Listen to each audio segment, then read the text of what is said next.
drums to smell.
Kwanzaa chat.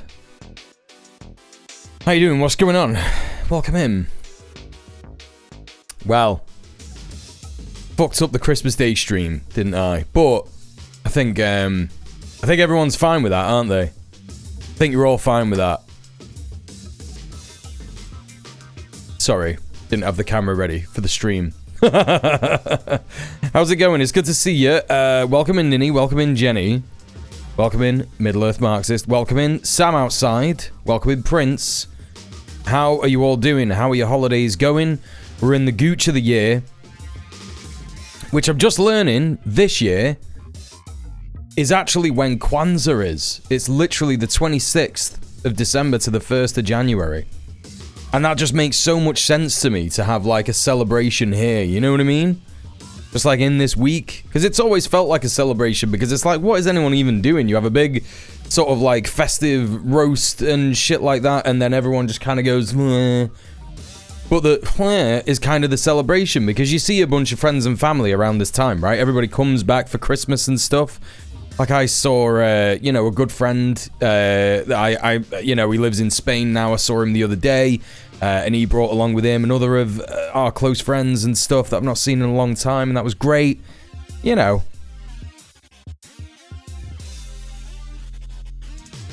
Hanging out so we reach 2025's bunghole. Yeah, that's right. Hello, B-Rat. Hello, Mactan. Welcome in. Good to see you. Long time. How are you? Ninny says, I'm doing great. Spent the end of the week watching Nicolas Cage movies and doing woodwork. Got a free shoe rack, which was a bit too wide, so modified that from leftover parts and started to carve pendants and spoons. You know, I really regret not having the time to do it this year, but this is something that I really want to do for my dad next year. He said that they were so poor when he was a kid that my granddad used to carve them, whittle their toys, right? Used to whittle their toys out of wood for his kids. And I think, do you know what? I would really like to do that.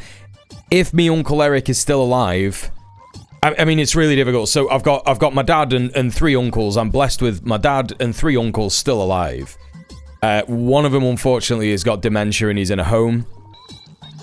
And I just can't think of anything worse. You know, I've always said to myself, if I've got the time and the resources, if my dad or my mum ever gets any way like that, I'm just going to drop everything and move in with them and just support them until the end of their life. You know what I mean? Because I just think, you know, we do this horrible thing in humanity where we just like, you know, put our elderly away somewhere.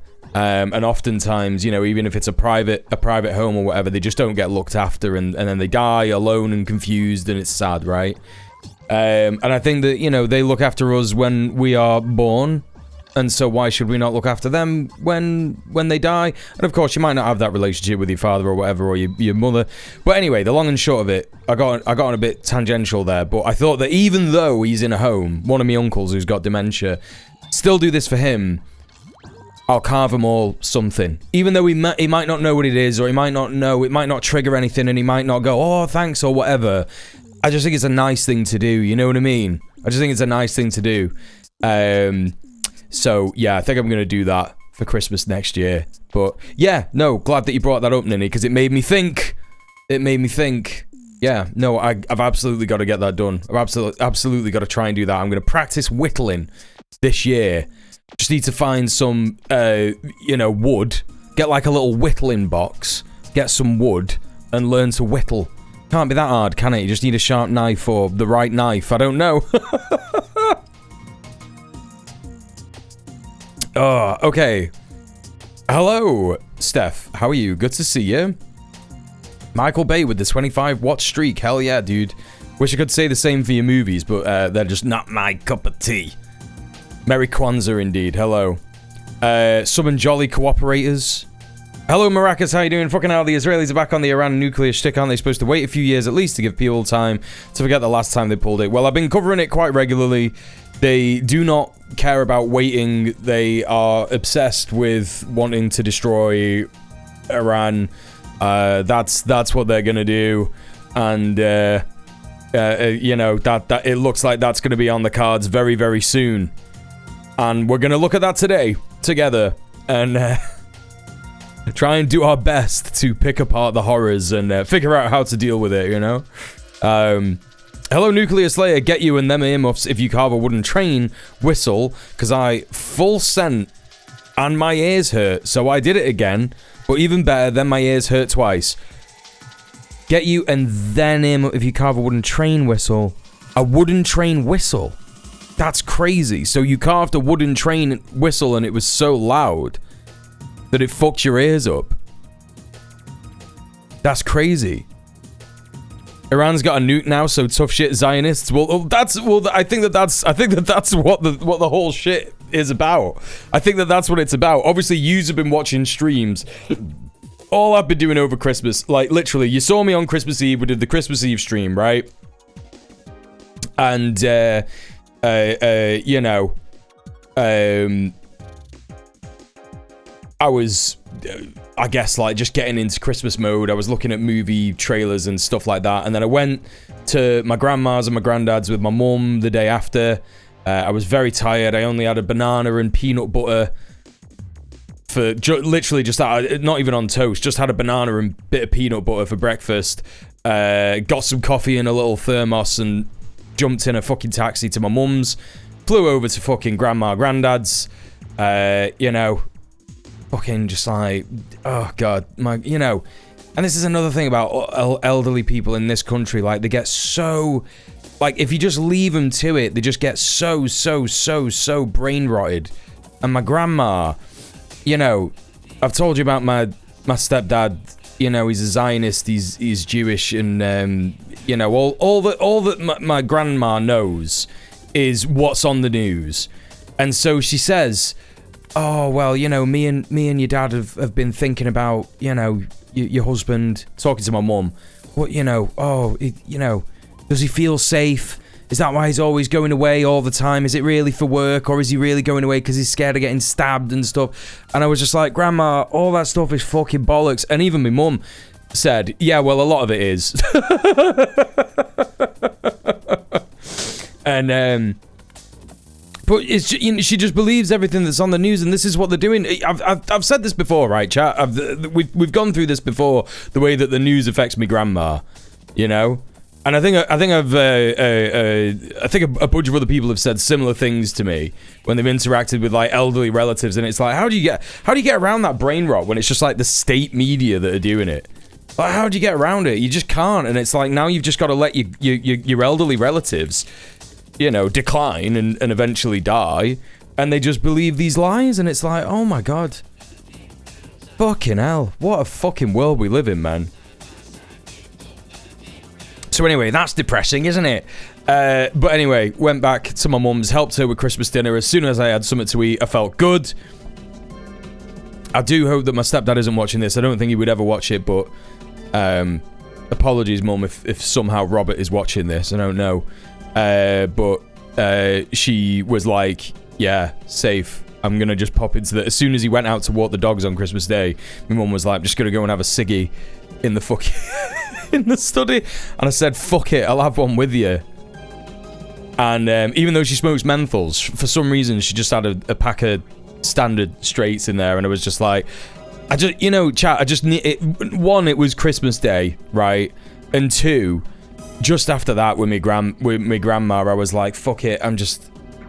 Whatever, man. I had half a ciggy, cracked on with the fucking veg and stuff. Had the rest of it when I was outside later. Yeah, God, yeah. Just got me thinking a lot about, like, you know, being 36, being an adult on the other side of 35 now. And there's a lot of stuff in my life that still hasn't lined up, chat. You know what I mean? I'm not making an impressive amount of money or anything. I'm not even making like a livable amount of money. You know, I'm scraping by, and that's nothing on you, chatters. Like, you know, yous are paying me more than I would get paid if I had a fucking part-time job, or if you know, if I was just relying on the state. But you know, that's the reality, right? And I'm just sat there being very like existential about it and just going like, shit, man, I gotta do something, you know. So I'm fucking smoking ciggies on Christmas Day with my mum. Anyway, had a nice chill afterwards, watched some stuff on the telly with my mum, which was nice. That was healing for the soul. And then the day after, went to see me dad, and you know, sat around with my dad and my stepmom, and we had another Christmas dinner. I made some curry for me, you know, for me my dad and my stepmom to have, and they ate it the day after and stuff. It was really nice. So that was good. We watched we watched National Lampoon's Christmas Vacation and all that kind of stuff. It was good. And it was quite sad because one of my dad's friends passed away this last year, and he would normally get to, because we watch it every year, it's like a tradition. I'm sure everybody who's in the Imperial Corps that watches this stream will have watched National Lampoon's Christmas Vacation. It's like an institution, especially in America, and paused it right at the you know, at the time when it would normally show the title screen, and he would send a text to his friend. This was the first year that they didn't do that. He couldn't do that, so we sent it to his wife instead, his widow. You know, and yeah. Sound. Aside from the Zionism, a massive flaw. Is your stepdad a decent bloke, or is he an arse on top of that? He was an arse when I was growing up. He was probably the most horrible person that I could have grown up with. I could have been under his roof. Do you know what I mean? He was a very, very horrible stepdad to have as a kid. Terrible, terrible father as well to his kids. I mean, they get on fine now, and I get on fine with him, but yeah, no, he's horrible, nasty bastard. But nowadays he's more tolerable because I don't have to live with him. So, there you go. But yeah, I appreciate what you're saying there, Maracas. Yeah, look at that. Our British boys are already adopting third world values. Instead of the traditional Anglo-Saxon values of dumping the elderly in a pond. Well, I want to break that horrible value, that horrible English value, that horrible white Western value of just like disposing of the elderly, because I just think it's disgusting, right? I just think that needs to go. Disposing of the elderly, disposing of the disabled, it's an institution, it's systemic in our countries, and it's just evil, you know? It's completely evil. It's got to change. You've been barely informed for the few days as well. Yeah, for a few days, that's fair enough. Mr. Dank, how are you doing? Good to see you. And also Duke of Blonde and Theo. Hello, everyone. There's so many people here. I can barely keep up with the intro part. Peanut Butter Princess, how are you? Scraping by is the millennial motto for me, too. Yeah. Mainstream outlets are just horrific. Spent Crimbo with my older brother who went out of his way to watch broadcast version of things with shitty ads and everything, and then wouldn't stop with the lib takes. Yeah, it's tough, right? It's tough. It's tough. I've never lampooned even once. That's crazy. It's a good film. It's a good film. There's not really any... It holds up pretty well. Like, there's not really any problematic stuff in there. Visited the second-hand bookstore yesterday. Found a vegan Indian cookbook. Hell yeah, that's dope. I'm too young to have watched Lampoon's Christmas, but I watched Vacation a long time ago. It's way better than Vacation. Vacation is just kind of... I don't know, man. It's just not quite Christmas Vacation. Like, Christmas Vacation, it's just... I couldn't even begin to explain it. Just think about a bunch of, like, different insane... stupid things to happen in a row, and the movie just keeps moving and moving and moving. Like, every 10 minutes something new happens, and then, you know, it culminates in this, you know, pretty decent message about CEOs and how they hurt working people and stuff like that. Even though Clark Griswold is not a working class man, he's, you know, definitionally middle class. He was it was filmed at the time when it was like, yeah, man, this guy is of the emerging middle class. And his neighbors are like yuppies, which is crazy because I think they just had like a weird idea of what was middle class and what wasn't back then, because the neighbors that they have are like yuppies, and their house is still massive. It's like one of these old fucking Chicago suburb. You know, it's John Hughes, so he loves these old Chicago suburb massive fucking houses. They look like plantation houses. You know what I mean? I would say that that's the problematic element of the movie. You know.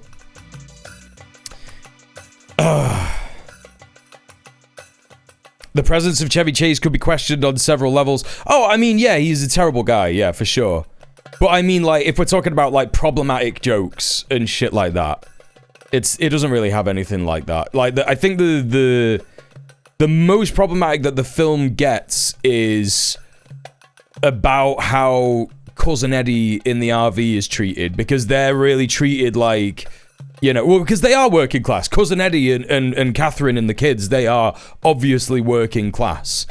You know, they kind of take the pit, like, but some of that comes from, like, the previous movie, like the Vacation movie, and they're just like, Eddie? You know, because you're supposed to know who that is. But I don't know, it's tough. It's tough. It's tough. It's good. I like the film. Anyway, it's just because it's an institution for me. I'm not saying that everybody has to watch it. I'm not saying that you're not allowed to cancel it or whatever. Do whatever you want. Do whatever you want. I'll download a copy and we can just eradicate it from fucking wherever. I don't know. Has it. Fucking Amazon and shit. Christmas bonus, what's that? The unpaid overtime I have to do to make sure HR doesn't delete my department over the new year. Right, exactly. Yeah. Also, hi, network. The OG was a critique around the rise of going to Disneyland, but I'll give it a go. Yeah, no, there is definitely that. Well, also, I mean, that's the other thing. Like, the overarching theme of the film is criticizing the idea of having the perfect family Christmas, because everything just goes wrong. And it's just because people are people. And you can't, like, try and force people to, like, do the things that you want them to do so that nothing bad happens and shit like that, and there's going to be problems in life and yada yada yada. That's kind of what that is criticizing as well. But that's what National Lampoon's vacation films are all about, right? The first one is about, like you say, going to Disneyland. It's going to be the perfect family vacation. It's going to be just like what I had when I was a kid. And that's what the Christmas vacation thing is all about. They're just like, yep, yeah, this is the perfect family Christmas. There's like literally a bit in the middle of the film where he's in the attic and he's watching reels of his family Christmas, and you know, he's crying, and that's his motivation. His whole motivation is like, I want it to be like that, you know. It's hard to keep family at home when they need round-the-clock medical access, though, especially in overwhelming rural countries like Slovenia. Yeah, absolutely. That's why B-Rat, when I was talking about, you know, my mum and dad going downhill, I said, if I have the time and if I have the resources, because that's the key bit, right? That's the key bit.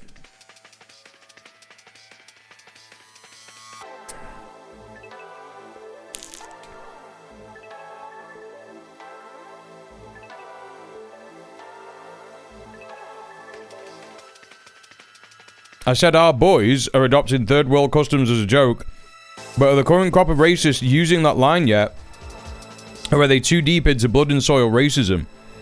I don't really think many leftists are talking about this kind of stuff, Maracas. I think that even leftists in the Imperial Core are just like, they just like leave behind the elderly. And they don't talk about that stuff. And it's fucking stupid. It's completely absurd because a lot of elderly people are disabled. So, like, what are we doing? Are we doing disability advocacy, or are we just... disability advocacy when you're not old?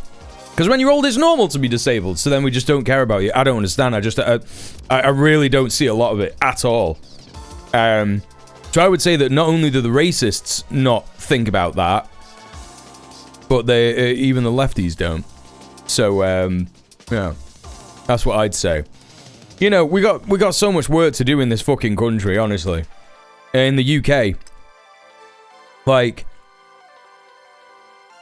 that's what I've been thinking recently. Over the last couple of weeks or so. It's just that I think that, like, the current strategy in the Imperial Core of the left is just, like, not working.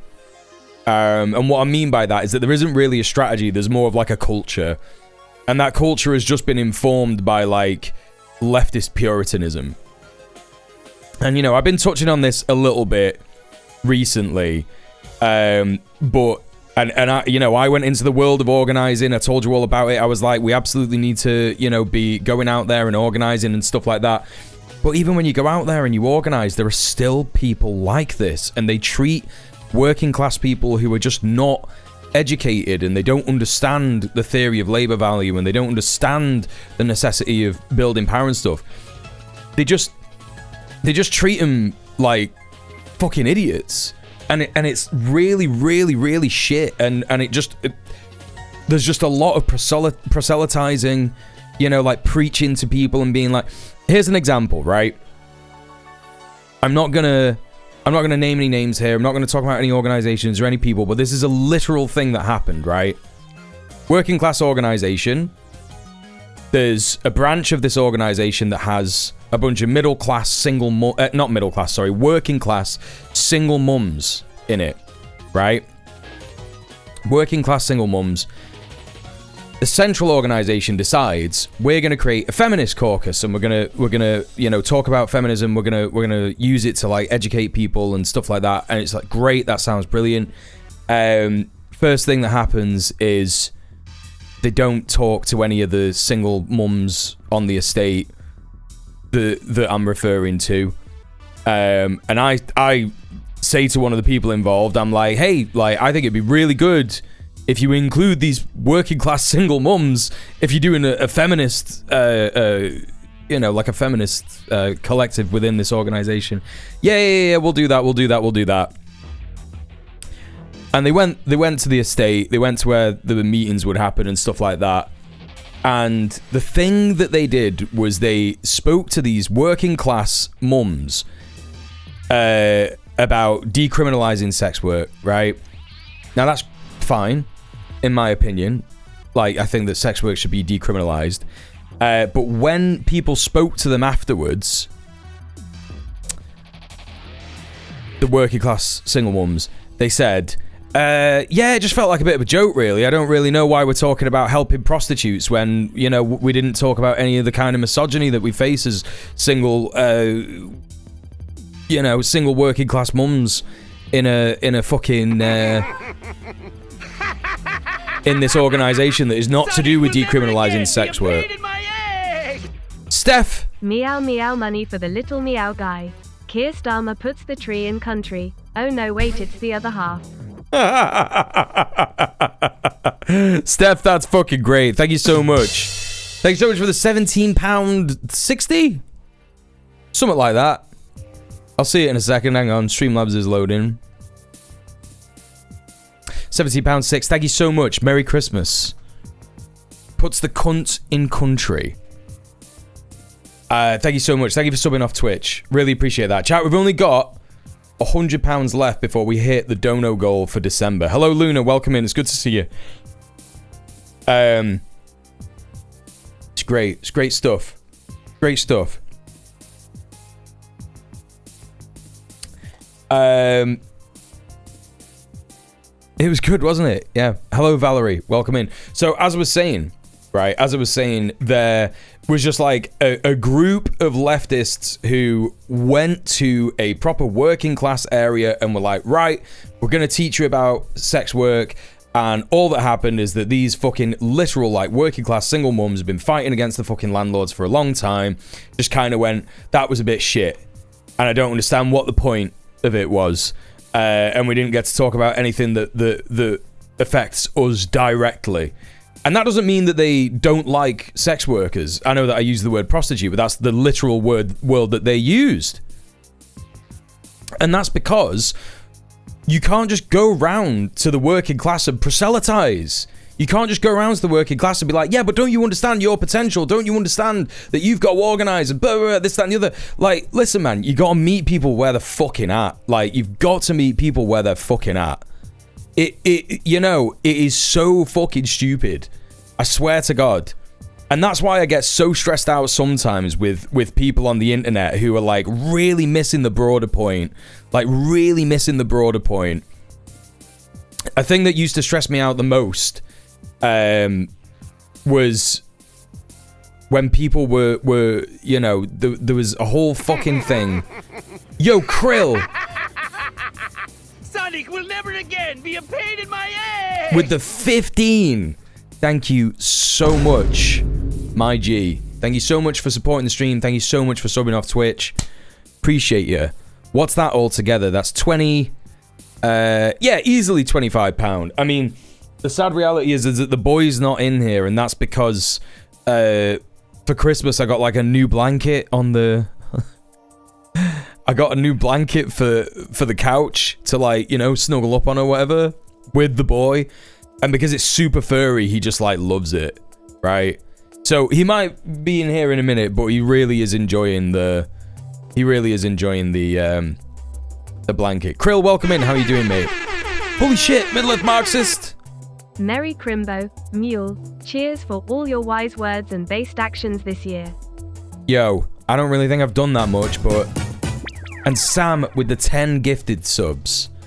Holy fucking shit, thank you so much. Hang on. Middle-earth Marxist, thank you for the £5. Thank you for subbing off Twitch. Thank you for supporting the stream. Sam, thank you for the 10 gifted subs. Thank you so much. You made the weed number. It's £420. It's £420. Thank you so much for supporting me, chat. I really appreciate you. We're well on the way to unlocking the Chat Louvre stream, which is going to be literally in a couple of nights. So get excited for that. We're going to be showcasing some of the best chat messages of the year. It's going to be good. It's going to be really, really good. Fuck me, we got... Okay, thank God. I was thinking, like, I fucking hope that hasn't started a hype train because, Jesus Christ, people have already donated loads of money. So thank you so much. Appreciate that. Appreciate that. I'm like, don't give me any more money. Just, that's fine for today. If we keep that up every day for the next 2 days, we'll hit the goal. We don't have to worry about it. Thank you so much, everyone. Really appreciate you. Where was I up to? Sounds like a mild shit show. That's unfortunate. I mean, like, you know, the thing is that it's just a strategy that isn't working, right? It's just a strategy that isn't working. And it's kind of an unspoken strategy where it's like, okay, what we have to do is we have to make sure that everybody agrees with everything that we're saying all the time. And it's like, that's never going to happen, dog. I just do not think that that is going to happen. I don't even think that's going to happen in a socialist utopia. I think that after the revolution, after the worldwide revolution, I think that there are going to be people who just disagree and they're like, yeah, capitalism was so good, bro. You know? I think part of organizing that gets left out is that we need to build support and community not predicated on the behavioral beliefs of the community members, just meeting them where they are. That's the key thing. That's what I'm saying. Like, I saw someone on Blue Sky the other day say, I don't understand why anyone's on Twitter anymore. Get out of the Nazi bar, right? And I just thought, what the fuck are you even talking about, bro? What the fuck are you even talking about? Because you know the statement, if you have one Nazi in your bar, that's a Nazi bar, right? You know, that's what they're referencing when they say that, right? That's what they're referencing. They're saying, don't be in the Nazi bar, is what they're saying. Now, here's the thing, right? You all know that phrase, don't you? Yeah? You all know that phrase, if there's one Nazi in your bar, and you don't do anything about it, that's a Nazi bar. Yeah? That you're in. Now, the idea of that phrase, it's kind of similar to the, if you have one Nazi eating at your dinner table and you don't do anything about it, you've got a Nazi dinner table, right? You're having dinner with Nazis, right? Yes, thank you. What the fuck is Blue Sky then? That's what I was gonna say. No, this was on Blue Sky Network. This was on Blue Sky. People aren't saying this on Twitter because, you know, unfortunately for those of us who are like, you know, Blue Sky. Those of us who are like Blue Sky pilled. Yeah. I don't think there's many of you in this chat, but like, you know, Blue Sky is just not that good. If there's one Nazi in your car and you don't kick them out, you have a Hitlermobile. Right, now, here's the thing. Yes, no, well, that's the key thing, B-Rat, right? That's the key thing. Well, this is what's stressing me out, because they were saying this on Blue Sky and it was a lib take, right? The idea with the analogy about the Nazi bar is that you need to do something about it, right? So first of all, this is my first issue with what they were saying. They were saying, get out of the Nazi bar, so leave the Nazi bar. So the idea is that like, oh, if there's some Nazis in your bar, it's a Nazi bar, so you leave the Nazi bar. Right, okay, cool. So then what happens when the fucking Nazis go to the other bar? You leave the other bar? And then you go to another bar, and then they go to that bar, and then you leave that bar, and then you go to the other. Do you see what I'm saying? Like, so first of all, it's this like hench, ridiculous misunderstanding of what the Nazi bar analogy is trying to say, which is like you do something about it, right? You don't just like leave the bar. You fucking kick the fucking Nazis out of the bar. That's it. That's it, dog. It's crazy. I can also understand the argument that Twitter is also owned by a Nazi. It's just frequented by Nazis. I would argue that Blue Sky's owner is fucking fash as well. You know, think about all the stuff that's happened to Palestinians. There's a lot of black people who won't use Blue Sky because they're just like, yeah, it's just racist. Drive the harm reduction van into the Nazi bar. True. Coral Pal, how are you doing? Welcome in. Good to see you. There are other alternatives like Fediverse and Mastodon. No, but Sam, you're like, this is what I'm saying. People are misunderstanding the fucking thing. It's like, first of all, Twitter is not a Nazi bar because it's not real. It's on the internet. It's not a bar. Do you see what I'm saying? It's on the computer. It's on the computer. What is happening? What are people saying? Like, so the analogy doesn't work because, first of all, you don't do that. If the Nazis come to your bar, you kick them out. That's the first thing that's wrong with it. The second thing that's wrong with it is that Twitter is not real life. It's not a bar. Like, what are you talking about? Like, oh, yeah, okay, so what you do is you purify yourself more and more and more and more. Fair, but how do you kick the Nazis out if the owner of the Nazi bar is? No, this is what I'm saying. It's not real. It's not real. It's on the internet. It's not a bar. In a bar, there are consequences. Yeah, exactly. This is what I'm talking about. This is exactly what I'm talking about. It's people getting their ideology and going, right, my ideology has to be so perfect, right? No, what I'm saying is not fight with the Nazis on Twitter.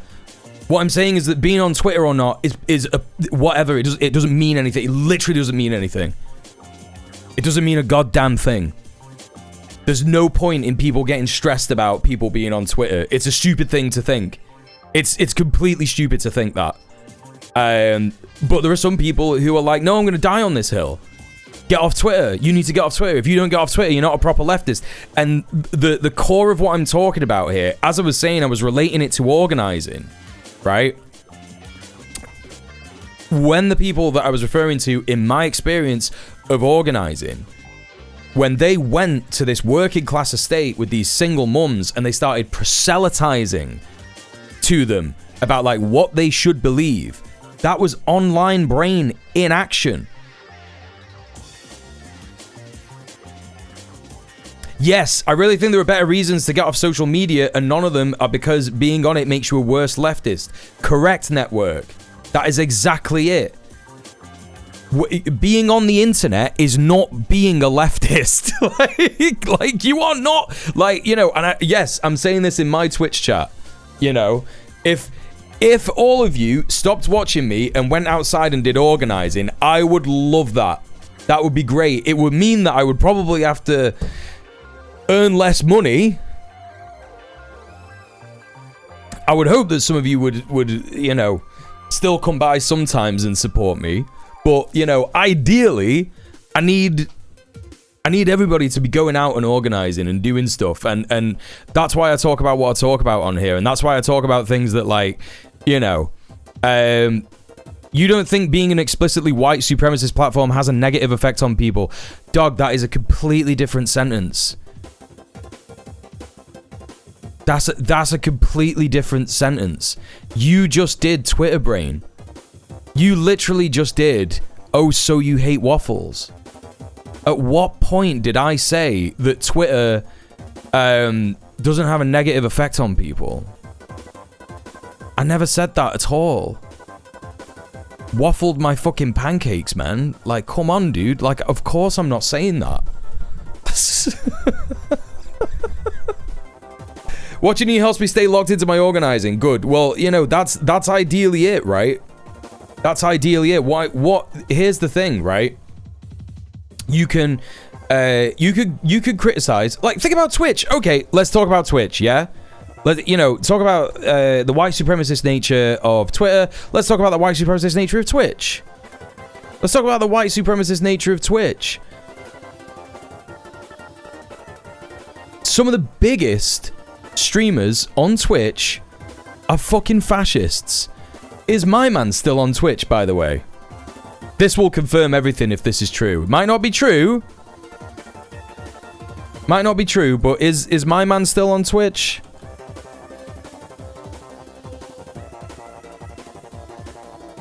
Yep.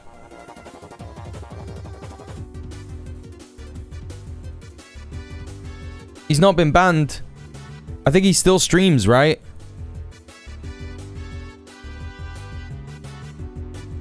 You could still get this guy's fucking stream on this platform. Do you know what he does? He just sits there all day. He just sits there all day and goes, "Oh, let's watch Nick Fuentes," and Nick Fuentes is there just saying Nazi shit. He's going by a different username? Surely he's not. He's just got his channel here. Zach Raw. Oh, is that what that is? Yeah, you're right. Yeah, it's this. Is it this guy? No, it can't be. Oh my god, it is. Look, he's got 29,000 viewers, dog. He's got 29 fucking thousand viewers. Do my own thing. And like, what is he doing? Yeah, based. Yeah, based. Right, let's just tune in and just see one of his takes. Let's see what take he's got right now. Dad and, politics, because your dad's in politics, and now people are talking about your dad fucking up politics, and you want to be a victim. Well, it's time for you to actually be a victim. That's what happens. Yeah, now you're... Okay, so I don't even know what he's talking about. I don't even know what he's fucking referring to here, chat, but what he's doing... There's like a woman on the stream. What's the tweet here? Tim Waltz's daughter is furiously accusing MAGA of stoking violence by exposing Somali fraud under Tim's watch. This is how people got hurt. And now he's like, oh yeah, no, maybe you should get hurt. That's what he's saying. He's just like calling for violence. So like, what do we do, chat? Do we all get off Twitch?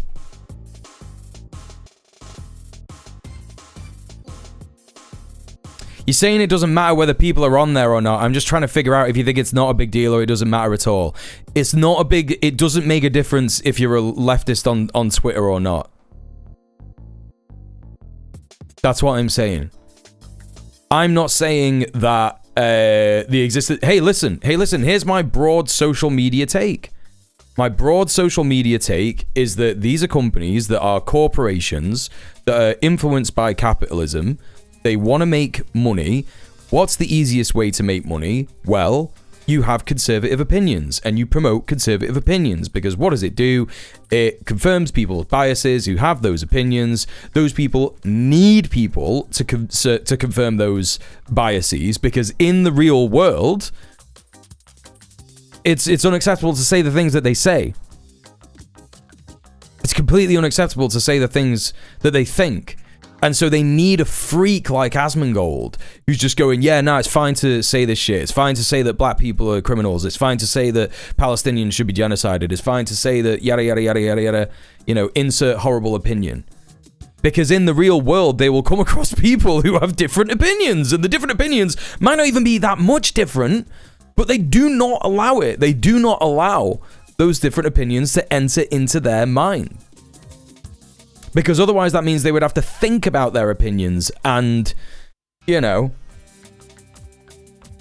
to a different conclusion.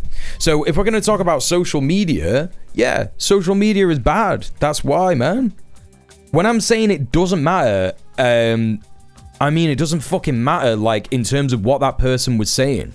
That person was saying get out of the Nazi bar, while misunderstanding the Nazi bar phrase, allegory, or whatever you want to call it, parable, and also trying to be like, yeah, the right way to be a leftist is to be the most pure leftist of all time. And if you're on Twitter, like, me being on Twitter doesn't make me a Nazi, right? I think everybody can agree with that, right? If you are on Twitter, all of a sudden, Your ideology doesn't change. It's just like you have I've had a fucking account on Twitter for fucking ages, for years, right? There's an argument that if you feed the site garbage data, your existence there could be good. I'm sure there's all kinds of ways that you could do like a bit of praxis regarding social media, but like, you know, I think that a lot of leftists, especially on the internet, we just have posting syndrome, you know what I mean? And it's like, yeah, okay, like what I'm gonna do is I'm gonna post so much that the revolution happens, and it just isn't like that, right? It isn't like that. And this is why I'm talking about the left's broader strategy in the Imperial Core, do you know what I mean? And in the Imperial Core, there is this idea that you must be the most pure leftist of all. You can't disagree with anybody. And I know that this is the kind of shit that the right-wingers say and shit, but there is a element of leftists that do this. And it is because I was having chats about this on my birthday with other organizers, you know, people who've been in the squat scene, people who've been in the anti-fascist scene, people who've been in all kinds of different organizing, you know, what do you call them, circles, and they all have something to say about the fact that there are some people who are just like, yeah, well, I'm just gonna like behave like a cop but in a leftist way. I'm just gonna be a woke fascist, basically. I'm gonna treat other people who disagree with me even slightly on things. So like, you know, we're even talking like anarchists versus Marxist Leninists, and we're talking Marxist Leninists versus Maoists versus Trots, yada yada yada. But even within those categories, there are subcategories of people who are like, oh, I don't quite believe in the carceral state, and I don't quite believe in like recreating the carceral state in our organizations, and yada yada yada yada yada. It is just very much like it's a thing that happens, and I just think that this strategy is, you know, when there are Nazis all around us, because there are Nazis all around us, and they don't believe that they're Nazis. They just think that they're true British patriots. It's like, what do you think is going to happen, man? Like, do you think that like all this time that you're being like, no, you're not left wing enough, no, you're not left wing enough, eventually you're going to have an organization of 5 people, and then what are you doing? Like, what power have you built? You haven't built power, you've built like a little cult, and it just happens, you know what I mean? I think you're focusing too much on what they literally said, not the core of it, which is that it's better to not support an openly white supremacist platform, especially when it's as irrelevant as Twitter. Okay, 3 things that you've got wrong there, right? 1 is that you are thinking about a post that I saw, right? And I looked at the replies of, and I looked at the context of what it was. So I know what the post was, right? And I know, you know, I know what the core of it was. Secondly, yes, you're right. It's definitely not good to support a white supremacist platform, especially when it's irrelevant, as Twitter is a super interesting thing to say. Why do you think Twitter is irrelevant? Yeah, correct, B-Rat. Like, this is what I'm saying. This is what we're fucking doing. This is what the left are doing. We're burying our fucking heads in the sand. We're going, oh, Twitter doesn't matter. What are you talking about? My dad was repeating things that are on Twitter this Christmas. He doesn't even use it. It's irrelevant. What do you mean? What do you mean people go on there and they look at that shit? There are normies who go on there and they're just like, yeah, man, sick. Yeah, man, okay, it's irrelevant. What do you mean?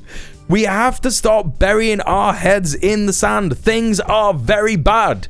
Things are super bad. And I know that, you know, Maracas Coleman, you said, like, I don't know where you are in the world, but, like, you know, you said, like, oh, you know, the Brits, this, that, and the other. This is the case in Britain. I'm not talking about the rest of the world. If wherever you are in the world, if Twitter is super irrelevant, there's no one who uses Twitter in your country, sick, good for you, man. Go for it. Fucking go for it. But it's just not the case in the Imperial Core. USA, Canada, England, Scotland, Ireland, Wales, France, fucking Germany, everyone's on fucking Twitter. I think Twitter is increasingly irrelevant because its user base is declining drastically and it's full of bots. It is full of bots, but I would argue that it's got the same amount of bots as it did on, I don't know, before Elon Musk took over. I just don't think that, like, I don't think we just get anywhere in this world by being like, oh yeah, Twitter's irrelevant, it has no impact on the world whatsoever, and it's like, Well, hang on a minute. You know, think about the duality of what you're saying. You're saying like we shouldn't support this white supremacist, you know, platform, and it's like, okay, well, we're not supporting it by being on it. That's just not true. Secondly, oh, it's completely irrelevant. So which one is it? Like, it's irrelevant, it doesn't mean anything, or it really is relevant and we shouldn't support it? Like, what? Which one? You know? Which one? So, anyway. Parallel thought, honestly, being on social media does make me personally a worse leftist. It drives me to waste my time, but that's a different conversation. Yes, correct. Yeah, definitely. I deleted my Twitter anyway, so I don't give a fuck. And here's the thing, I'm not about to sit here and be like, you're an idiot. Right? You know? You're an idiot. You shouldn't be on there. Or you should be on there or whatever. Like, I just don't think it matters that much. I don't think it matters. I think that people are getting lost in the weeds and burying their head in the sand and being like, yeah, man, what we do is we just like, we don't look at what the Nazis are saying. We just ignore them and they'll go away. And they won't. They just won't, man. Things are bad. Things are really bad.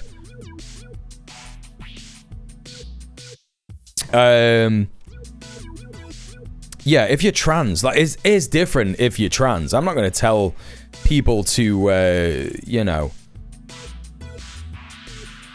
I'm not going to tell trans people, like, you need to be on Twitter. What are you talking about? Don't be so dumb. Like, come on. Like, people get fucking doxed on Twitter and shit, you know? People get doxed on Blue Sky, though. I don't think there's a contradiction. Gab is pretty irrelevant and I advise people not to be on it or bolster it. That is a contradiction, though, because Gab is not as popular as Twitter. What are you on about? That's just wrong. If Twitter really was the same level as Gab, then that would be fine. It would, yeah, like, sure, man. No, it's okay. I didn't think you were saying that, Luna, but I just wanted to clarify, you know? I wouldn't tell any, like, any marginalized people. Hey, no worries, Prince. Thanks for being here. Yeah, see you in the VOD chat. Well, not the VOD chat, the VOD. I'll see you in the VOD comments. Anyway. Again, it does think, like... I'm not denying the rise of fascism, but a lot more of them are on streaming sites, TikTok, and Instagram. Right, but I think that that's the whole thing, right? Like, if we just go, alright, see you later. Like, what are we doing? We're not hearing, like, the new shit that people are talking about. We're not hearing what the popular fascist rhetoric is. We don't know what they are. We don't know, like, what form fascism is taking. And it's kind of like, it's not the same as... I think that people really got the idea of, like, right, we need to not platform fascists, right? We need to not platform fascists, and that's it. It's, you know, that's the end of it. And it's like, yeah, like, I get that. But I think that people have extrapolated that to be like, oh, you're, like, platforming a fascist if you're on Twitter and shit. You're platforming a fascist if you're just, like... I don't know, if you're reading, like, what a fascist says, or, like, the, you know, what, you know, if you're researching them, you know, a massive part of anti-fascist activism and organizing is research, and, essentially, you know, espionage, and if we don't need to be covert, and we can just be on Twitter, and be like, okay, let's take a look at what Chief Nazi is saying. That's much more efficient than, like, having to, like, infiltrate a fascist fight club, which, by the way, are growing in number in the UK, you know? Like, they're going to fight clubs, they're stockpiling weapons, they've got fucking crossbows, they've got fucking guns. And meanwhile, people in the UK are just like, yeah, man, don't use Twitter. God, that's like it's like being in a Nazi bar. Wake up, man! Wake up! Smell the fucking coffee, dude!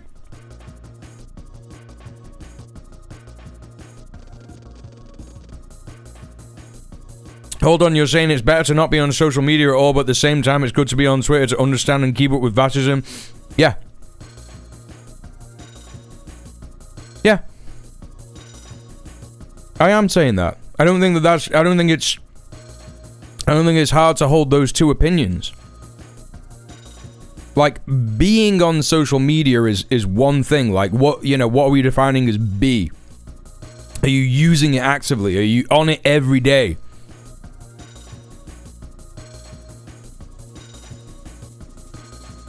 Are you being programmed by the algorithm to, like, get dopamine out of it? Are you, like, monitoring your usage and shit? You know what I'm saying? Hey, Infected Ghost, how you doing? Please explain to me how in the hell 49er Liz Truss got a podcast. Because she decided to grift to the right. She decided to grift further to the right. She's got money. Her husband's got money. And that's how that works. Yeah, you driving the car or is the car driving you? Right. Hey, what's left after? And hi, Vord. Welcome in. Everybody go follow Devon.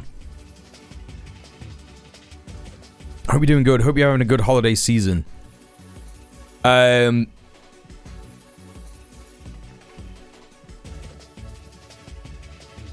the name have something to do with cabbage? What, Liz Truss? What's Liz Truss's podcast?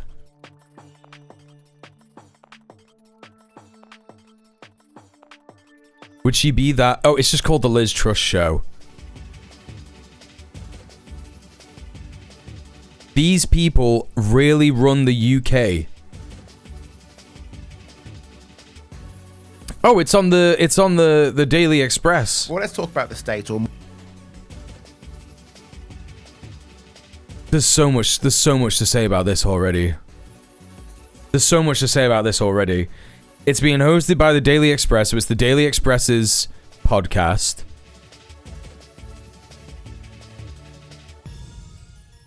It's called Espresso, which is like a misspelling of espresso. And unless my eyes... Oh, it's Daily Espresso. Unless my eyes are playing tricks on me, the O appears to be a little higher than the rest of the letters. The title is These People Really Run the UK. But I don't think this is her... I don't think this is her podcast. I think this is just the Daily Mail's podcast. Peter McCormack, the deep state, grooming gangs, economic shit.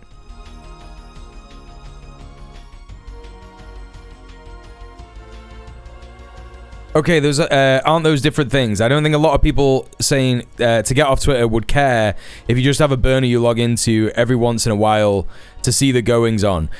Look, Maracas, like, the whole reason I brought this up, right, was because it exemplifies and confirms my point, which is that a lot of people in the Imperial Core want to do purity leftism. They want to do purification of ideology, purification of those around each other, and it is a unspoken strategy that is not working. Like, that's why I brought it up as an example, right?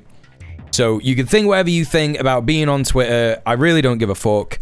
But, like, you know, you've asked me for my opinion, and I've given you the opinion, and that's the end of that, and I don't want to talk about it anymore, because I think I've explained myself, like, pretty solidly, you know?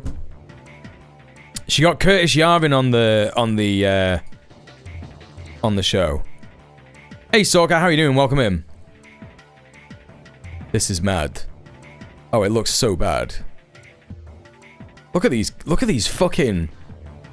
Look at these thumbnails. You can't even see a face. Hey, no, it's all good. Don't worry, Skullman. It's good.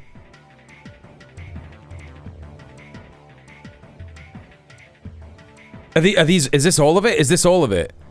The Liz Truss Show, home of the counter-revolution. So she's just saying it out loud. Hey, Devon, thank you so much for the 10 months. How are you doing? Went through law. Thank you so much. The set lighting is so bad. Like, it looks like she's in, like, a ghost hunting video. She's got, like, a... Oh, this is crazy. This lady used to be our prime minister. In 2022, I was... Wait, how many views does she get? 19,000 views. London is falling! The Liz Truss Show, extra with John Solomon, extra with Steve Bannon! Oh my god. Trump versus the Euro blob. Hey Morrigan, what's up? Yeah, she's just saying the counter-revolution. This is crazy. Douglas Carswell, who even is that? Sarah Rogers, I think I've heard about her. Curtis Yarvin. Stephen Bartlett. She's got 442 views on this that was uploaded an hour ago. 13,000 on this one 3 days ago. But only 2,000 on this one 5 days ago. It's because it's a woman. Douglas Carswell? Well, I assume Douglas Carswell is a man. And I think that one's just done just as well. Ewan Stewart, you know what? Yeah, fair enough. She's not got that much of a misogynist audience. She's just not that popular in general. I imagine her audience is misogynist, but not misogynist enough to, like, affect the views being that disparate. Britain's free speech crisis. Who's this with? This is just episode 2. Oh, we're gonna watch this, aren't we? I've got loads of stuff lined up.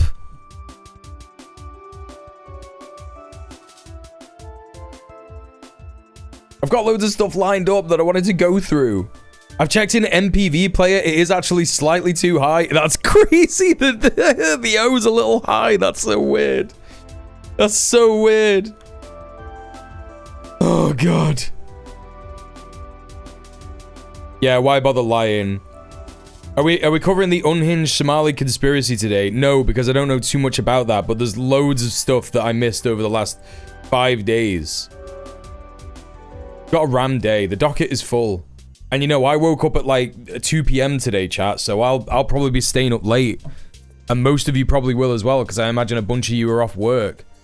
So, you know, we're doing Kwanzaa, Gooch time, year shit, of the year shit, on the stream. That kind of a time of a year. Well, I tell you what, let's cover this later.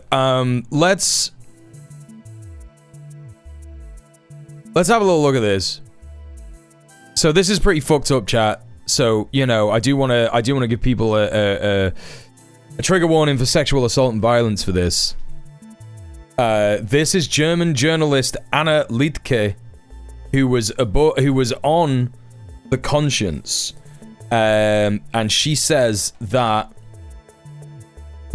what we already know, which is that some of the women and even some of the men experienced sexual violence when they were abducted by Israel after the global Samud flotilla was hijacked in international waters by the entity. I myself experienced sexual violence while being transferred from one prison to the other. My name is Anna. I'm 25 years old. I'm from Germany. I participated in the Freedom Flotilla Coalition this year. I'm a journalist. I was on the boat The Conscience. We were intercepted by the IOF while being transferred from Kitzbühel to Givon. They did the strip searches, and I was raped during that.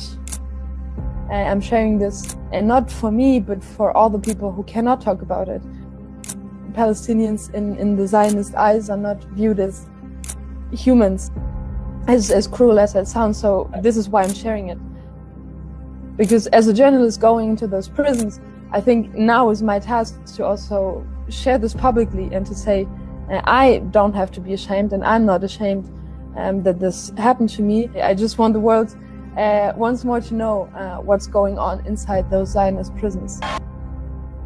They don't care about any international law, human rights law, about any conventions. Justice for what I have experienced is much bigger than just the people who did this to me being punished.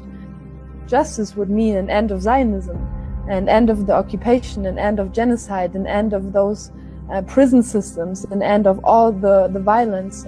Justice in the end means the liberation of Palestine. So in the end, yes, I will get justice. Patriarchal system is so deeply rooted in those Zionist prison systems to break the will of especially and mostly Palestinian prisoners.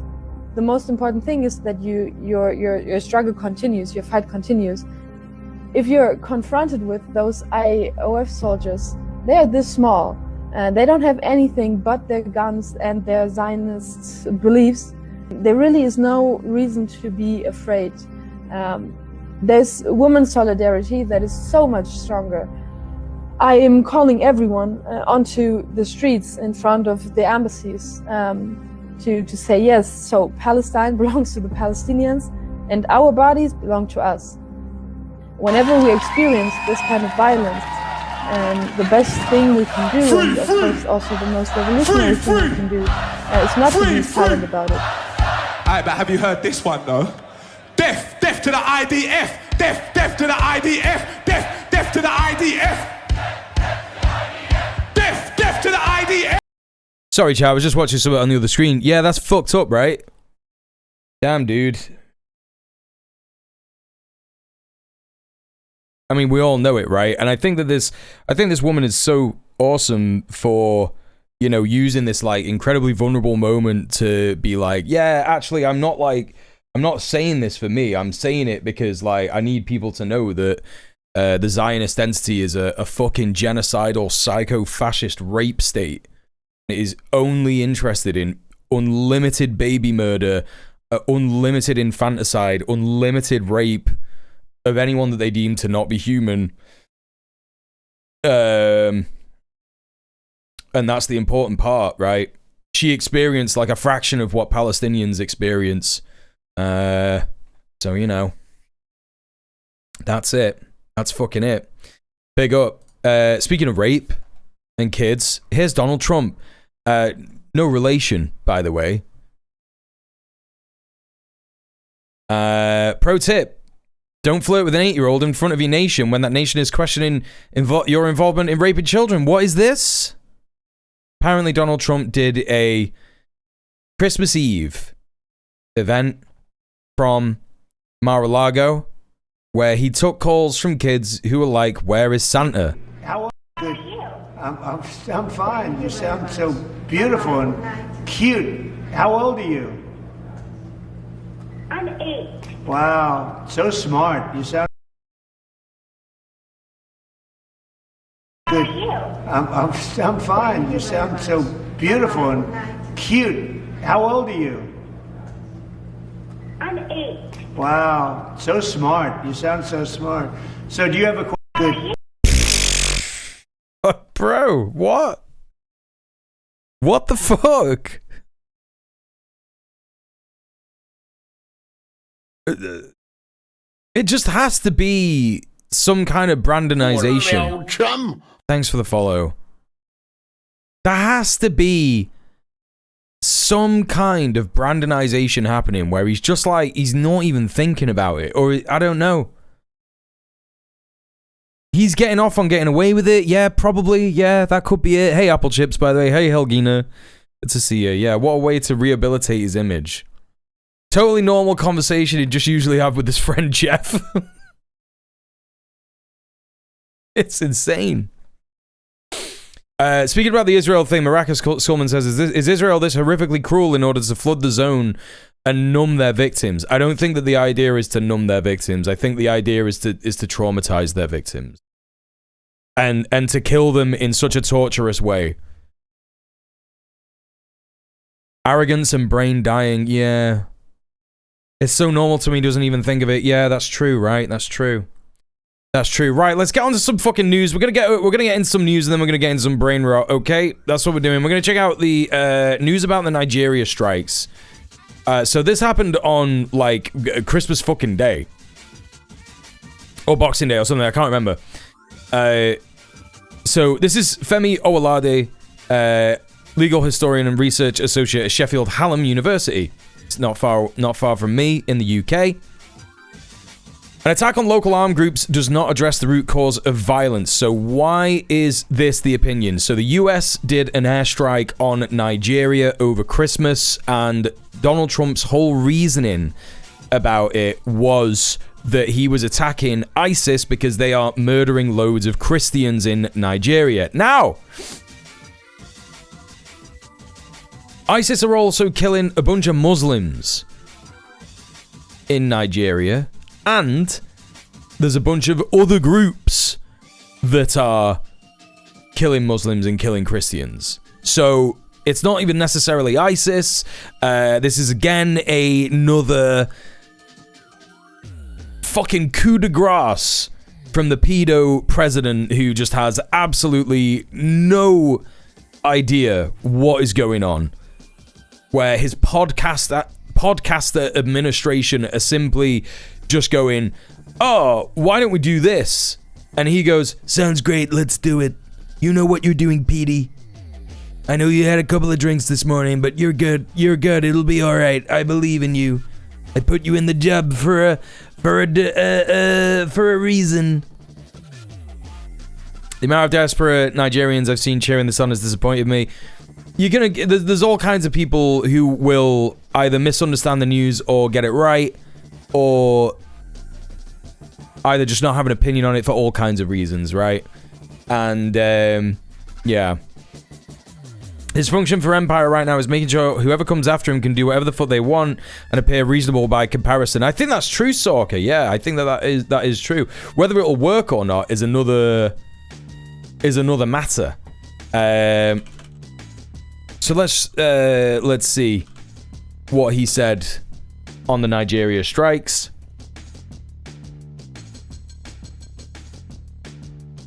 Can I actually get some videos about this? 2 days ago. This is him on CBS. President Donald Trump. Okay, let's take a look at the CBS.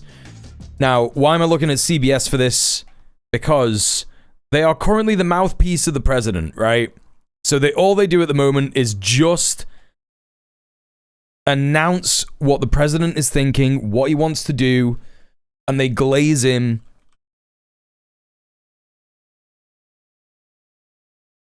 because that's the entire function of what CBS is now. Katie Halper brought out this short earlier today that I think is interesting regarding this. She says, Trump had some interesting comments regarding Barry Rice. Let's take a little listen. Interesting comments to say about CBS and 60 Minutes and its new ownership. I love the new owners of CBS. Something happens to them, though. 60 Minutes has treated me worse under the new ownership than...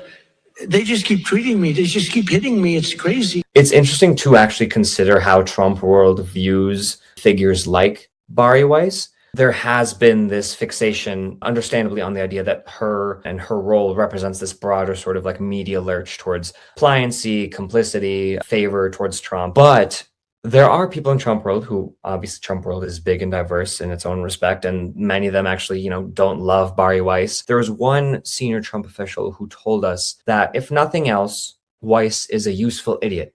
Their words, not mine, with regards to how they view Weiss and her role and people like her's role in the media landscape. And I think the clip of Trump sort of battering CBS a little bit is actually quite indicative of what sources have told us as well, which is the sense that sort of pliant enough media like CBS, Trump will sort of hit here and there and kind of compliment them here and there, just kind of keep them in check a little bit and maintain kind of this illusion that, no, like Trump and CBS aren't friends, like that's silly. Always kind of just like keeping this air of combativeness, such that CBS, in their efforts to be pliant and favorable towards Trump, will always feel like they need to do a little more to impress him.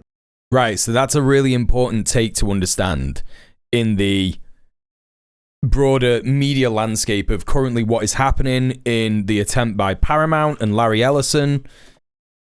Or not, is it Larry Ellison I get so confused. It's not Larry... Larry Ellison's the Oracle guy. Who's the fucking Paramount guy? Paramount.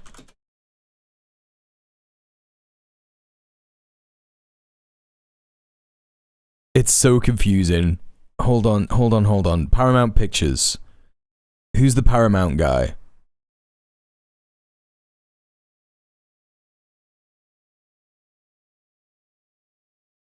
Oracle bought back. Right, no, it was Ellison. Sorry, that's right, because it's so hard to like figure out what the fuck is going on. But it's like, no, there is this huge fucking attempt to go on to monopolize the media, which has been happening for decades, by the way. Larry Ellison is not exactly like the first guy, to make these moves. It's all Ellison right now. That's exactly the point, right? And he loves Trump. He's the CEO of Oracle, a centibillionaire, $100 billion or something. Is this guy? He's one of the most evil pricks around. You know, I mention him on the stream fairly regularly because we talk about CBS and we talk about what's going on and shit. So it's this guy, it's Larry Ellison, you know, Oracle CEO. He is now the CTO and executive chair, which basically just means he's retired, but he still makes a bunch of decisions, right? Executive chair, right? Dropped out of the University of Chicago, which is funny. Dropped out of the University of Illinois.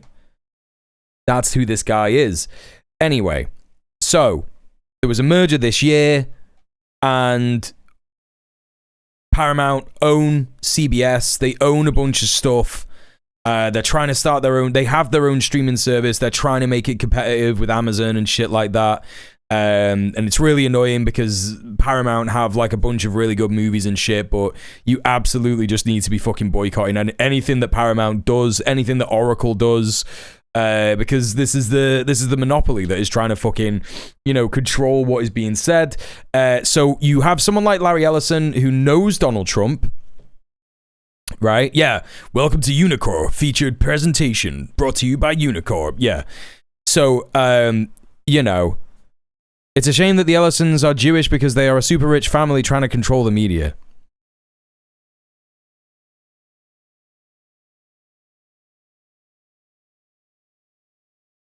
Okay, I understand where you're coming from with that comment, but I think that it shouldn't even matter, right? I don't know why you brought that up. It shouldn't even matter, right? I don't know why you brought that up. Like, whatever, man. What the fuck are you talking about? Hello, Ground Level News, by the way. Welcome in. It doesn't fucking matter whether he's Muslim, Christian, Jewish, whatever. You know, all that fucking matters is that this guy is a 100 billionaire. And, you know, and he's a piece of shit, right? That's all that fucking matters. Yeah, there's literally no need to bring it up. And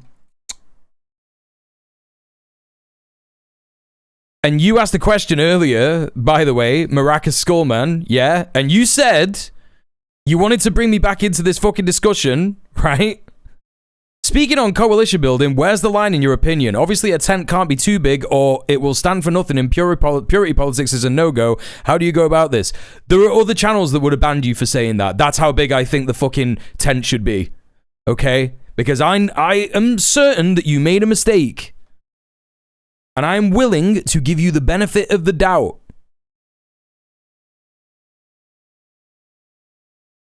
Yes, you wanted purity politics, chatter. You got it.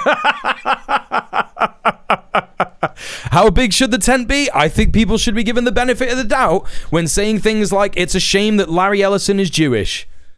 You fucking...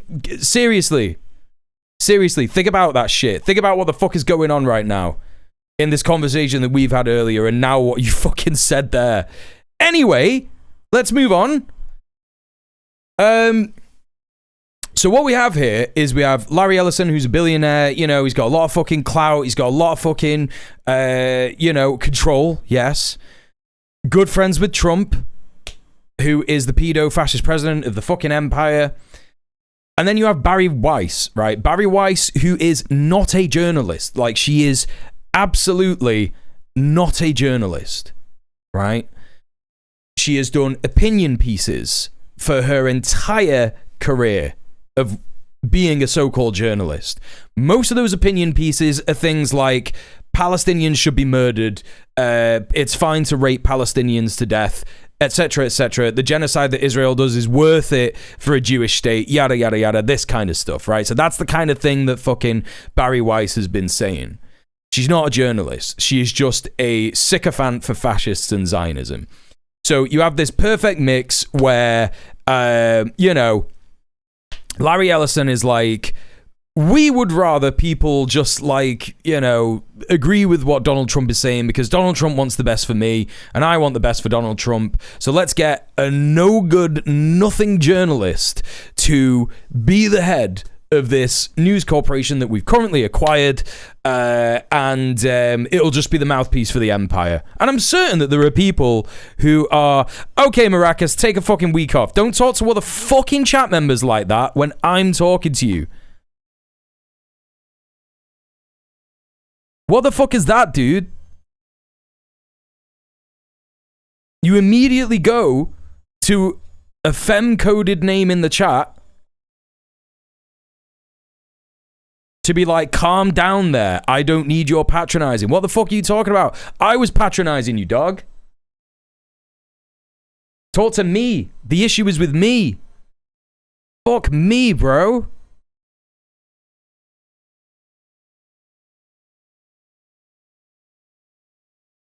How big should the tent be? How big should the tent be, chatter? How big should it be? Should I click it? Should I click it? Should I do it? How big should it be? How big should the tent be? Bit smaller now.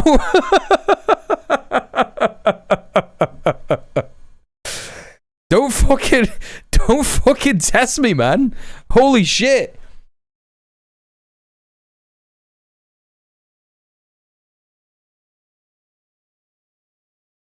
Okay. All right, let's move on, as I wanted to. It is useful for Empire for them to have someone like Barry Rice. Hence, the quote here, a senior Trump official has said, useful idiot. Barry Rice is a useful idiot, right? That's what that means. So, let's take a look and hear what the useful idiots are saying. Spending part of his Christmas evening posting on social media where he then no announced sweat, the Luna. U.S. had launched, quote, powerful stick up for all my chatters strikes in Nigeria targeting ISIS militants. Officials overseeing U.S. military operations in Africa said an initial assessment now shows the strikes killed multiple. It amazes me the amount of people who want a big tent but don't know how to talk to people politely. No, Morrigan! He was arguing for a smaller tent! He was asking me how big I think the tent should be. That's the stupidity of it.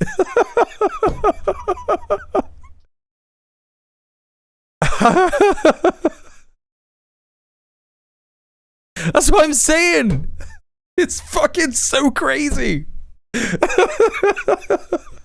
The person who's asking you how big the tent should be is about to say one of the most fucking Nazi things you ever heard in your life. Is about to attack a trans woman in the chat and say one of the most anti-Semitic things that you could think of.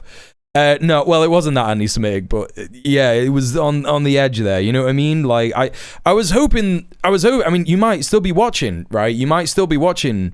Maracas, like, I was hoping for a fucking explanation or at least an apology, and like all that you did was attack another chatter. Like, come on, man, don't be a fucking freak. Engage with me. You've been engaging with me this whole time, and then I'm like, hey man, that sounds a little crazy. What are you saying? And then you didn't respond to me. You just went for Luna. That's crazy, dude. Fuck me, man. Anyway, what is this? Was front and got sidetracked.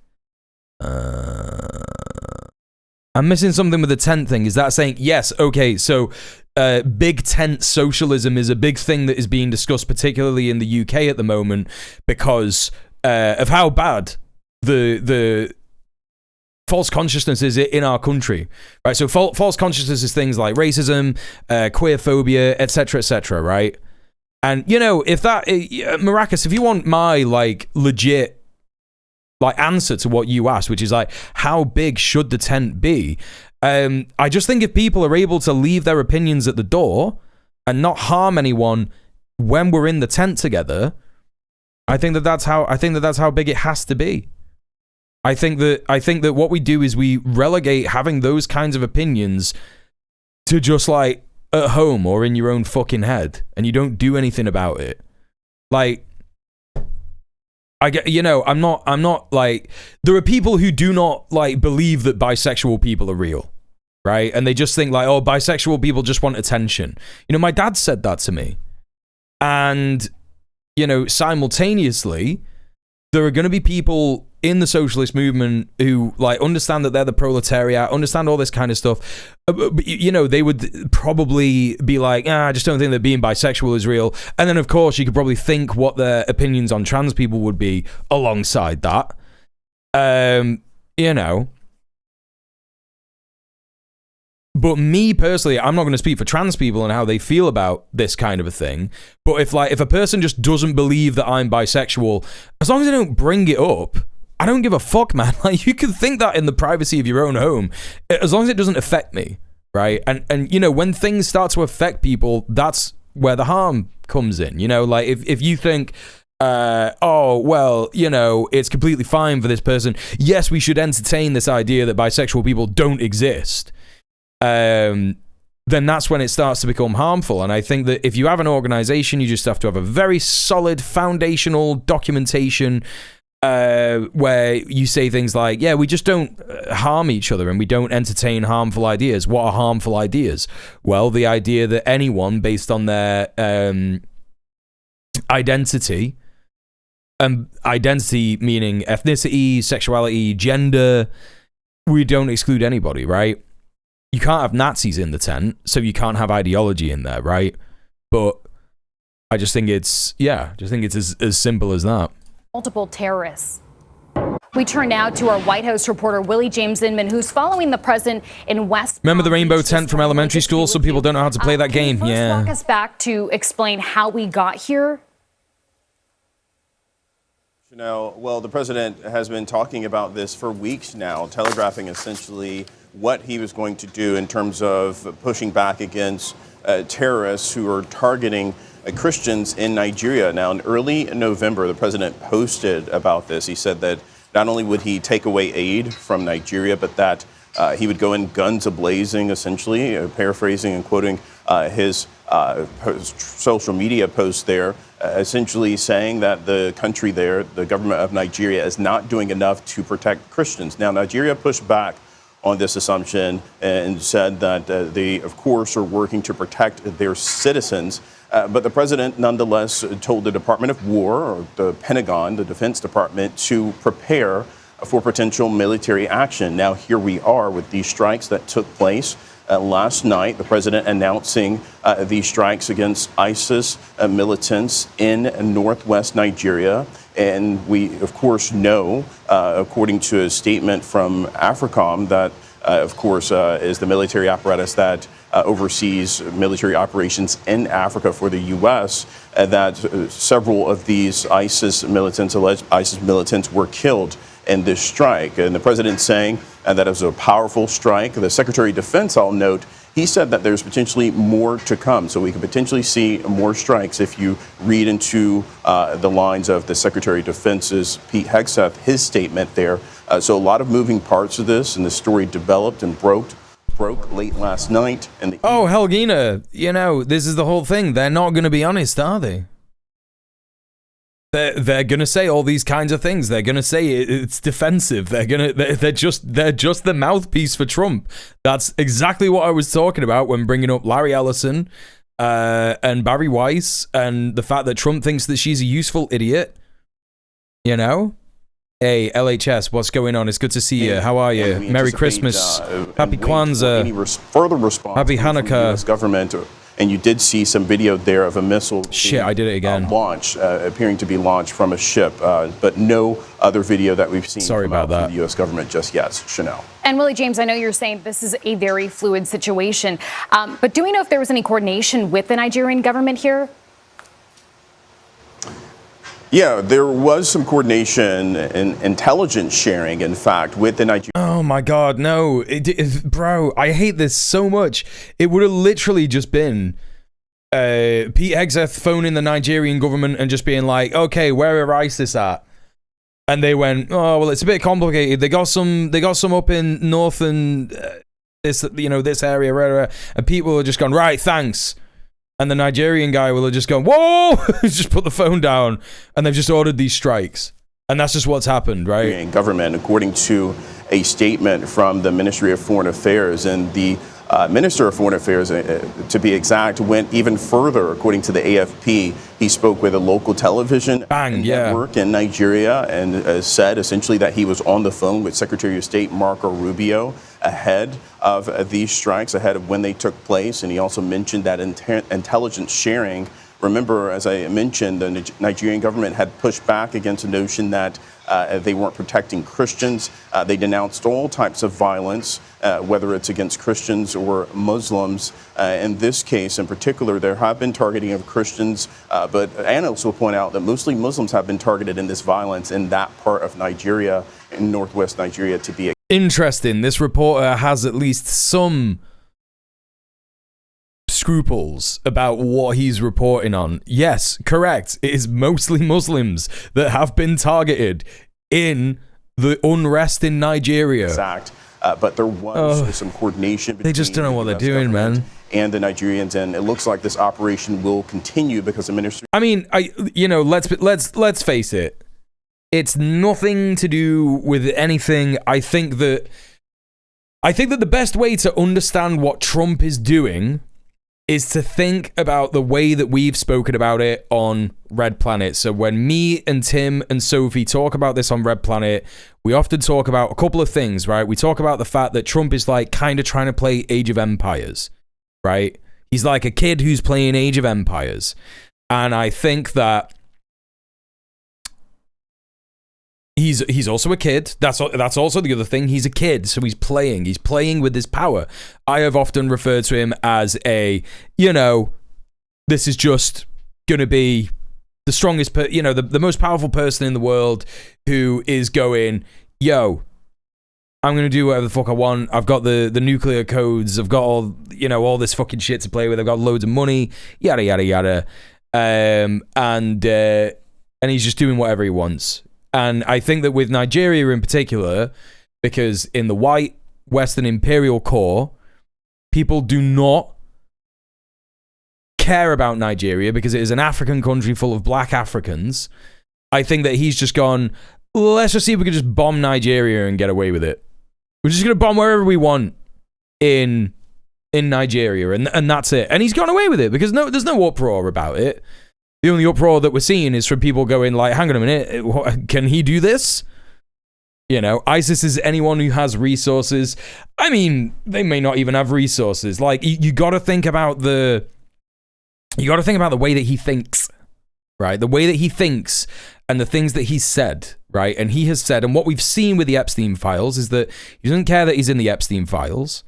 He doesn't care that people think he's in the Epstein file, that people think he's a pedophile or anything like that. He doesn't care about the fact that people have questioned him on killing Venezuelans in fishing boats on the, in the Caribbean. He doesn't care about any of that. He says, I think I'm just going to kill people. And he said on the campaign trail, I think I could just shoot someone on Fifth Avenue and people would still support me. And it's not whether people would still support him, it's whether he could keep control of power. And that's what it is. His main thought process nowadays is distract from Epstein. I do think that's true, but I also think that he is also thinking about his about the way to challenge China. He is thinking, right, okay, how do we challenge China? But I think, unfortunately, he is taking too many leaves out of Israel's book, which is dumb because Israel has been taking leaves out of the US's book, and the US doesn't really have that kind of have that that power anymore. Do you know what I mean? Hey, Powerful Finger, how's it going? Radio After Dark, welcome in, hello. How are the no new war MAGA people rationalizing this? Well, I just don't think a lot of them are. His base is dwindling. He doesn't have that much support anymore. So that's how he's thinking. He is trying to push the boundaries of what the US can get away with. So he's murdered people in the Caribbean. He's like, right, okay, we could do that. He's murdered people in Africa. Don't even know who they are in Nigeria. Okay, we could get away with that. And he is also threatening a bunch of other countries. If you press them on that, they say they don't care. Yeah, some people who do really still support Trump, they will say that they don't care because they're pedophiles as well, or they're willing for a person to be a pedophile, and they just don't care that much about kids or about pedophilia. You know what I mean? Like, I do think that, like, what you have to remember is that the right use and recuperate left-wing rhetoric all the time. So, like, particularly in the UK, protect our women and girls. But of course, the so-called patriots in the UK are not interested in protecting our women and girls because there are because they don't talk about Andrew Mountbatten ever at all because he's white and they love the king. So that's the end of that. People love to be like, yeah, as long as it doesn't affect me. Exactly. Yeah. The only thing that matters is their justification for hatred and desire for revenge. Yep, that's it. It doesn't matter. Alex Jones is the only one I know who is still like 100% pro-Trump, but I think that's just because Roger Stone owns his fucking company. Yeah, it's going to be like that. Yeah, for sure, man. As long as Trump gives them that, they're cool with whatever he does. Correct. Yeah. Minister of Foreign Affairs in Nigeria said that this is an ongoing operation, Chanel. All right, so that's what CBS is saying. Financial Times, let's take a little read of this. Can I get this? Can I read all this? I can read all this. All right, fine. Yeah, let's take a quick read through this, get the notes on this. Financial Times, of course, if you want to know what capital owners are really thinking, check out the Financial Times. Of course, it's completely biased towards capital owners in the white Western Imperial core, but, you know, that is what it is, and it's a good way to look at this. Why bomb Sokoto? So Sokoto is the region that Trump bombed, but it has baffled Nigerians. US missile attacks on Christmas Day hit a part of Nigeria's northwest that is almost entirely Muslim. Now, why is the Financial Times concerned with this, right? Because capital needs the rulers to make things make sense for the markets, right?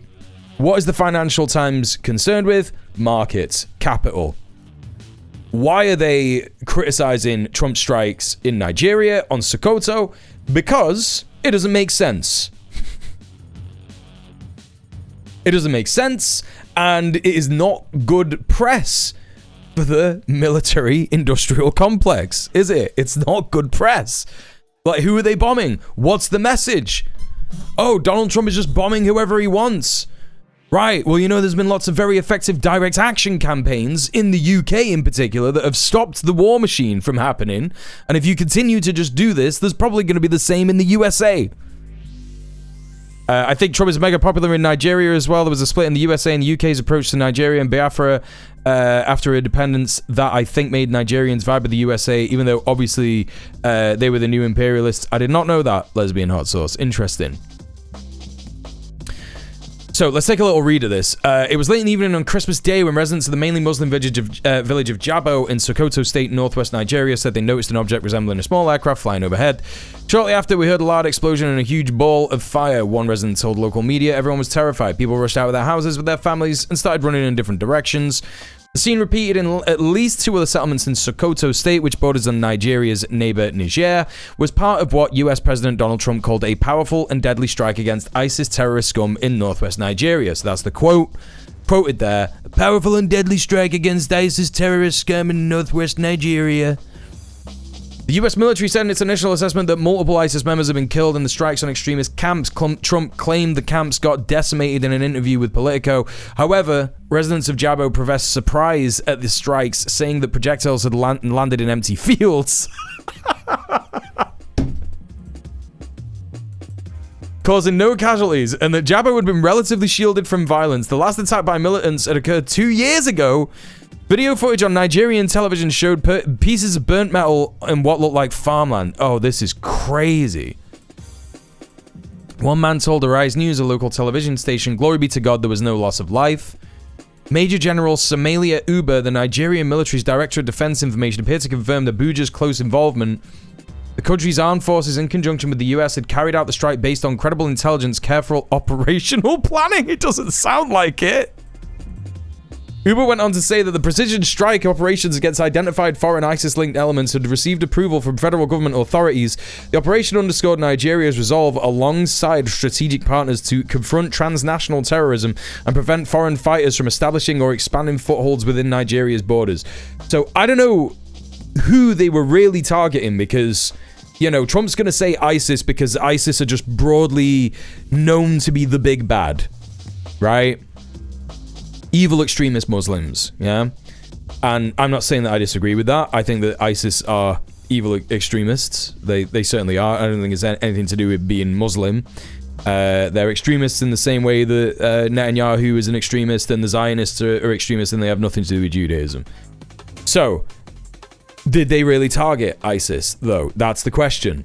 You know, and what is Nigeria's involvement with Niger, which Niger is part of the coalition of Sahel states, which ended up throwing off the shackles of imperialism and colonialism from France earlier this year and in the tail end of the year before, 2024.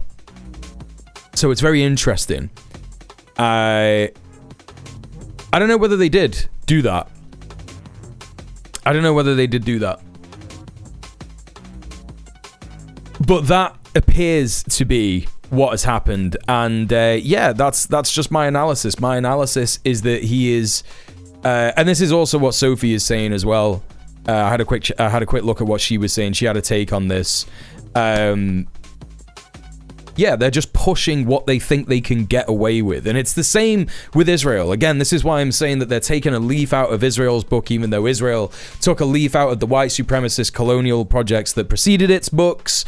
It's just trying to get away with what it could get away with. That's why it randomly bombs Syria, it randomly bombs Lebanon, it randomly bombs Gaza, it randomly bombs the West Bank, it randomly seizes houses from people in the West Bank and Jerusalem and West Jerusalem and all these different places. It seizes Jerusalem, it seizes more and more of Jerusalem every day. You know, it threatens people, it bombs whoever it wants to in Qatar. You know, and now it's trying to manufacture consent for war with Iran, and that's what's going on with Trump and Netanyahu having a little meeting today. So let's take a look at this. This is literally 3 hours ago. Trump says he would support Israeli attack on Iran if it continues its nuclear buildup. At Mar-a-Lago, Trump says talks with Netanyahu will focus on moving quickly to phase 2 of the Gaza plan, returning the last hostage, who is dead, by the way, and addressing Iran, while also saying it will be very hard not to pardon the Israeli leader. So this is Yediot Aharonot. So for those of you that aren't familiar with Yediot Aharonot, Ynet, this is one of the more right-wing... you could hardly call it a journalistic outlet. You could barely call it a journalistic outlet because they let all kinds of people write articles. We read an article in here the other week that was literally from an IOF fascist soldier. He was just talking about, yeah, we just need to murder everyone in Iran. Iran are just like evil, horrible Muslim extremists. The civilians need to be liberated, but the way that we liberate them is with bombs. Just complete insanity. God, what the fuck even? Who the fuck even was that fucking guy? He was like one of the commanders of the invasion of Gaza after the October the 7th Al-Aqsa flood operation. So this is Yediot Aharonot. So that's the kind of outlet that we're looking at here, right? Trump said he would support Israeli attack on Iran if it continues nuclear buildup. So we just read this. At the start of his meeting with Prime Minister Benjamin Netanyahu on Monday, US President Donald Trump outlined a broad agreement covering Gaza, Iran, Turkey, Syria, and hostages, saying he hopes to move quickly to the next phase of the Gaza plan. We hope to get to phase 2 of the Gaza plan very quickly, Trump said. There's a little video here. Let's take a look at this. One time, which means that... Oh shit, this is happening right now?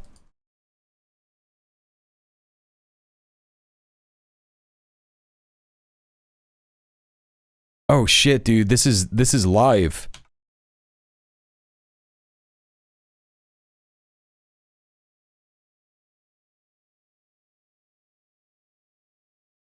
CNBC, okay. like you did yesterday. Would you like that or not? Do you want that? All right, so it looks like the meeting hasn't quite started. If you'd like, Can we go back? Fuck off, chat. I don't want to see that. all right. But if you want, will you work on that, Margot? Is Margot doing a good job? Yes, absolutely. She's a star. She's too nice. Attacking around is not going to work, no. And you're not nice to us, but that's okay. Margot, take them up and have a beautiful lunch, and we'll see you later. I'm kind of worried with the strike, the alleged strike on Putin's residence could scuttle peace. Yeah, I don't like it. It's not good. I heard about it this morning. You know who told me about it? President Putin told me about it. Early in the morning, he said he was attacked. It's no good. It's no good. It's so crazy that, like, oh, man. And libs love this shit. Libs eat this stuff up all the time. But the problem is that they can't hold two things at once anymore. So, you know, you've got like the neoliberal government in the UK that is currently saying, right, well, the reason that we need to attack reform is because they're all infiltrated by Russian interests and Russian money and stuff, right? But then on the other hand, they won't sever ties with the US publicly. They won't talk about the US in that way, right? Even though that's the big line that they have all the time about Russia and the US, like, oh, he's infiltrated, he supports Russia. He doesn't give a flying fuck about that shit. He doesn't have connections to Russia in that way. All that he has is an interest in controlling America and Latin America and concentrating on that rather than putting resources into Ukraine. That's all it is. He just wants to consolidate it. You know what I mean? Hey, no worries, Johnny. Yeah, you're not late. It's all good. I was late to the stream. It's Christmas times, and I hope your pops is getting better, dude. You know. But so what he's referring to here, in case you don't know, chat, he's talking about the fact that amidst all the peace talks, Zelensky decided it would be a good idea to try and like strike Putin's home, to try and kill him, to do a bit of regime change before, you know, one last attempt to do what they're trying to do in Russia, which is either regime change or you know, hurt Russia so bad that like they have to capitulate to Western interests. Tell your leaders that was a great honor for me. I think it has not happened before, or something they told me. Right. But the relationship's been extraordinary, and you have to buy all of America's guns to protect you from America's good friend Russia. Yeah. On occasion, but you need a strong man. If you had a weak man, you wouldn't have Israel right now. Israel would have been, you know, Israel with most other leaders would not exist today. That's fucking true. He's correct. And now they're stronger than ever. Yeah, please. Are you going to ask Netanyahu to sign this agreement with Syria? Well, I hope he's going to get along with Syria, because the new president of Syria is working very hard to do a good job. He really is. I know he's a tough cookie, and he's, you know, you're not going to get a choir boy to lead Syria. That's the one thing I want to say. So I hope they're going to get along, because you're not going to get a choir boy. I dropped the sanctions on Syria because otherwise they wouldn't have had a chance. We want to see Syria survive. So we're going to be talking about Syria too. Okay. Thank you. They want to see Syria survive, but just under Israeli control. That's what they want. Not too many people. They've been very fair, actually, for the last 3 days. President Trump, are you going to have a green light for another attack in Iraq?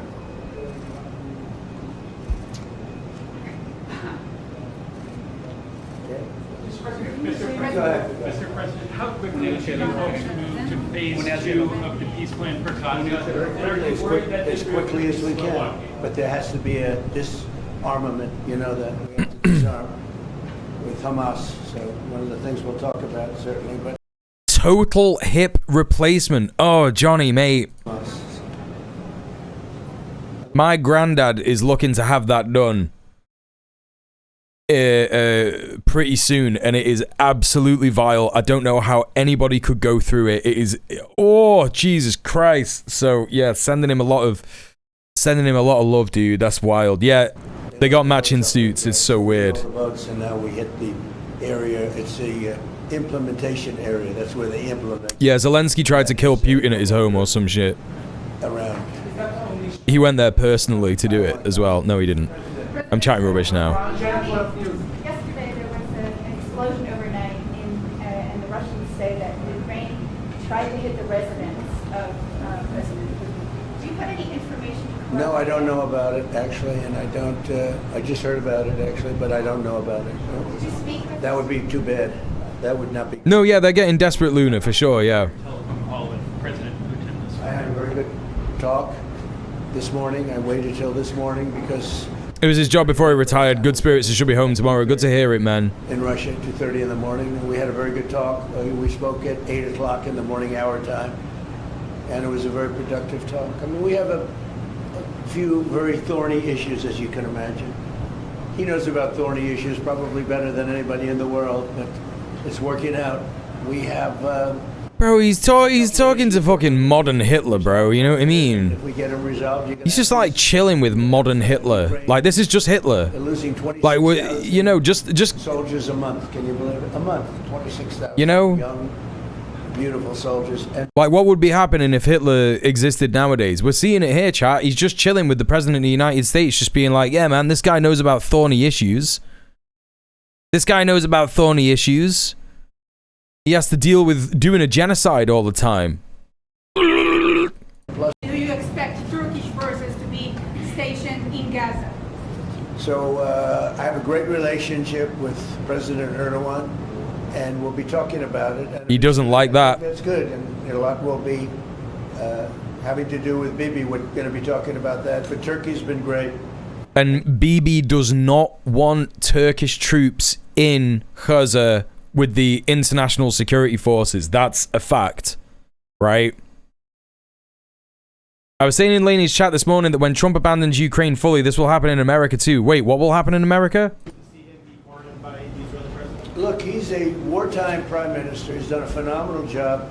He's taken You mean in Latin a America? dangerous period of trauma. Israel with other people might not exist right now, if you want to know the truth. That's a pretty big statement, but it's true. I feel that. You had the wrong prime minister. Israel right now would not exist. But all he's doing here when he says if you had the wrong prime minister, Israel would not exist, he's just repeating Bibi's rhetoric. You know, they worked this out before they did this. You know what I mean? They were like, what do we say to the press? Oh, well, we'll just say if Bibi wasn't around, then Israel wouldn't exist. Build up again, and if they are, we're going to have to knock them down. He's kind of right. I would argue that he's kind of right, but that would be good. They want to make a deal that's much smarter. You know, The only way that Israel can exist is if it's consistently belligerent to all of its neighbors and doing genocide of the Palestinians. They decided not to make a deal. They wish they made that deal. So I think, again, they should make a deal. Because if it's doing that, that is upholding the US's hegemony in the region, controlling the oil flow, disrupting any attempt to nationalize oil production and keep it for indigenous societies in the Middle East, in West Asia. The US will just keep giving them money. The economy is bust. The economy is no good. And I know that people aren't so happy, but don't forget, every time they have a riot or somebody forms a group, little or big, they start shooting people. He's talking about Iran now. People. And the people tend to... I've watched this for years. There's tremendous discontent. They form 100,000, 200,000 people. All of a sudden, people start getting shot. And that group disbands pretty quickly. So, bro, are you saying that they don't do this in Israel? Are you saying that they murdered 120,000 fucking civilians because they dared to resist? Also, this happens in the USA. The missiles, yes. The nuclear, fast. Okay? One will be yes, absolutely. The other was, we'll do it immediately. Mr. President, one of us from Channel 12 News. What are your plans regarding Gaza for the next few weeks? Well, we're going to be dealing on Gaza. That's why this very great prime minister is here right now. We're going to be what on Gaza? We're going to be grilling? 5 major subjects that we're discussing, and Gaza will be one of those subjects.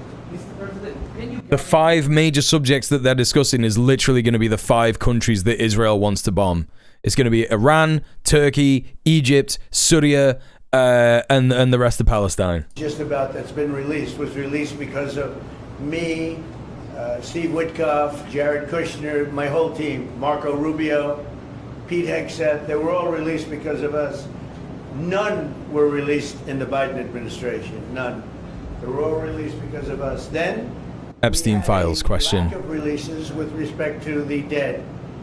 And all of a sudden they started coming back because I said, nope, you said you were going to. We have one wonderful young man whose parents are right now inside.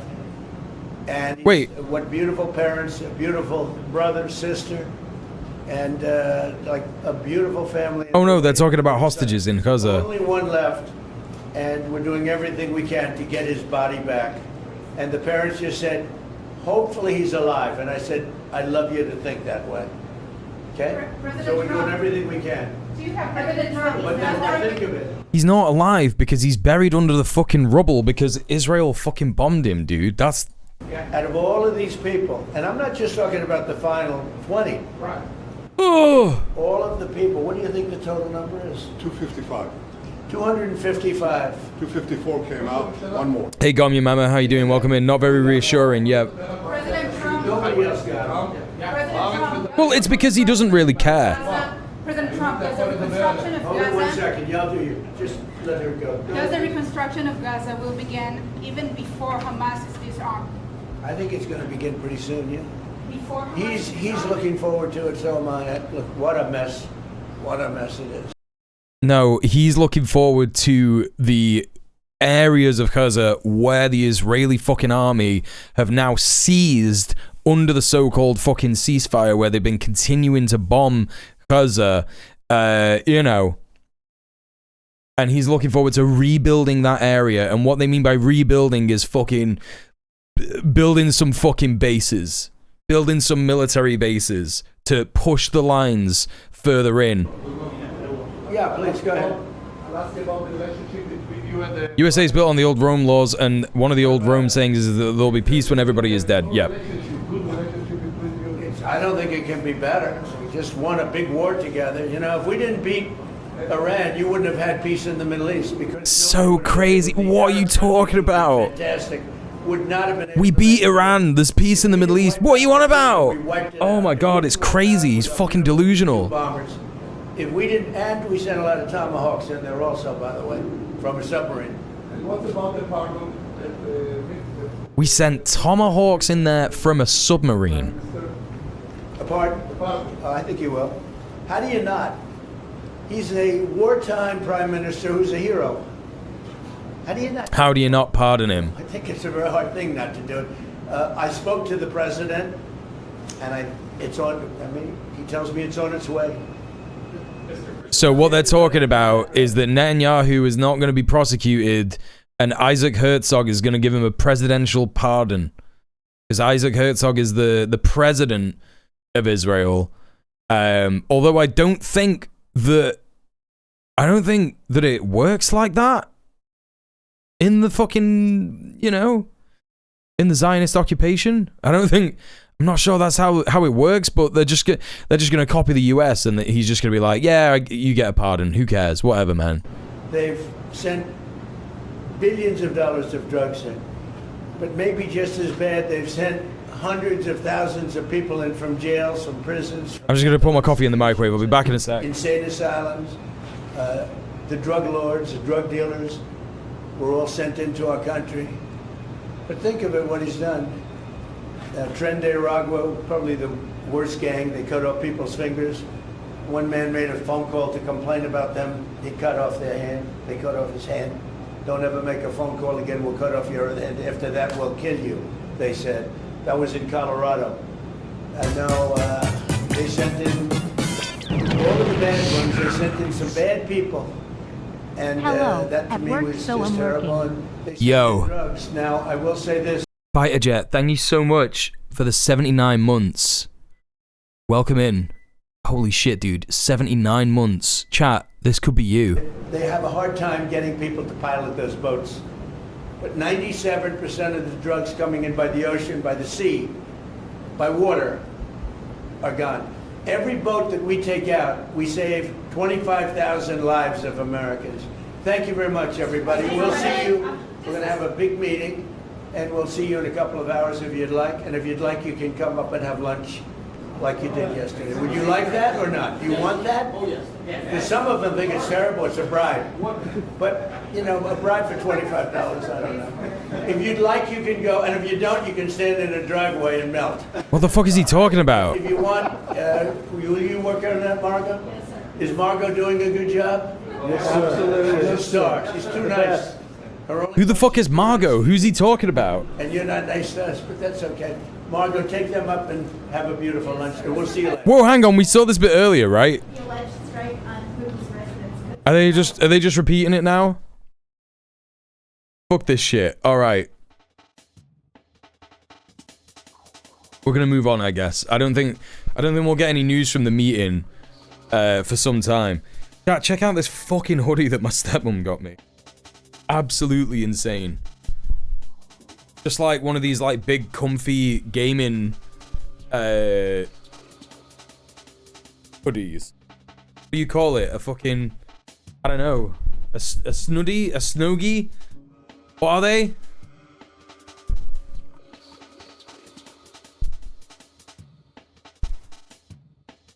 Oh my god.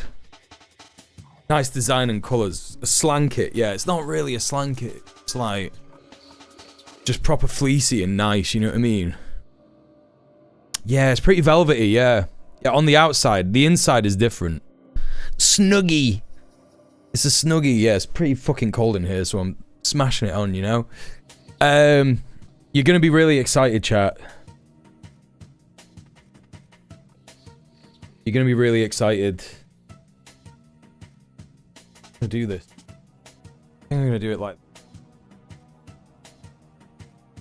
fake of the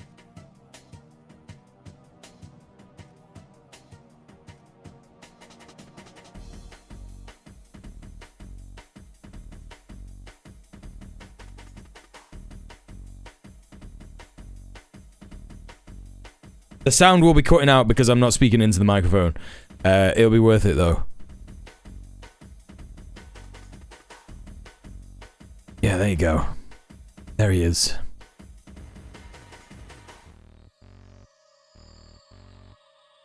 That's what I was talking about.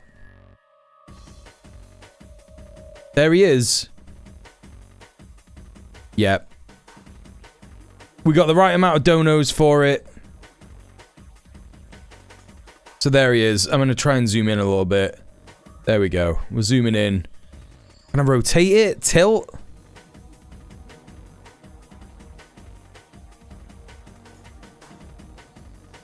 He's looking majestic as fuck. He's been very happy the last couple of days because I've actually, like, been sitting with him on the couch. I don't think he likes it when I'm in here, chat. I think that's the thing. I think I have to, like, sit with him in the room that he likes. And that's how that goes. You love this emoji? Yeah, it's good, innit? It's a good emote. I tried to donate. They don't say my payment methods. That's okay, Jenny. Don't worry.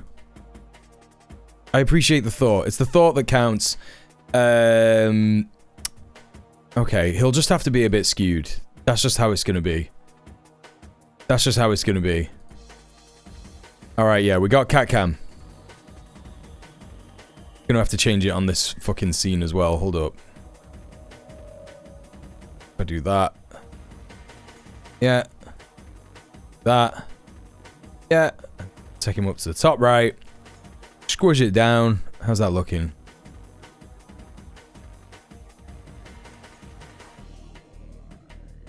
Yeah, there you go. Alright, okay. Dutch angle melt, yeah, there he is. I'll have to figure out how to do that. Because he likes being up there now, again. So, you know, we changed it a little bit. We changed it a little bit recently because he was hanging out in the thingy. What have you done? Oh, I thought he'd cut himself, but he hadn't. He's just got a little bit of a little mark in his fur. My phone doesn't want to cooperate. Wait, what do you mean? Sweater sounds comfy though. Yeah, it's good. It's good. It's pretty comfy. Right, okay. Let's move on from this. We were reading the Ynet thing. Let's continue reading this. Trump said reconstruction on Gaza will begin soon and stressed efforts to recover the body of the last remaining Israeli hostage held in Gaza. We're doing everything we can to get the body off the last hostage. Iran featured prominently in Trump's remarks. I hear Iran is trying to build up again. If they are, we have to knock them down. Added that Iran should pursue diplomacy. Yes, they have been doing that for the last fucking 30 years, but you're not interested in it. Iran should make a deal, but sometimes that doesn't happen. It does. They've made a deal over the last fucking 20, 30 years. Since Israel and the US has been fucking being belligerent towards them. Trump said he would support a rapid attack on Iran if it continues its nuclear buildup. Right, well, it is going to continue doing that because you won't engage in talks about it, and that's how that's going to be. So, Trump also said that Hamas must disarm. There has to be a disarmament. You know, we have to disarm with Hamas. The president said Turkey would also be discussed during the meeting, adding that he hopes Netanyahu can improve relations with Syria. We'll be talking about Turkey, Trump said, adding later, I hope Netanyahu gets along with Syria. Asked about Trump reports that Ukraine attempted to attack Russian President Vladimir Putin's residence, Trump said, I don't know about Russia saying Ukraine tried to attack Putin's residence. He did say that. Wait, what are you talking about? Why not just doing incorrect reporting here? We just heard what he said about it. He said, yeah, I heard about that. He said, I heard about it, but I don't know the details. And Wynet are just like, yeah, I don't know about that. Cool. This is cool reporting from Yediot Aharonot, one of the more right-wing Israeli outlets. Trump also addressed the possibility of a pardon for Netanyahu, saying President Isaac Herzog told him one was forthcoming. I think it's a very hard thing to not pardon Netanyahu. But the thing that he's being pardoned for is like insane corruption and like cronyism and all this mad shit, and it's just like, yeah, no, we could just I think that Isaac Herzog should just pardon him. Okay, dude. Isaac Herzog responded to remarks by US President Donald Trump, who said he had spoken with Herzog and that a pardon was on the way. So there you go, chat, there you go. All these people who've been saying, oh yeah, the liberal Zionists though, you know, they want to prosecute Netanyahu, they're gonna get him, and then when they get rid of Netanyahu, it's gonna be better for Palestinians. They don't know what the fuck they're talking about, chat. They don't know what the fuck they're on about, because Isaac Herzog is a genocidal Zionist fascist freak, and he's like, yeah, man, it's good that Netanyahu did all this genocide, so we'll just pardon him. President's residence said that several weeks ago, a conversation took place with a representative on behalf of Trump who inquired about a pardon request for Netanyahu. He was given an explanation regarding the stage that the request is at and was told that any decision will be made according to established procedures, as was explained to Trump's representative. The remarks came as Netanyahu arrived at the Mar-a-Lago resort in Florida, so there you go. Earlier, Netanyahu met with U.S. Secretary of State Marco Rubio, joined by the White House Middle East envoy Steve Witkoff and Jared Kushner, as well as senior White House advisor Josh Greenbaum. According to the Prime Minister's office on the Israeli side, participants included Ambassador to the United States Yechiel Leiter, Acting National Guard Advisor Gil Reich, and Netanyahu's military secretaryman Roman Goffman. In parallel, the family of Ran Gvili, the last remaining Israeli deceased hostage held in Gaza, met in Florida with Rubio, Kushner, and Witkoff, according to a statement from the Tikva Forum, which represents families of hostages and former hostages. Ran's parents, Itzik and Talik, and his siblings, Omri, Sharon, and Shira, took part in the meeting, which was held shortly before Netanyahu's scheduled talks with Trump. Not really anything else to be learned here, so let's move on. Okay, live updates from The Guardian here. This is from 6 hours ago, so let's refresh this. Hey, Husker, how you doing? Good to see you.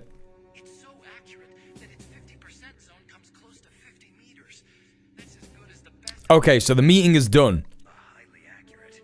24 minutes ago, the meeting ended. Let's see if there's any kind of reporting about this. Occupy West Bank. 10 minutes ago.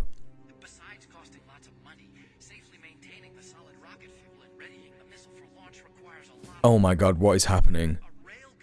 Oh, this is fucking crazy, man. Alright, okay, so an hour ago, this was the Herzog office issues swift denial. Okay.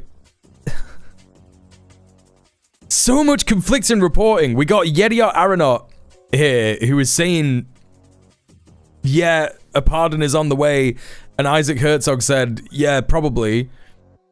But then an hour ago, we've got The Guardian saying, as we reported earlier, Isaac Herzog's office was quick to challenge Donald Trump's assertion that the Israeli president had told him a pardon for PM Netanyahu was on its way.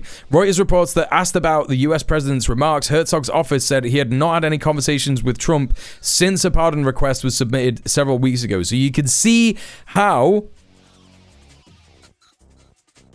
the news gets twisted by the different outlets that report on the news, specifically Yediot Aharonot and you know,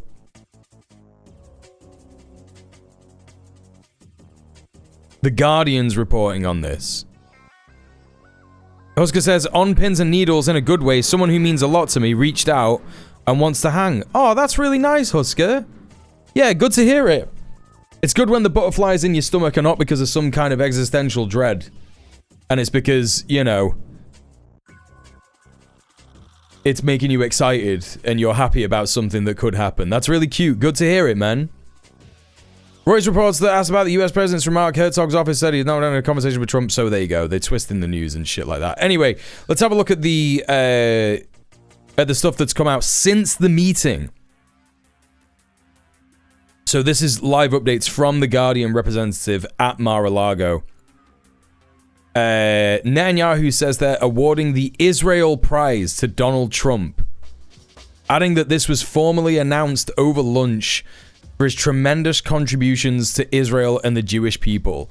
So again, chat, anytime anyone says to you, the US does what Israel wants, they are giving, even though Trump has betrayed Zionists, and there are lots of Zionists within the Zionist project known as Israel who say this. They say that Donald Trump betrayed Israel for making them have a ceasefire in Gaza, and that they despise Donald Trump for controlling what is going on in the occupied territories.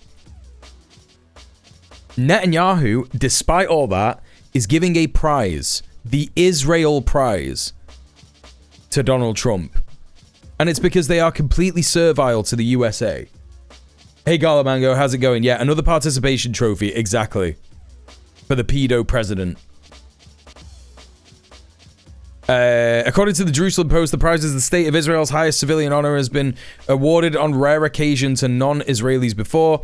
The only exception is the prize for special contribution towards the Jewish people, which, based on what Netanyahu just said, will justify Trump receiving the reward.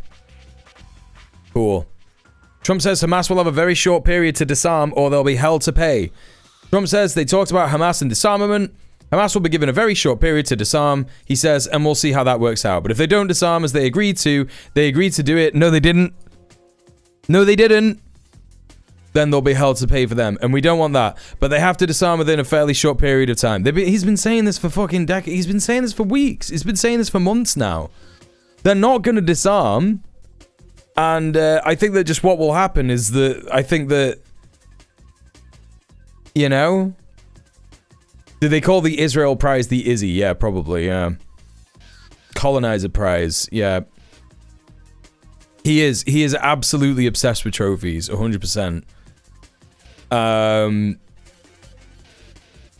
think that what's going to happen is I think that they're not going to disarm because they never agreed to do it. And they're certainly not going to disarm in a short period. And then Israel will reignite its genocidal attacks on Gaza. It will just keep doing it. And then the resistance, which is not just Hamas, the resistance will just continue to fight the genocide because that is the normal human response to a genocide. So, yeah, that'll be that. Slow Blink, he loves you. Yeah, he does tell me sometimes that he loves me, yeah. You know. So there you go. That's what's going to happen, right? It's just going to continue. And I think that when that happens, I think that, because as we know, chat, the IOF does not have the numbers to make up the army for what it wants to do in Gaza. And I think that if there is a renewed effort to try and invade Gaza, I think that they will lose in a pretty bad way, and I think in order to distract from that, they're going to hit Iran, and I think that then it is going to be game over. I think that that's just what's going to happen. I just think it's going to be game over.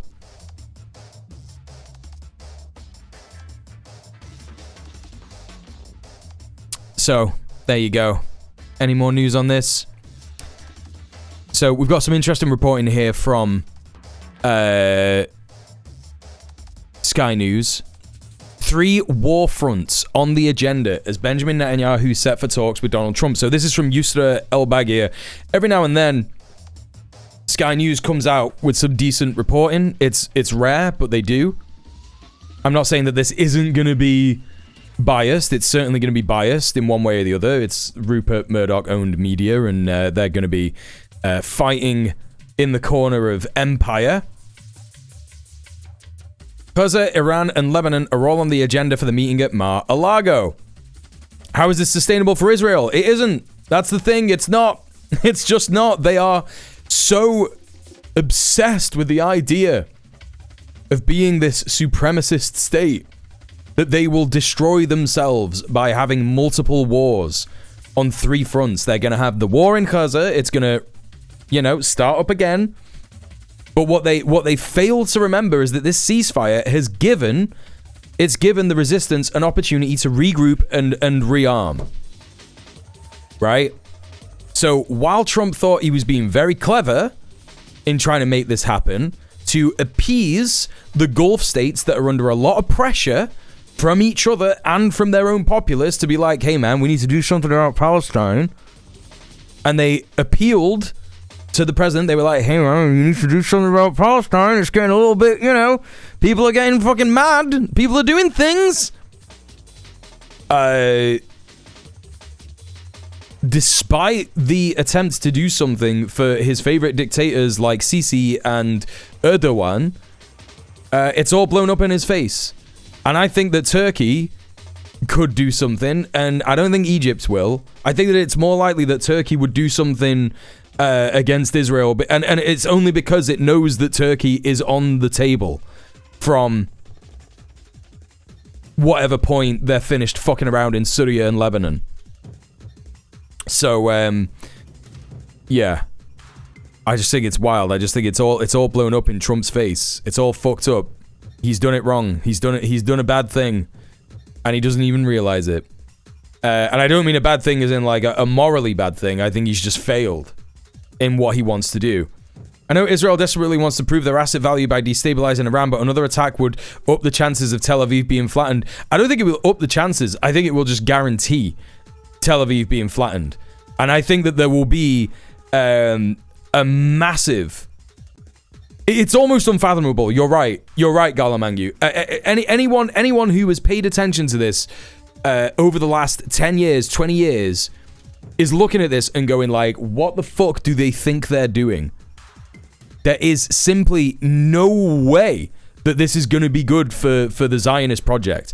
And none of us are saying that to be like, hey man, you shouldn't do this, because of course none of us want the Zionist project to continue.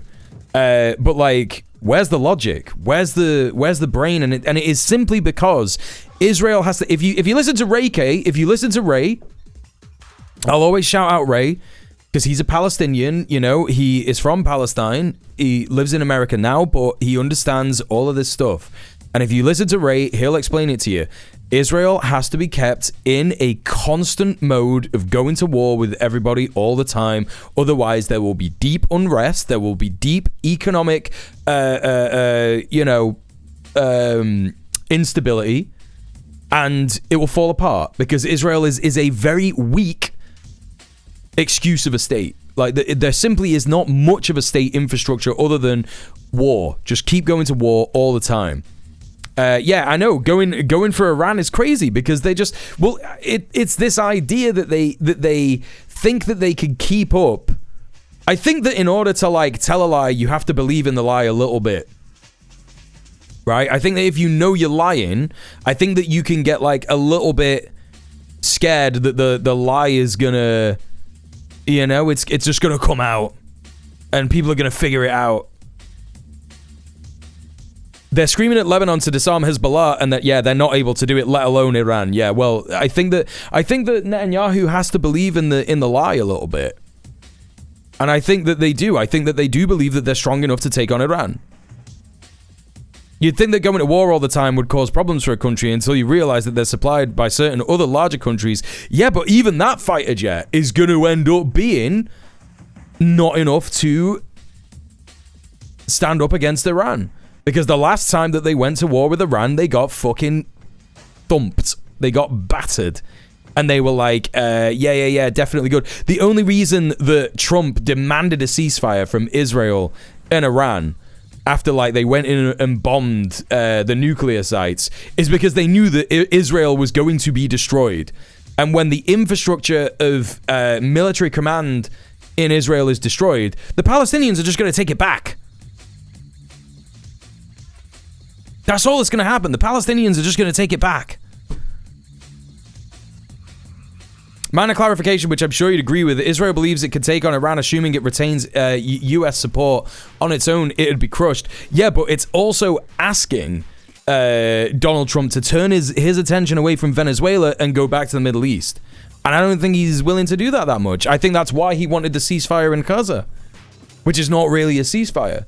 Because he was like, oh yeah, we don't really want to be sending you that much money anymore. I think that you should be able to deal with this yourself, or you can't, or I don't know, maybe you shouldn't get our support. And I think that that's why they're glazing Israel so much. They're glazing Trump at this point. They're like, yeah, you get the Israel prize, anything you want, we'll suck your dick, whatever. We won't talk about the Epstein files in the press in Israel. Don't worry about it. Anything like that, we'll get rid of it. Whatever you want to happen, man, we'll get rid of it. And I just don't think... I genuinely don't think Trump is that interested. I think he's more interested in maintaining his relationship with the traitorous Gulf states. That was what he was... In Trump 1, he was completely obsessed with the Abraham Accords. He was like, I'm going to do it. I'm going to normalize the Gulf states' relationships with Israel. And the Gulf states were already kind of servile to the US anyway. Because they were like, well, we're gonna do all kinds of business deals with the USA. We're gonna let you have military bases on our land, whatever. Who cares? But the Abraham Accords were really like, I am gonna normalize relations with Israel with these traitorous Gulf states. He loved touching that Saudi orb. Yes, exactly. So that's it. I don't think that they're gonna. I don't think. Inshallah, I think Israel will not exist in the next fucking year. I think it's crazy that it's escalating this much, this quickly, but I actually think that they are going to try and attack Iran very soon, and I think things are going to go very badly for them. Because they're in this idea, and I totally get what you're saying, Husker. I absolutely agree. I think that they are in this world where they really have to believe that the US is backing them. I think that this is what this meeting with Netanyahu is all about. And they're going no, we need your support. And I think that Trump is going to be like, yeah, okay, whatever. But they're more concerned. Trump is far more concerned with China and Venezuela. I think you're wrong about Israel. I mean, I just said a lot of things about Israel, so I don't know what part you think I'm wrong about, but, you're going to have to specify. I think you're going to have to specify, man. There is no point when Israel tames out all its enemies and there's finally peace. It'll just keep waging war until it's destroyed or it destroys itself. This is what all the scholars say. This is what Ilan Pape says. This is what Finkelstein says. This is what Schleim says. This is what everybody says. About Israel being defeated by Iran.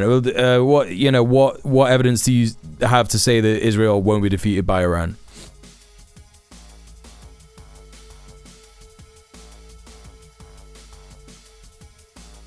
Okay. Lead up to the meeting, Defense Minister Israel Katz said that about Gaza's future. We're deep inside Gaza and we will never leave Gaza. There will be no such thing. We're there to defend, to prevent what happened in the past. What they mean by that is, we're not going to get kicked out. We're not going to get kicked out. Israeli strikes have continued through the ceasefire period. The US military won't allow that to happen. Yeah, but it allowed it to happen last time. The only reason that Iran stopped fighting Israel was because Israel agreed to the ceasefire that the US military, not the US military, that Donald Trump demanded that they do. You know? And what you've got to remember is that the US military does not have, like, the capability to fight Iran. It's barely got the capability to fight Venezuela. You know? So, you know. The cause of health British, who said more than 400 people have been killed, at least 1,000 others injured since the ceasefire started on 10th of October. What he's talking about is that in the past, they invaded Gaza, and in the past, they were expelled. Right? So he's saying we're not going to be expelled from Gaza again.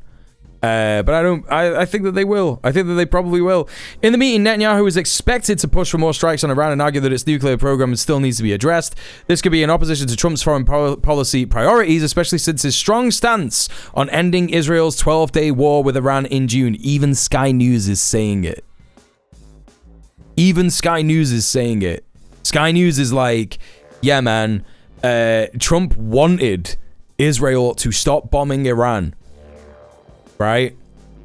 And it's nothing to do with, oh yeah, the USA took out Iran's nuclear capabilities with the bunker buster bombs because they didn't even touch it. They didn't have any fucking effect on it whatsoever. And everybody who said, yeah, you didn't have any effect on what happened on Iran's nuclear capabilities that was in the Department of Defense, they fired every single one of those advisors. And those were arguably the last competent people that existed in the US Department of Defense. I don't believe for a second that Pete Kegsbreth, podcaster, fucking loser, we're gonna change the name of the Department of Defense to the Department of War. I don't fucking believe for a single second that they have a good idea on what Iran is capable of. I don't think Trump would risk starting another war in the Middle East. Well, I don't necessarily believe that. I believe that that they could be stupid enough to start another war in the Middle East, but they would lose very badly. Israel will be around until the end of our civilization as we know it. Yes, you're right. If what you're referring to by civilization is the imperial core White West, yes, you're right. And hopefully that will be the end of next year, inshallah. And I believe the way that it's going, that will be when it is. So, yes. Correct. You're correct about that. But the end of that will probably be next year. It's already ending, just so you know, Radio After Dark. It's already falling apart. That's why things are getting the way that they are. Mule, are you familiar with the Millennium Challenge 2002? No, I'm not. But I'm going to Google it. Millennium Challenge 2002.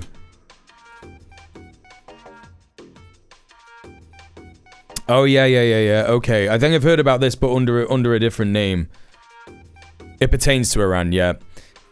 Millennium Challenge 2002 was a major wargame exercise conducted by the United States Armed Forces under United States Joint Forces Command in mid-2002, running from 24th of July to 15th of August. The exercise involved both live exercises and computer simulations, costed $250 million, the most expensive wargame in U.S. military history. MC02 was set in 2007, intended to be a test of future military transformation and transition towards new technologies that enabled network-centric warfare, providing a more effective command and control of current and future weaponry and tactics. The simulated combatants were the United States, referred to as Blue, and a fictitious state in the Persian Gulf, Red, often characterized as Iran or Iraq. MC02 was an experiment mandated by Congress in 2000 to explore critical warfighting challenges at an operational level of war that will confront the United States Joint Military Forces after 2010. The simulation took 2 years of planning and involved 13,000 troops. The Red Force, led by retired Marine Corps Lieutenant General Paul K. Van Riper, used numerous asymmetrical tactics unanticipated by the Blue Force. A preemptive cruise missile strike attack sunk 16 Blue warships and led to the exercise's suspension. The simulation was restarted with Blue forces fully restored and Red forces heavily constrained from free play to the point where end state was scripted, resulting in a Blue victory. Van Riper Later criticized the cost of the exercise as wasted. That's so funny, dude. They lost. They lost because they didn't know. They lost because a guy was like, well, here's all the things. This guy was like... What? Who is this guy? Retired Marine Corps Lieutenant General. So this guy has got... You know, he was a lieutenant general in the Marine Corps, and he was like, here's all the things that we've failed in the past. So what I'm going to do is I'm going to do that in this war games exercise. And then the US military was like, no, we can't be having that. They lost and said it wasn't fair that the other side didn't fight the way they wanted him to. That's what I mean. This guy's like he's an experienced fucking military commander. And he fought in a way that was like, yeah, our enemies have fought this way in the past. And we should be prepared for that. And then the fucking United States military was like, yeah, no, I don't know about that, bro. We'll just do it again so that we win. This is what I mean. This is the fucking, like, this is the, what do you call it? This is the hubris of empire. They're like, no, there's no way that people would fight in a different way to what we want. Yeah, I don't think for a fucking single second, man, that the US military knows what the fuck it's talking about when it comes to, like, Iran or Israel. So anyway, there you go. There's the Netanyahu and Trump talks. We've gone through that. The boys left. So that's sad. I was referring to the world civilization, the Battle of Armageddon. What is the Battle of Armageddon? What is that? What are you referring to? I've never heard of this. Because I'm gonna be real, man. I think that what you're referring to is something that is a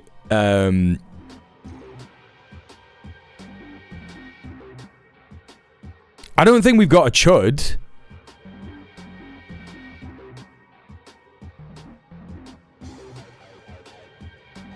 I just think that we've got someone who might not understand Israel and empire and stuff like that.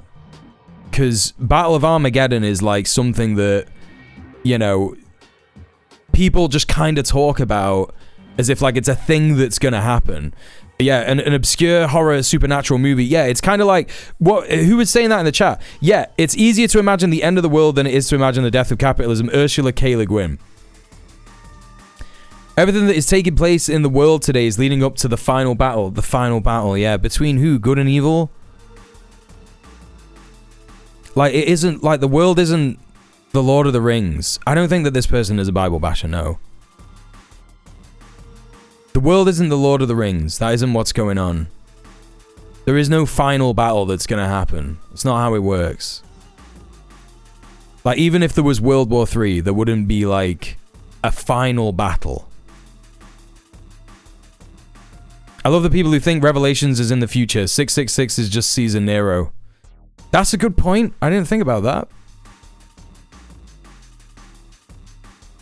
Lord of the Rings would be much cooler. Yeah, they already had all those battles back in the day with the trebuchets and bows and arrows and all that. That's all happened already.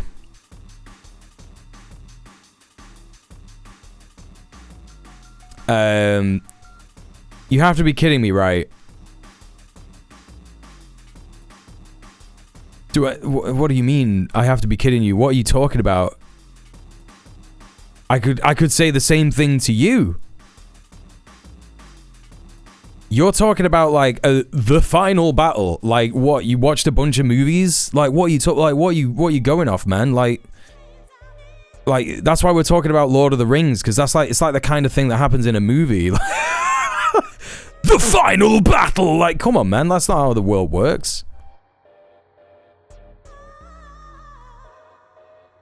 Like, what are you coming at this from like are you coming at this from like a Bible thing? Are you coming at this from like a scripture thing? Are you like referring to like religious scripture in this stuff? Like Armageddon, a final battle, yada yada yada. Like, is that where you're coming from with this? They might be doing the evangelical conspiracy. I don't know. World War III. Okay, so you're talking about World War III. Right, so World War III is something that hasn't happened. Right? We don't know what it would look like. And we don't know who the participants would be in it. Right? So you're talking about this as if it's like, yeah, that's going to be the end of civilization. That's going to be the end of everything.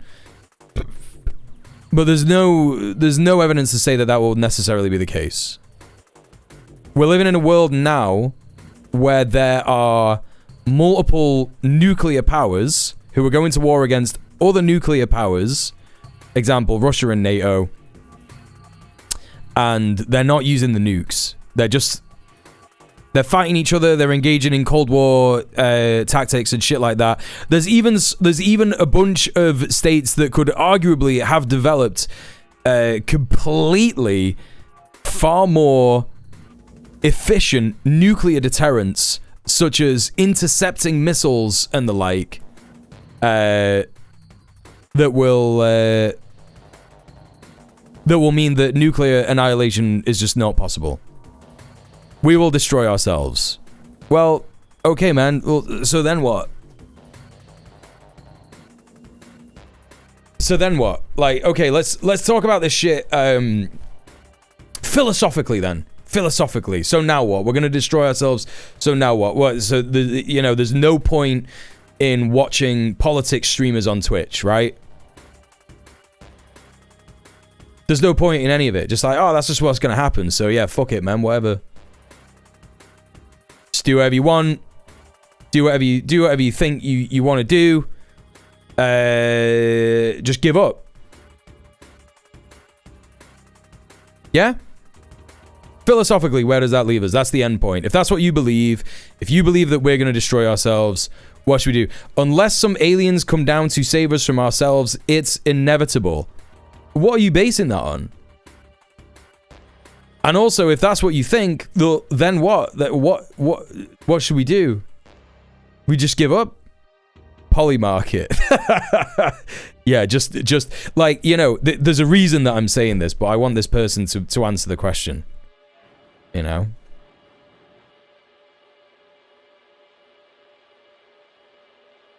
Right. Hocha Posidist. Right. Exactly, Husker. That's...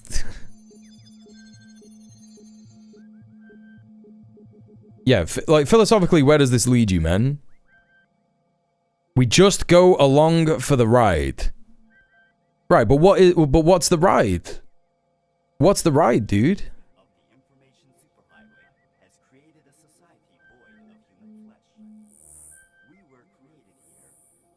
We can't change the future. Who says?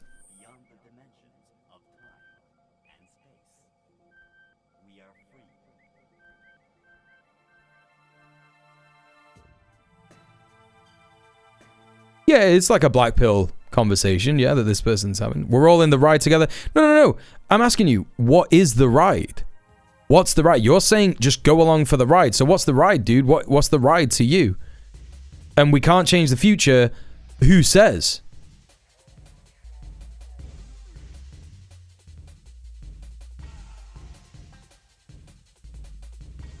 The ride of life. No. No, I'm asking you philosophically. Krill, thank you for gifting this chatter a sub. Thank you. Enjoy your ad-free viewing.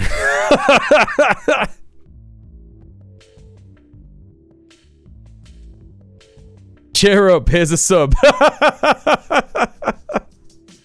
Philosophically, right, you're saying the ride of life, we're all in the ride together, just go along with the ride. But I'm saying to you, well, what is the ride to you? What is it to you?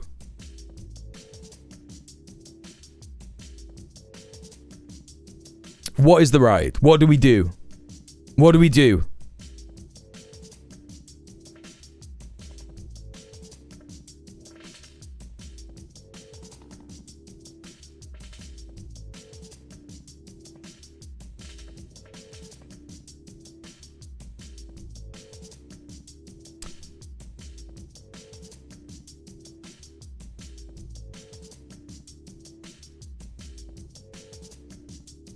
I don't know, fam. Okay. Interesting. So for you, you don't even know what the thing is that you want to go along with. It sounds to me like you just don't know a lot. And I don't mean like you're uneducated, you don't know anything. It sounds to me like you're scared and you do, and shit sucks, and we just like, I don't know, man, just like do whatever. You just do whatever, man. Like, we don't have any control over it, so we just give up. You know? Just don't do anything. And that sucks, man. That fucking sucks. I used to think that. I did used to think that a lot. And you're right. Like, you know, you're actually right when it comes to if you want to play the game of capitalism, if you want to play the game of electoral politics and like vote your way out, that's not happening. That's true. That's correct. It's not happening. But it's not like that's the only option available. Yes, that's correct. It isn't over until everyone is dead. Even one person can change the future.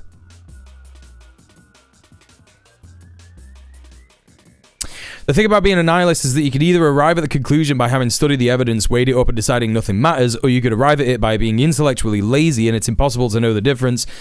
Yeah, but I think that, like, being a doomer is way more common than I think people give it credit for. Like, let's look at the Matt Christman bit, right? Now, chatter, I want you to pay attention to this. I want you to pay close attention to this. It's not that complicated. I know that you think it's complicated, but it's not that complicated. Trust me. I want you to properly pay attention to this video, yeah? Embrace like a Buddhist concept of nihilism, where it's just, look, we found ourselves by total random fact of fate to have been born at the end of this imperial moment.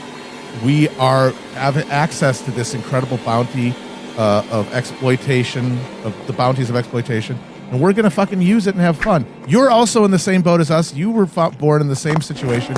You have access to this same bounty.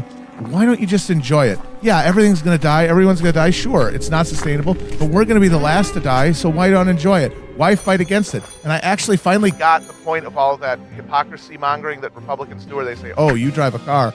Oh, you use a cell phone." It's not to try to get you in some petty hypocritical gotcha. It's to say, we're all in this together. We're all on the same side. Why don't you just enjoy it? Why are you torturing yourself? Why are you like, oh, this is actually bad, and oh no, we're exploiting all these people? Yeah, but that can't change it. You're in this situation. Just eat the fucking slider, drink the goddamn beer, and enjoy yourself. Eat the slider, drink the beer, enjoy yourself. Yeah?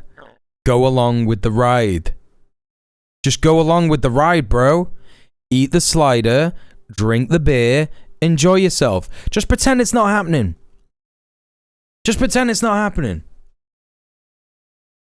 Just fucking pretend it's not happening, dude. Watch the slop, eat the slop. Watch the slop, eat the slop. Drink the slop. You know? Libs, have fun. Because they always have that voice in their head, and that's why they need to trigger libs all the time. They need to push it out. They've embraced this nihilism, but they also know what they've done, and so it's never going to be actually fun. They're never going to really be able to be decadent. They're never really going to be able to be purely hedonistic.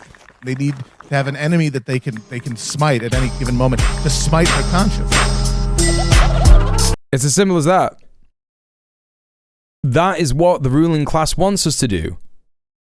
It's been going on for centuries. No, it hasn't. No, it hasn't. No, it literally hasn't. Colonialism has been going on for a few centuries. Sure. Absolutely. Capitalism has been going on for a century and a bit. The current mode, whereby markets, speculative capitalism rather than industrialization and profiting from colonialism, right?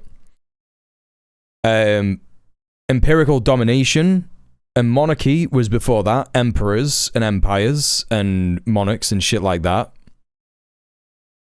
But before that, it wasn't like that. Things have been different, and things have continued to be different. And it's really easy to sit there and be like, oh yeah, this stuff's been going on for centuries, when that's all you're told. Again, like, it's a thought-terminating argument, right? If you start to think like, oh, maybe the world could be a better place. Maybe I could, like, I don't know, start a soup kitchen. Oh, maybe, I don't know, I could, like, start an ICE surveillance network in my local area. Or, like, oh, maybe I could, like, join a union and do some, you know, do a bunch of stuff. Do a bunch of good stuff. Maybe I could stop some people from getting evicted and being made homeless. Maybe I could go out and, like, build homeless shelters out of pallets and wood. Which is really easy, by the way. You know? There's two things most of us don't have: money and power. Right, but those are not two things. Those are like those. Right, so you're talking about that in the capitalist sense, like you need money to have power, right? But that's not true, because you can have power with a bunch of people all collectively. Power comes from labor, correct?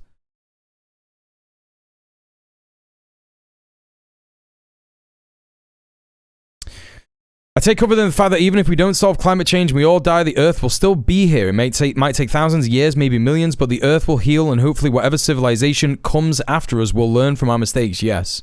Yes, Chatter is experiencing capitalist realism, which is a normal thing for people to experience. It's normal to experience capitalist realism, and it's depressing. Depressing to think that there is only one way of existing, and that is by exploiting other people. But it's not true. Human beings would not exist if all we did was exploit each other. It's so funny because it's like human beings wouldn't exist if you know, all we do is exploit each other, and that's why we're going to destroy each other. And it's like, no, we wouldn't be here if all we did was was exploit each other. We wouldn't be here. You know, if as soon as human beings, like, became conscious and went, oh, you know, we experience things a bit differently than animals, and we can communicate, and we can write things down, and we can have agriculture and all this stuff. Like, if we, as soon as that happened, just started exploiting each other, it would be over. We wouldn't be here. It just wouldn't. It wouldn't have happened. The civilization that we have, which you said is the world civilization, is a bit more complicated than that. But as you said it, the world civilization wouldn't exist. The human thing is cooperating. We developed mirror neurons for a good reason. Yep. Absolutely. Absolutely. It's why even power-hungry pedophile freaks like Trump are desperate to be seen in a different light. Right? Even Trump, who has made billions of fucking dollars exploiting people, he's just murdering people, he's funding a genocide, and doing all these fucking disgusting things all over the fucking world, he still has to be seen as a nice person. He still has to say to himself at night, every night when he goes to sleep, I'm the peace president, I did this, I made it, I did it, I did all the peace in Cambodia, Thailand, 8 countries, 9 countries. If it didn't matter, if we were just like exploiting people all the time, he wouldn't have to do that. He wouldn't have to lie to himself and say that what he's doing is good or that it matters. You know, he has to do that because he still has a shred of humanity in the depths of his horrible black soul. Well, not black, I don't want to say black, but, you know, dead and dying stone of a soul. You know? God, Trump couldn't have anything more opposite than, you know, if we're going to talk about black soul. You know, it's dead, it's decaying, it's like all the horrible things that he's done, all the people that he's hurt, all the people that he's harmed. Elon Musk as well. Elon Musk has to tell himself that he is doing something good. He has to lie to himself all the time, like, I'm going to save humanity, we're going to go to Mars, you know? And it's like, that's why he has to do that, because he has to believe that he's doing something good. You know, even Netanyahu has to lie to himself all the time. I'm saving the Jewish people. We're getting revenge on the Holocaust. All this kind of shit. I've never had any faith in political figures. Good. That's the right way to be. the right way to be. Politicians won't save us. We will save us. You know? Think about it, right? Think about it. If Russia decides to bomb London tomorrow, there are going to be people still alive in all the surrounding areas, right? London will be taken out, right? Because, yes, thank you, we agree on something. Hey, listen, I think that you and I agree on a lot more stuff than you would even imagine, right? That's the key thing. That's why I'm making an effort here to talk to you, innit? You know what I mean? Timed out a fucking chatter for a week, a regular chatter for a week earlier because of the way that he was being in my chat. You know what I mean? You're a new chatter. And, you know, you might think like, oh, we disagree on loads of stuff. I don't think we do. I find you absolutely fascinating. Well, that makes me feel a little bit like some kind of alien life form, but I appreciate what you're trying to say. Look, you know, the reality of it is,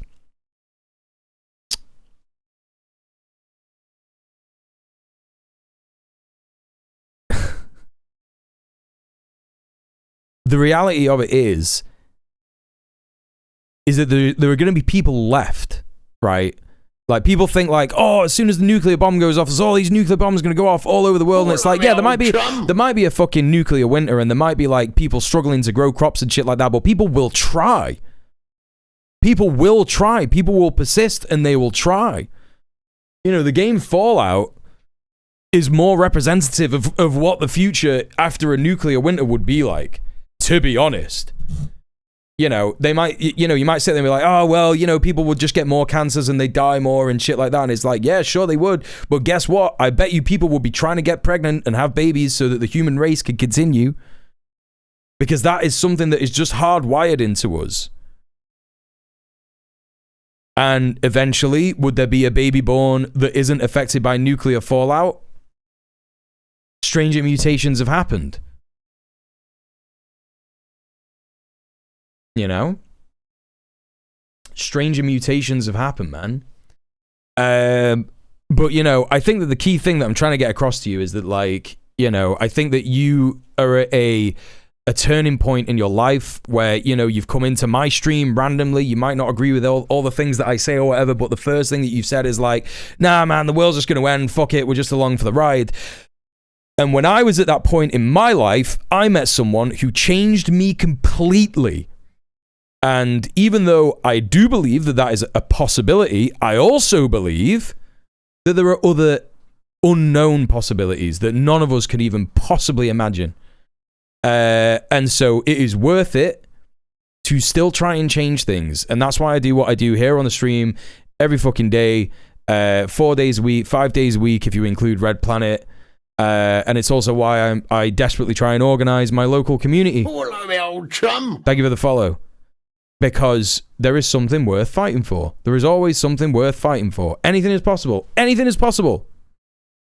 Yeah, you see? And now you've listened to me for a bit and you're going, yeah, anything is possible. And that's because I have reignited something in your soul that was dying. The flame that was dying. And it is because humanity informs us. Our experience informs us. Think about this experience. Think about us existing. Think about us being conscious. It's magical. It's magical. We live in this fucking vast universe. And this one planet in our solar system is like, yep, you can have life here. Boom, consciousness. People can observe each other. We're conscious. We're aware of what's around us. Fuck. You know? Might as well give it a try. Exactly. Because who knows, man? Who knows what the fuck it's all about? What the fuck do we know? Atoms, when we don't observe them, they move around all the fucking time. They're going...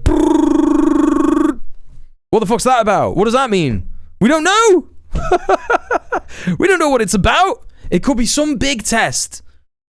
It could be some big fucking test that we just don't understand. But we know better, right? We know better than to just go, fuck it. We should just like, whatever, just let whatever happen. You don't know what kind of fucking effect you're going to have on the next person.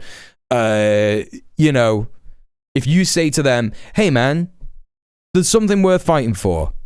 There is something in this world that is worth fighting for. Yeah, exactly. Yeah, look at this. Look at this. You're a changed person. You know? I remember the first time I smoked a weed. That's it. All right, listen. People are worth fighting for. There's some good in this world, Mr. Frodo. It's worth fighting for. Very well articulated. Hey, listen, man. I've had to fucking talk to my fucking dad. I've had to talk to my fucking dad this Christmas about politics. Listen, you don't know what it's like trying to talk to a guy that dropped out of school at fucking 13 to be a businessman and managed to flourish under Thatcher's government. You don't know what that's like, chat. Nah, you probably do. Some of you probably got pretty similar parents, right? Like you don't know what that's like. He says the same thing to me all the time. He says the same thing. Why are you bothered? Son, why are you bothered? Just try and have a laugh and do whatever you want. Why are you bothered? Why are you getting so stressed out? I don't know, Dad. I don't know. It's just because I care about people. I don't know, man. Have you tried it? Have you tried giving a fuck? I don't know, man.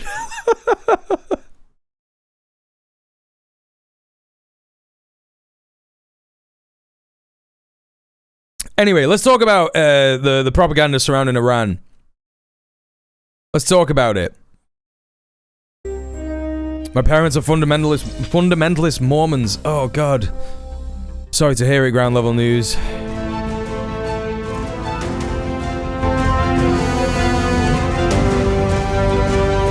Yeah, okay. Nice intro. This is Syed Mohammed. He is a Iranian professor, University of Tehran. He's very well educated on the way in which imperialist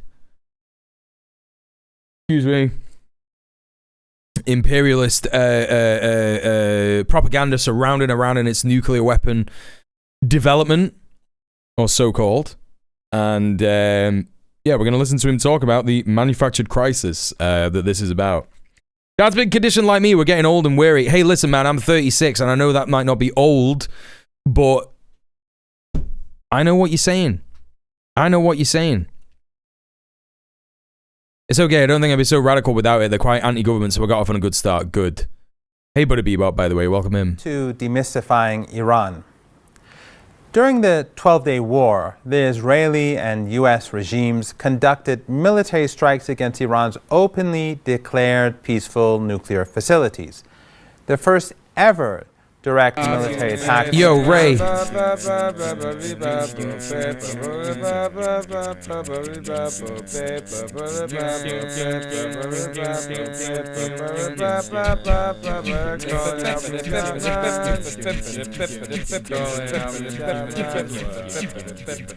Ray, how are you doing? Ray and Raiders, thank you so much for the raid. What is going on? Happy holidays, happy Hanukkah, happy Kwanzaa. How are you doing? How was your stream, Ray? It's good to see you. I was literally chatting about you earlier. Welcome in, man. How was your stream? What did you get up to? Hello, my old chum. Thank you so much for the raid. Chaz, if you don't know Ray, please go and show him some love. Legendary Palestinian streamer, does a lot of great work translating things from Hebrew and Arabic from the occupied territories, news from the occupied territories from the Zionist colonial project known as Israel. So please go and show him some love. Also, just great content in general, and he's a great guy. Welcome in, Raiders. If you don't know me, you've probably seen me raid Ray a bunch of times. My name is djmuel. I'm a leftist political streamer from the UK. I've got a history of organising. I was the chair of our local tenants union. I've done anti-fascist organising. I've done all kinds of organising. And yeah, I look at the news, the mainstream news, from an anti-imperialist, anti-capitalist perspective. And try and analyze what's going on. So you'll see a bunch of fucking UK comrade shit and UK fucking psycho political shit like over here. And yo, Duke of Blonde, thank you so much for the £5. Thank you for the dono. Hopium. Yo, hey, listen, Hopium is where it's at, right? Yeah, welcome in. Hello, everyone from Ray's Raid. Hello, Ray. Hello, Boiled Peanuts. UE696969696969. Welcome in. We got Doom Nukem. We got Queen Lilith. We got Edo Chuli's Biceps. Brain Eatings. How are you doing? Welcome in. And I'm sure there might be some other people who came in from the raid that are already aware of me. Yeah, but thank you so much. We're actually just going to take a look at Syed Mohammed talking about the manufactured crisis of Iran's nuclear program. I'm sure you're well familiar with this, Ray. But we're taking a look at this. This is on Al Mayadeen News Network. So again, not necessarily a pro-imperialist news network. But yeah, we're going to hear what he's got to say about this. It's a 24-minute long video. Nuclear sites. The world looked to the UN nuclear watchdog for a principle, for a condemnation. Iran finally enriched so much uranium, they're gifting mini-nukes to equip it on remote-controlled toy planes. Yeah, that's what they're doing, man. That has policed Iran's every... Rush the BB Trump Love Conference? Yeah, we took a little look at that earlier. It's just like nonsense, just like absolute nonsense. Huge. So many lies. And documented every nanogram of uranium. Yet when those very sites, internationally monitored and vulnerable to catastrophic radiation release, were bombed, the principle of protecting peaceful nuclear programs vanished. Yep. So we must ask, what is this crisis really about? It has never been about the fear of a weapon. It has always been about the weaponization of fear. For many years, we've been told a story of crisis, a story of looming threat, of a country hell-bent on building... Twitter is depressing and toxic. Do you go on it much? Have you been here the whole stream, chatter? Chatter, you were just following me today. Were you here at the start of the stream? Hang on. Let me take a look. No, I don't think you were.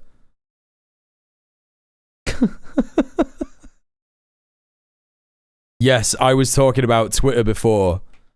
I don't go on Twitter too much. It is depressing and toxic. I agree. Yeah. Building a nuclear bomb. The headlines are urgent. The warnings dire. But what if the story we've been told is a lie? What if this crisis is manufactured? Today we'll trace the history of Iran's nuclear program from its beginning to understand how we arrived at this moment. Iran is a full member of the Nuclear Non-Proliferation Treaty, the NPT. This is not a minor detail. It is the legal bedrock. Article 4 of that treaty is a bit loud, grants chat. Every member an inalienable right to develop nuclear to my voice. For peaceful purposes, which includes uranium enrichment. Therefore, and also uranium enrichment and nuclear energy for peaceful purposes includes things like, you know, chemotherapy, right? Like there is uses of uranium that are not just like blowing up random people. Central question looms over this decades-long confrontation. Is this about stopping a bomb or about denying a sovereign right? The thesis we will examine is stark, that a campaign led by the U.S. and triggered by the Zionist regime medicine and all that has shit been waged to illegally strip Iran of this recognized right. This campaign has a soundtrack, a warning on a loop for over 3 decades, most prominently from the Polish Zionist Benjamin Netanyahu, that Iran is just months away from a bomb. And yet, here's the fact that unravels. My guts are still radioactive from a test I took last week. Yep, there you go. Intense inspection regime in the IAEA's history, they have found no evidence that Iran ever planned to build a nuclear weapon. Therefore, the Iranian program, unlike the actual uninspected nuclear arsenal of the Israeli regime, has always been under continuous IAEA monitoring and within the NPT. This exposes a long-standing Western practice. Yeah. Miranda, but Sayed, Have you considered this? But have you considered this, though? Right? Checkmate. Checkmate, Iran. Checkmate anti-Semitic Iran apologists, yeah? Have you considered this? No, this is real. Do people not know this? This is real? Like, it's so real that people were making cartoons about it, right? People were genuinely making cartoons about it. This is from 2012. You know, Israel here sat on its own nuclear weapon while like showing a fucking cartoon bomb of you know, Iran at the fucking UN. At the fucking UN. Just like, here's this image of a cartoon bomb. Here's where they're up to. The red line. Crazy, man. Just fucking crazy, dude. And intelligence fabrication. We have seen this script before. The false weapons of mass destruction claims that justified the Iraq War is but one example. Yeah, months away from a bomb for 50 years. That's right, Mr. Dang. Featuring selective and twisted intelligence, as well as fake allegations. In truth, the Western narrative of a nuclear threat from Iran is a deliberate and dangerous fabrication. It attempts to paint Iran as a global pariah, not based on legitimate evidence, but to serve fixed geopolitical interests. Okay, I'm just going to feed the cat chat. Back in the tick. In Tel Aviv. Thus, the equation is clear. A strategy of perpetual pressure required a perpetual villain. Iran is now trying to develop nuclear bombs. I think the United States should be very clear in forming an international coalition, with Israel, of course. This country holds the undeclared status of the 8th nuclear power. And now, it not only openly declares that it won't allow any other country in the region to become a nuclear power, but it's also the only country in the world that has attacked the nuclear facilities of not one, not two, but 3 states, just out of fear that they might develop atomic weapons. Today we'll talk about Israel. Iran's completed the first stage. Took them many years, but they completed it, and they're 70% of the way there. Now they're well into the second stage. And by next spring, at most, by next summer, at current enrichment rates, they will have finished the medium enrichment and move on to the final stage. Oh, they brought it up themselves. they brought it up anyway. I brought up... Of course, you know, Al Mayadeen are gonna be like, yeah, man, look, this is how insane. This is how insane he is. I didn't even need to do it. There is okay. Also, by the way, I got great news, chat. I've got absolutely great news. Yeah.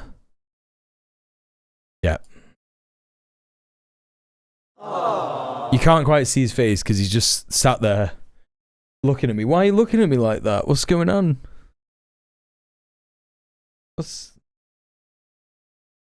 Okay.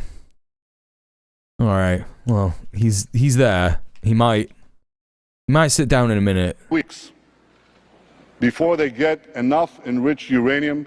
I'm trying to do that thing with like Christmas chocolate, by the way. This deal will give an unreformed. I don't know if anyone else does this. You know when you get like a Christmas chocolate, like a bunch of stuff from like a Christmas selection box or something, like maybe your auntie or your mum and dad have got you like a, you know, I get them every year because they just get me every year because they know I like chocolate, right? Trying to eat the ones that I don't like first, right? So I've got like the Galaxy regular chocolate because I'm just like, I'm not like a mad fan of that. So I'm trying to get that shit out the way. Unrepentant and far richer terrorist regime, the capacity to produce many nuclear bombs. In fact, an entire nuclear... Yours is long gone.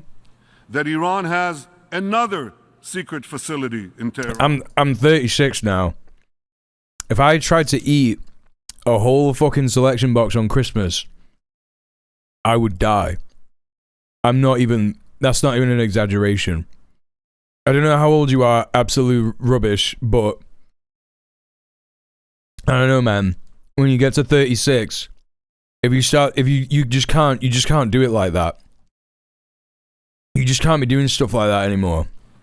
A secret atomic warehouse for storing massive amounts of equipment and material from Iran's secret nuclear weapons program. Chat, this is 13 years ago. For Israel's nuclear policy, Amimut. It basically means deliberate ambiguity. Experts guess that Israel has between 80 and 400 nuclear warheads today. I don't think it does. I think it's trying to copy North Korea. And I don't think that the plans that they stole were actually that good. I've said this before. The only reason that Israel has a nuclear weapon program is because the US intelligence knows that Israel stole plans on how to build nuclear weapons from the USA.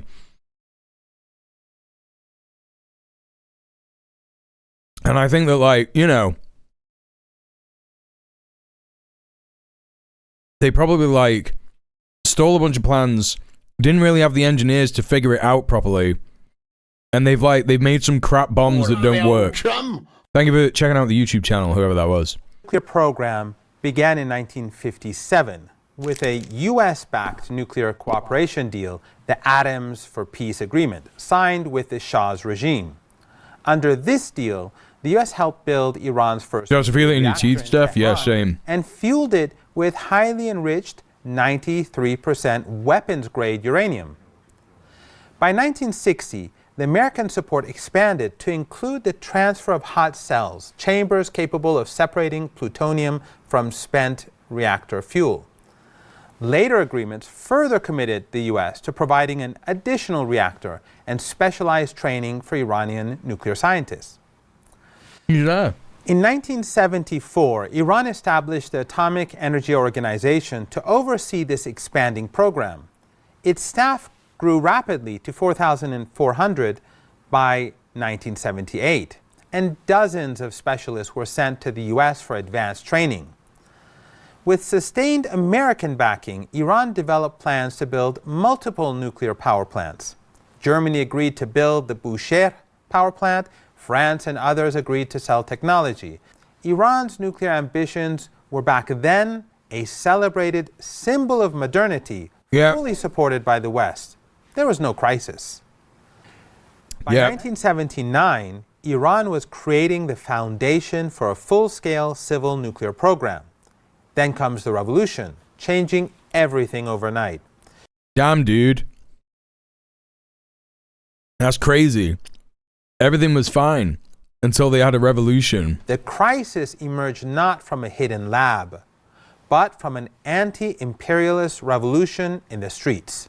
During his war of aggression, Saddam Hussein, who received extensive intelligence, financial, and material support from Western powers and their regional proxies, used chemical weapons on a massive scale against Iranian soldiers and civilians, as well as Iraqi civilians. Mostly Kurdish, I believe. ما اهل بمب اتم نیستیم. ما با بمب شیمیایی مخالفیم. ما اون وقتی که عراق ما رو مورد حمله شیمیایی قرار میداد، ما اقدام به تولید سلاح شیمیایی نکردیم.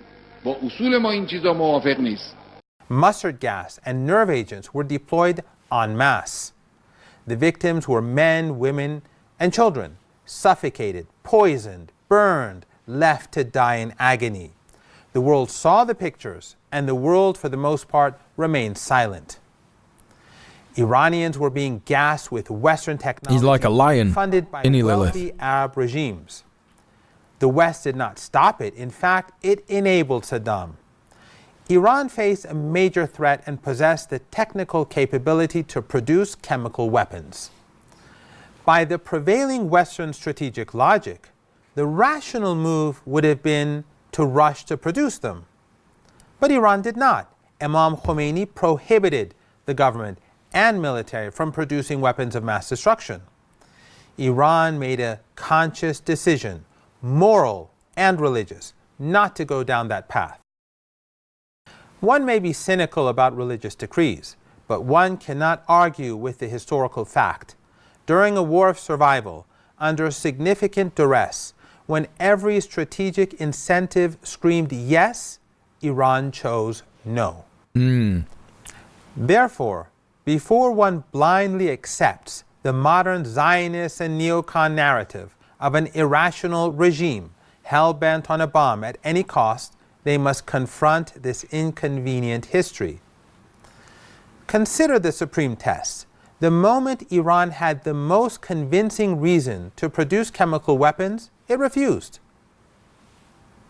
The war ended. So, like, here's the thing that I think that people don't really, like, understand, right? Generally speaking, when talking about nuclear holocaust, etc., yada, yada, yada, right? Is that simply the majority of countries don't have nuclear weapons. A nuclear weapon-free zone is defined by the United Nations as an agreement that a group of states has freely established by treaty or convention that bans the development, manufacturing, control, possession, testing, stationing, or transporting of nuclear weapons in a given area, and that has mechanisms of verification and control to enforce its obligations. It's recognized by the General Assembly of the United Nations, although we know how powerful that is in particular, not very. NWFSs have a similar purpose to, but are not distinct from the Treaty on Non-Proliferation of Nuclear Weapons. So it's not quite what Iran are doing, which you can see here is agreed by a bunch of different nations, including Japan, including Nepal. So in red here on this is a pretty handy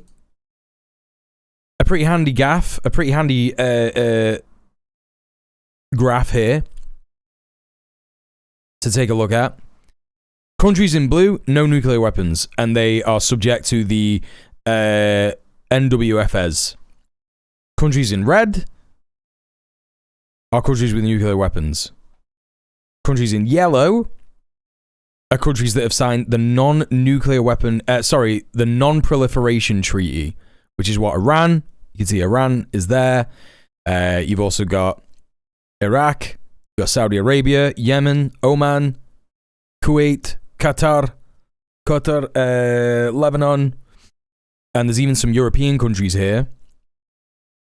I don't know what orange is. What the fuck is orange? Nuclear sharing, right, okay, so I guess that means that they share the nuclear deterrent, or they have some kind of an agreement with nuclear weapon states that they will go, nah, if you bomb this country, we will bomb this country, right? If you bomb this country, a nuclear armed state will go, well, we're going to bomb you. So you can see that even Spain and Portugal are part of the non-proliferation treaty, so is Canada. There's a whole bunch of countries here that are just like, yeah, no, we're not doing that. Obviously, Iran is a major contender here. Like, the possession of nuclear weapons is not necessarily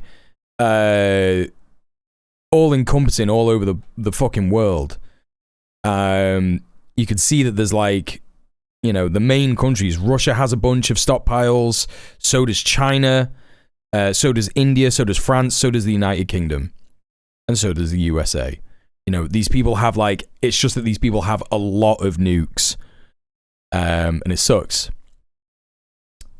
So it's important to remember this kind of thing when thinking about nuclear weapons, when thinking about the idea of nuclear weapons, and when thinking about, there's also something interesting that you could take from this chat, from this graph chat, right? Which is like, hey, can you point the oppressed countries and the dominating countries? Can you point to the oppressed countries and the countries that are oppressing them on this map? Yeah, man, it's pretty much it's pretty much color coded. It's pretty much color coded, except for China and Russia, arguably.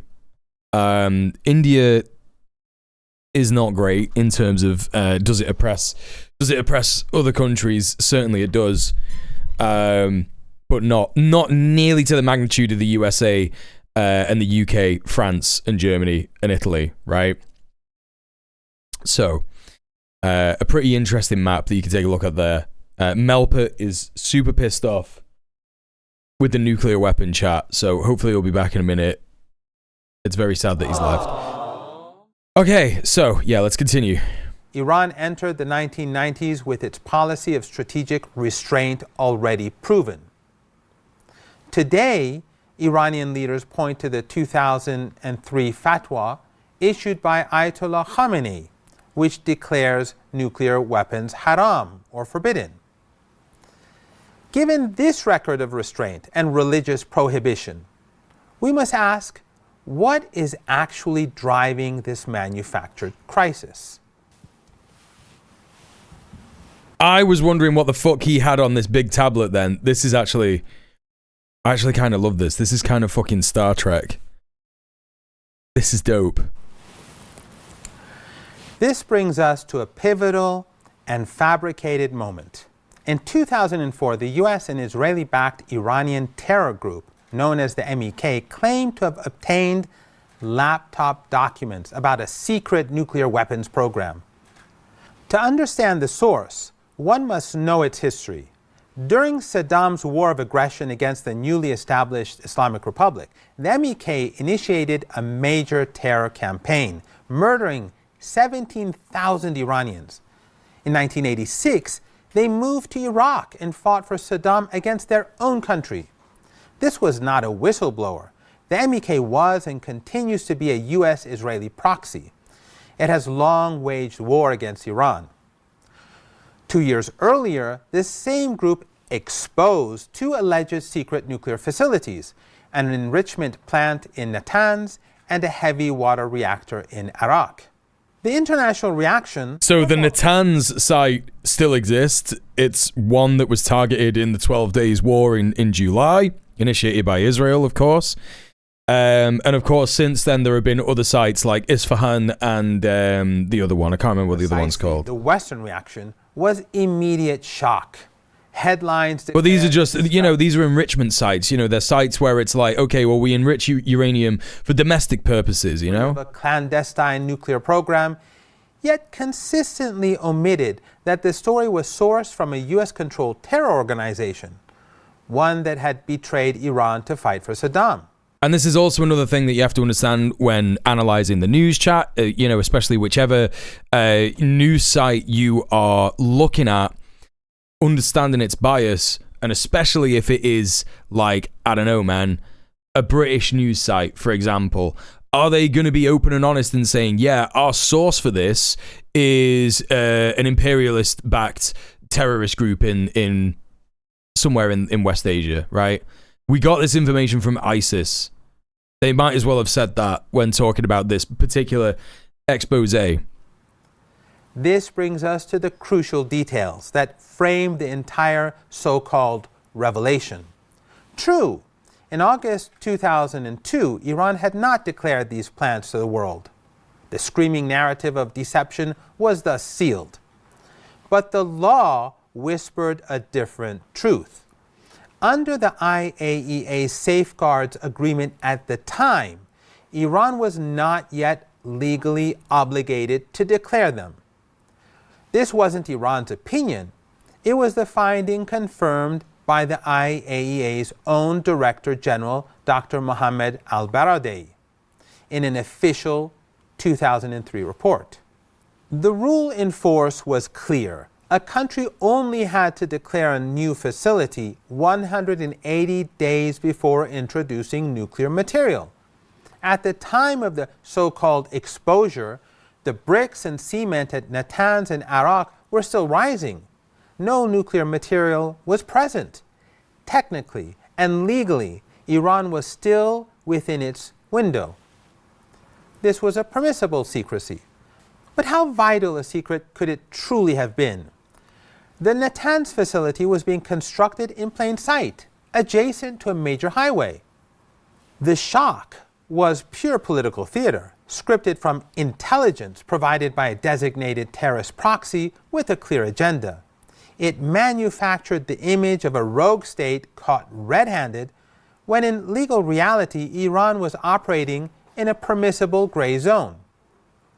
Why the secrecy? This wasn't mere obstinacy, nor was it to hide a sinister objective. It was a calculated act to protect a peaceful and legitimate nuclear program, a necessity born from a long history of Western hostility, sanctions, and the tangible threat of military aggression. The precedent was stark: the Israeli regime's 1981 bombing of Iraq's Osirak reactor. That attack sent a chilling message to the entire region. A declared nuclear facility is a designated target. In such a climate, secrecy transforms into a legitimate defense. The legal gray zone Iran utilized wasn't merely a loophole, it was a shield. In addition, investigations by the IAEA and later admissions by U.S. intelligence officials revealed the laptop documents were likely fabricated. Western media, of course, showed little interest in this part of the story. This is the anatomy of a myth. Amplify a politically charged revelation from a compromised source, repackage it as a legal bombshell, ignore the inconvenient details, then use that entirely manufactured crisis to justify a permanent state of confrontation. I love this Star Trek shit. It's so good. As a strategic concession to build trust, Iran has repeatedly offered to accept major and often quite controversial constraints on its nuclear program, a key gesture of goodwill aimed at de-escalating tensions. The first major agreement was reached in 2003, negotiated by President Khatami's administration with European powers. Iran committed to suspend all enrichment-related activities, swiftly implement the additional protocol, and provide a full declaration of its nuclear history, as detailed in an earlier IAEA Board of Governors resolution. In return, the Europeans accepted three largely unquantifiable reciprocal obligations: to assist in developing Iran's peaceful nuclear program, to support efforts toward a nuclear weapons-free region, and to resolve Iran's nuclear file at the IAEA. In the end, Iran fulfilled every one of its commitments. The Western side fulfilled not one. 7 years later, the pattern repeated. In the spring of 2010, President Obama tasked Brazilian and Turkish leaders with negotiating a nuclear deal based on a framework he had provided. The terms were specific. Iran would transfer roughly half of its low-risk uranium to Turkey. In return, it would receive fuel rods for a medical reactor. It was a small technical step, but a profound political one. For the first time in years, Iran was agreeing to ship its strategic uranium stockpile out of the country. Contrary to Obama's expectations, Iran accepted. He had been counting on a refusal. Hey, Komradsky, yeah, he's great, isn't he? The administration's response was to ignore the deal and instead push ahead with a new round of UN sanctions. Each time Iran moved towards accepting a limitation, each time it offered verifiable restraints as a confidence-building measure, it was met not with an open hand, but with a slap in the face. Escalated pressure, intensified sanctions, and deepened isolation.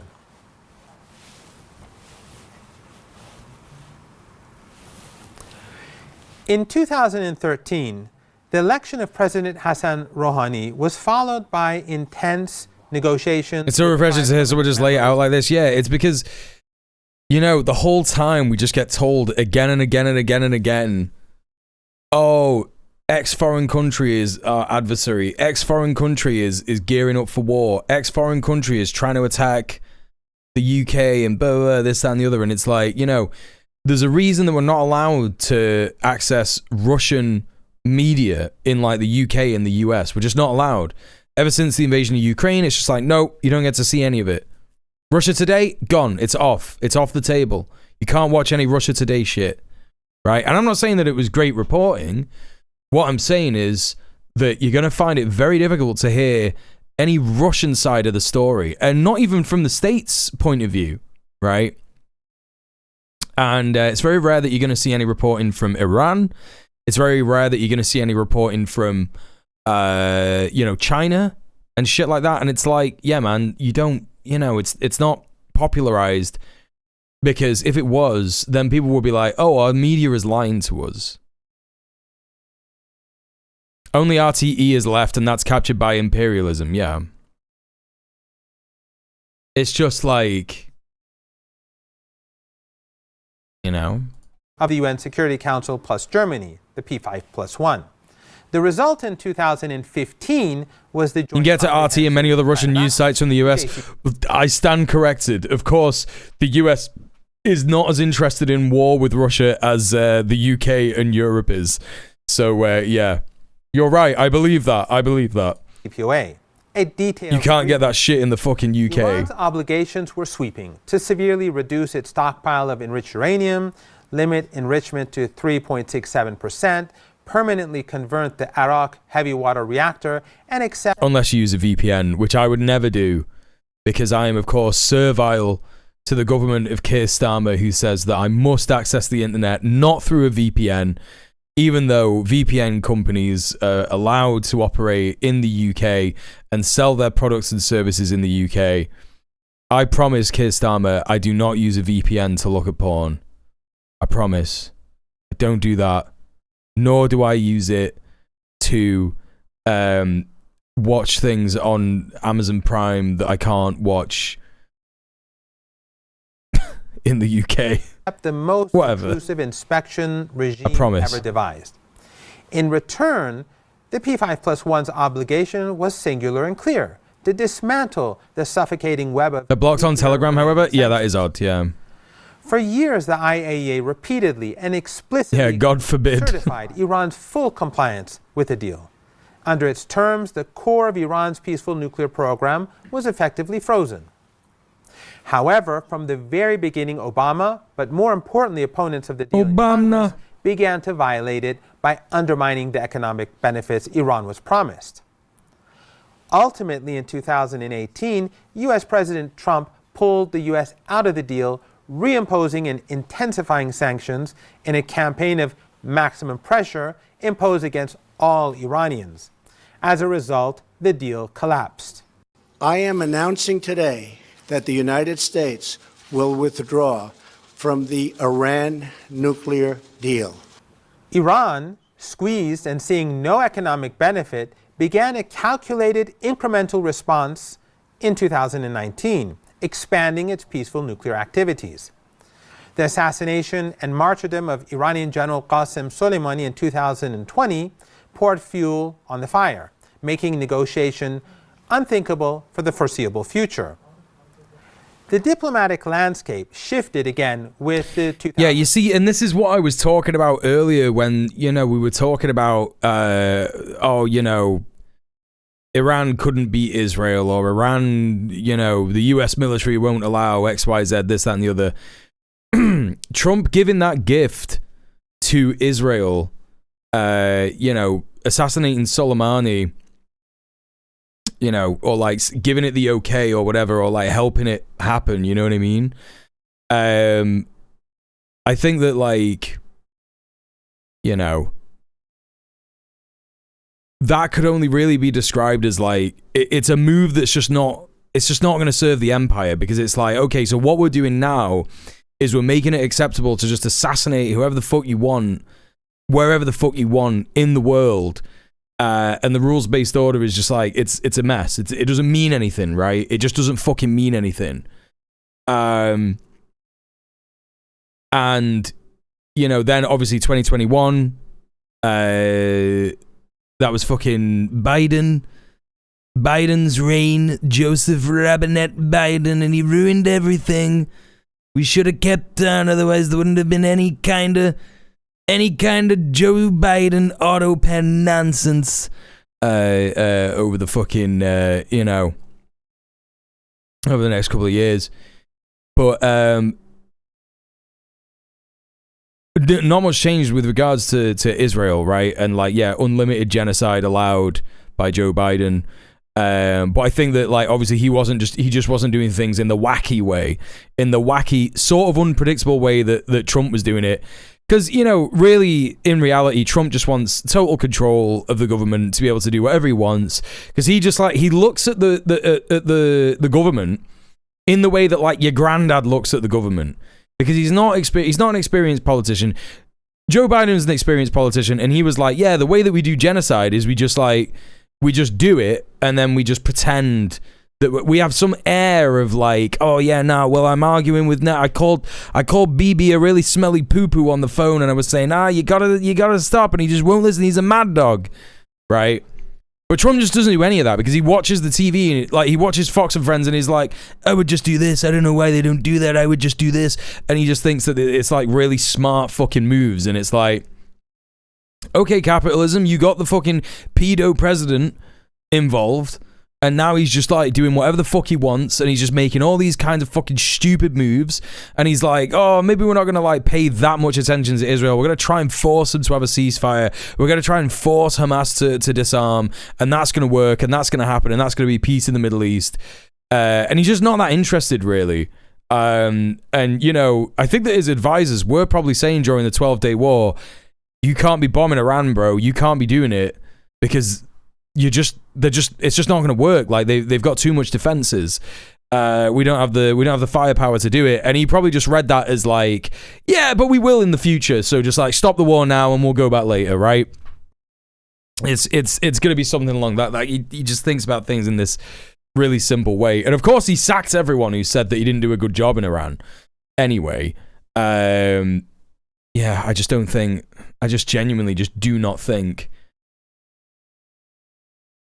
that Israel will survive another war with Iran. They just won't. Election of President Ebrahim Raisi. Under Raisi, Iran negotiated from a position of hardened grievance and significantly advanced nuclear capability. His stance was unequivocal. The U.S., which had shattered the deal, must first lift the nuclear-related sanctions verifiably and permanently. The talks produced a final text that was accepted by the EU's foreign policy chief, Joseph Borrell, who described the Iranian position as reasonable. Ultimately, however, U.S. President Biden declined to accept it. Having seen multiple agreements with the West collapse, Iran under President Raisi became more determined to deprioritize Western powers and build deeper relationships with partners in the global majority, joining both BRICS and the Shanghai Cooperation Organization during his tenure. Yeah, exactly, Ray. It's barely surviving Israel. It's barely surviving. Yeah, if it wasn't for America. And this is the thing. It's like, this is what I keep trying to say to people, Ray, is that like, what do people think is going to happen if, you know, because Trump is a wild card president, and he knows that Netanyahu is trying to suck him off.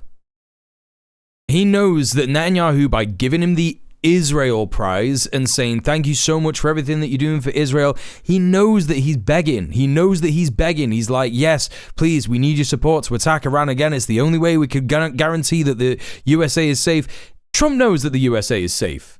He's not fucking that stupid.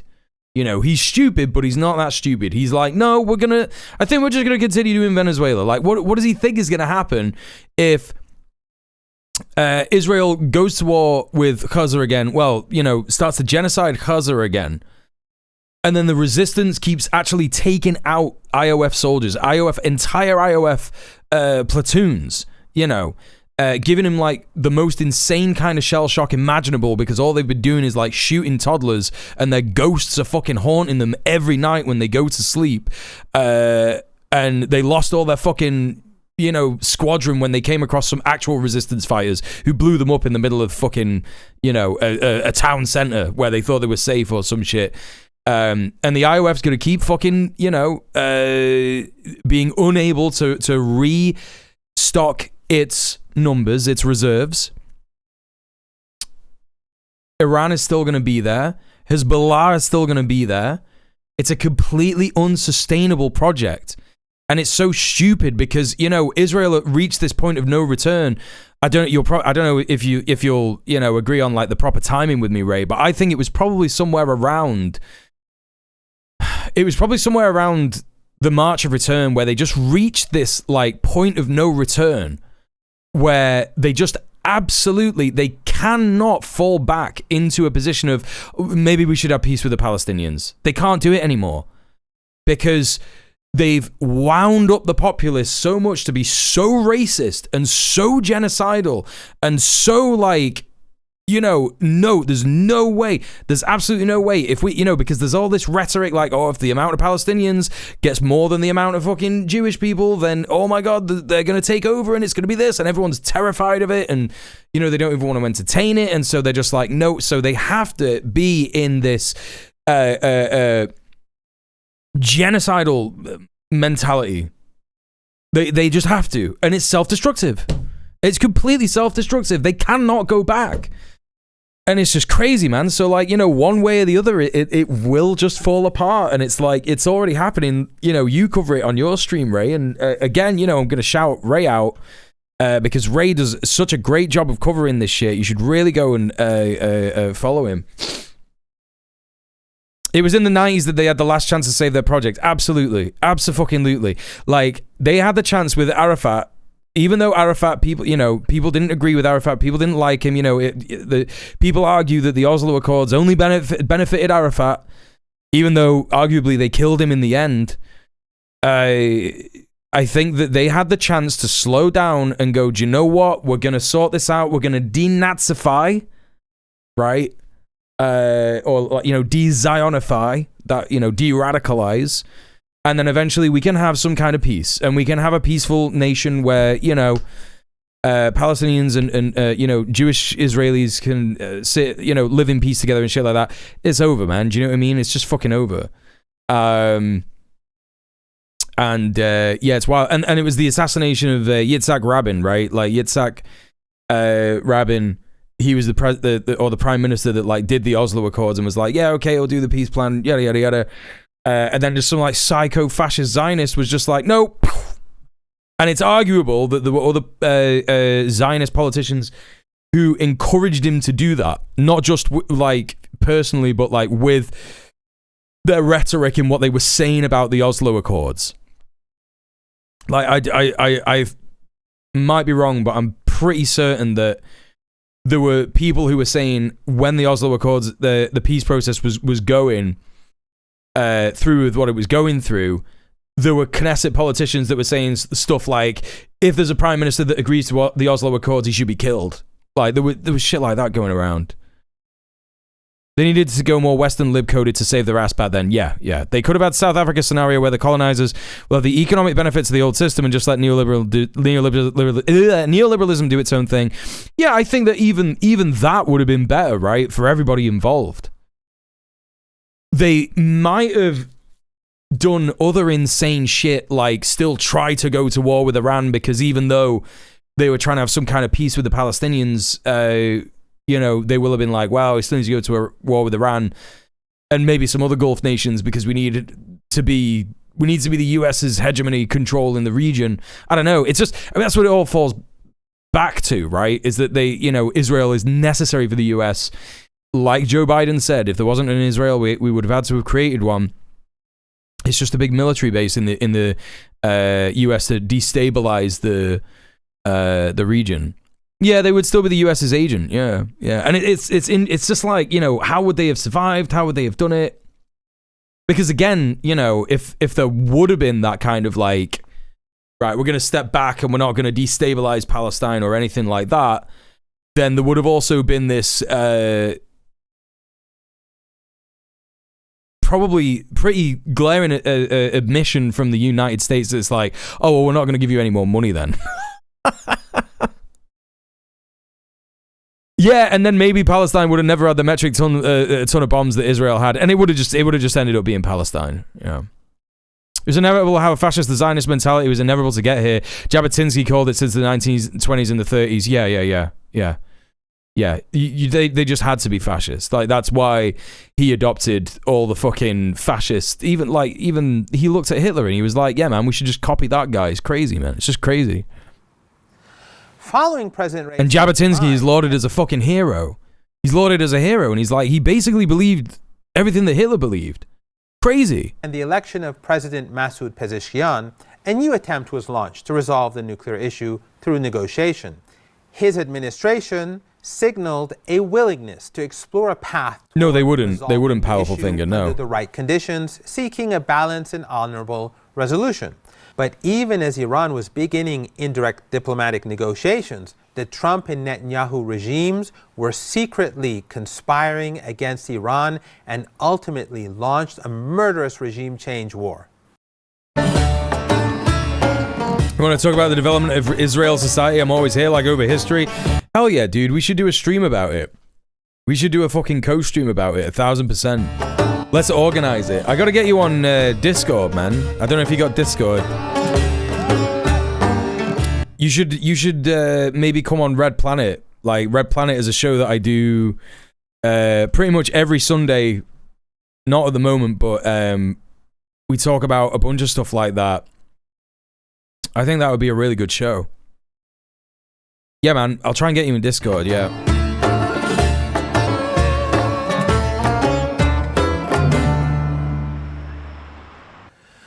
For well over 4 decades, the United States and its allies have demonized and targeted the Islamic Republic of Iran over its independent foreign policy, its support for the oppressed worldwide, and its opposition to apartheid and genocide in Palestine.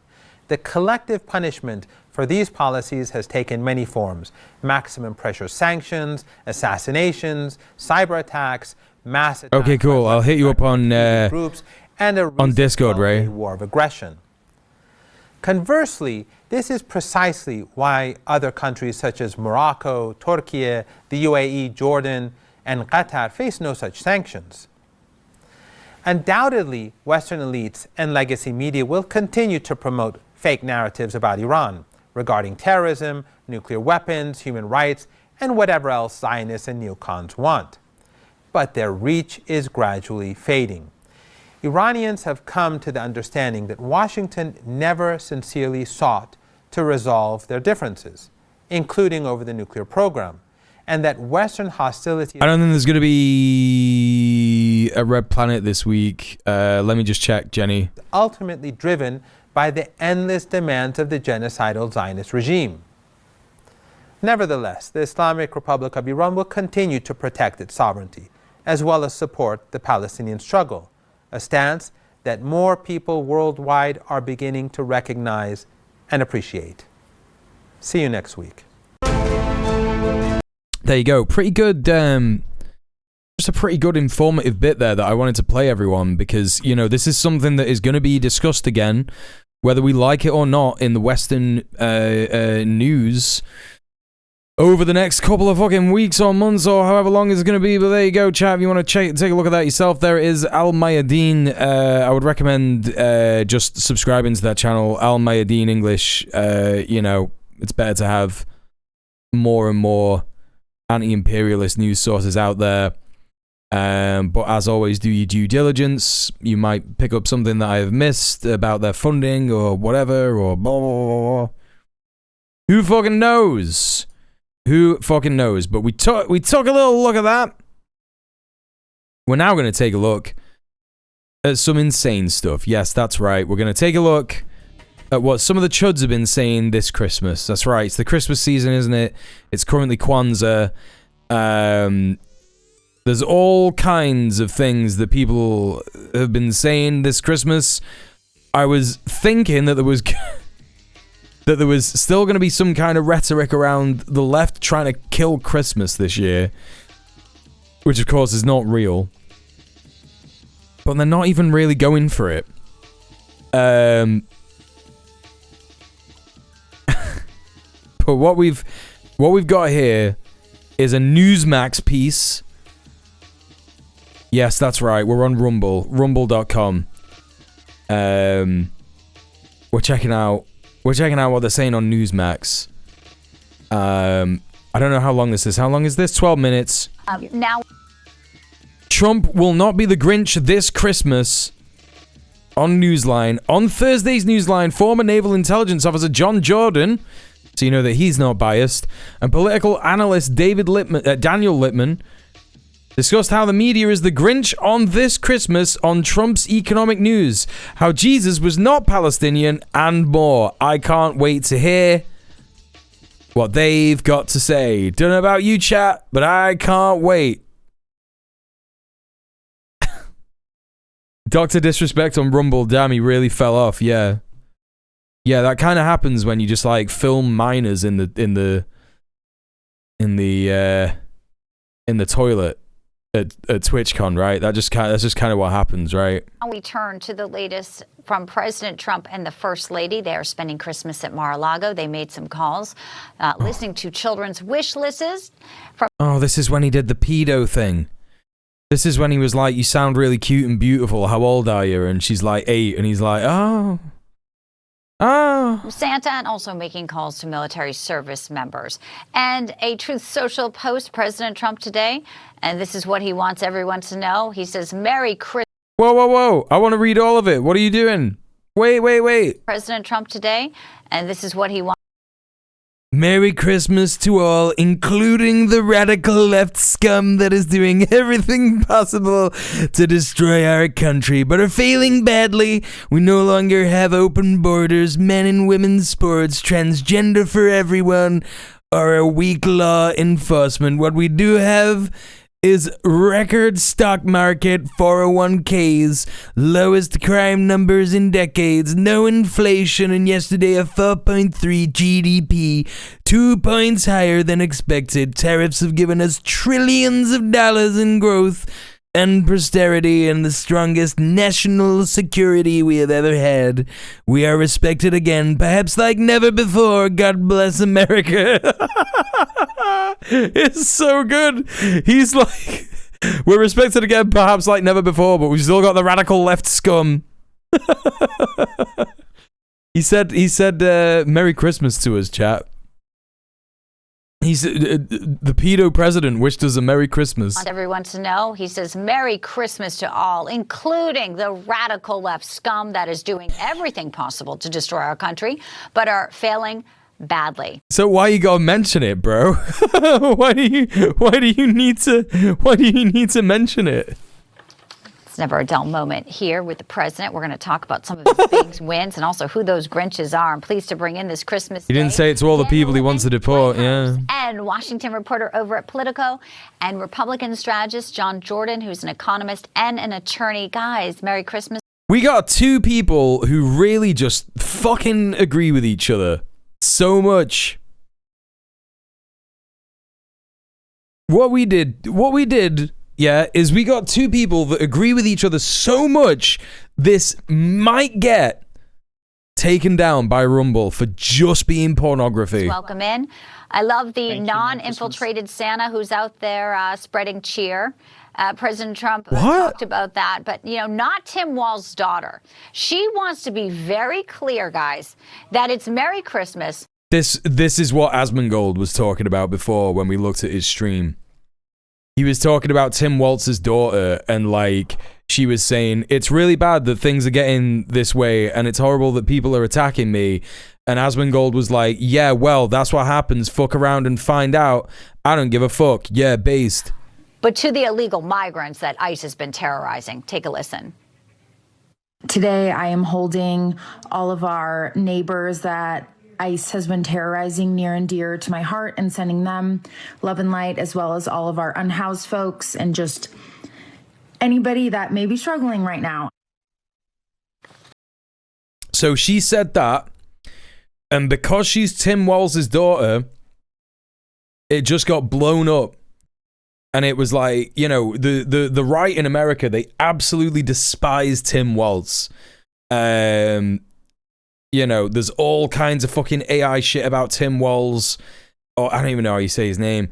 And he's like a horrible guy and this, that, and the other. But literally just because... Thank you for the follow. Literally just because she's Tim Walz's daughter, it's like the hate has just gone... And so she was saying before, that's why Asmongold was reacting in the way that he did, because he was like, oh, well, maybe you shouldn't have had a message with such compassion. Fuck around and find out. Oh, Hope, it might be your dad struggling. John, you're an attorney. We should remind Hope Waltz that, enforcing the law is allowed, but massive grift and billions in Somali fraud not allowed. It seems like the feds are indicting people every single day in Minnesota, and her dad alleged by whistleblower. Billions in grift Somali fraud. So I think that this is the conspiracy. This is the right's new conspiracy theory that Luna was talking about before. I think that this is the new thing that people are saying. That they're just like, oh, Somalis are just doing all of these crimes and they're just doing they're doing so much fraud. There's billions and billions of dollars of fraud from Somalis, and it's like, okay, man. Get better fraud laws. I don't know what to tell you, dog. Like, feed people, clothe people, give people more money, and they won't do crime. Like, it's just as simple as that, really. But no, what we're doing instead is racism. That he was warned. What do you see in 2026 for that story? Well, it's only going to grow as the feds work. Well, yeah, of course, the person that they're going to be talking about convicted for welfare fraud is a white cis woman. They're just like not interested in whether it's true or not. I'm surprised that they even care to have like a backstory to it at all. Hey Morton, how you doing? 18 billion US tax dollars are missing. Yeah, it's probably because billionaires haven't been paying their tax, dude. That's what that sounds like to me. Their way up in this. It's probably going to end up being a monstrous scandal in Minnesota politics. It may take down Keith Ellison, their current attorney general and Democrat firebrand. And it may ultimately cost Tim Walz re-election. I don't think Governor Walz has any criminal liability here, but he is up for re-election. And, the My Pillow guy, Mike Lindell, is running. You never know how that's going to turn out, but a scandal this magnitude. Mike Pillow is running against Tim Walz? Wait a minute, dude. Tim Walz, Mike Pillow. Oh my god. He's gonna run for Minnesota governor. Oh, bro, that's crazy. Bro, that's crazy, man.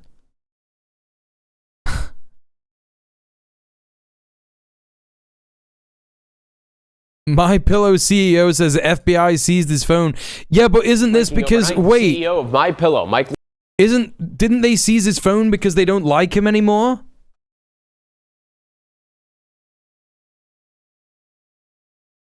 Longtime Trump loyalist, the CEO of My Pillow, Mike Lindell, announced on Thursday he's running for governor of Minnesota. Wait, when was this? This was earlier this month. If he's running for governor, it's only to amass donations, which he intends to abscond. Well, yeah, he's got no chance of winning in Minnesota, right? Like, it's a blue state. Look, even on his campaign bus. This is wild, dude. Even on... Hello, my old chum. Thank you for the follow. Wait, is that because it's the flag or something? Even on the... Dude, even on his campaign bus, the state is in blue. What are you doing, bro?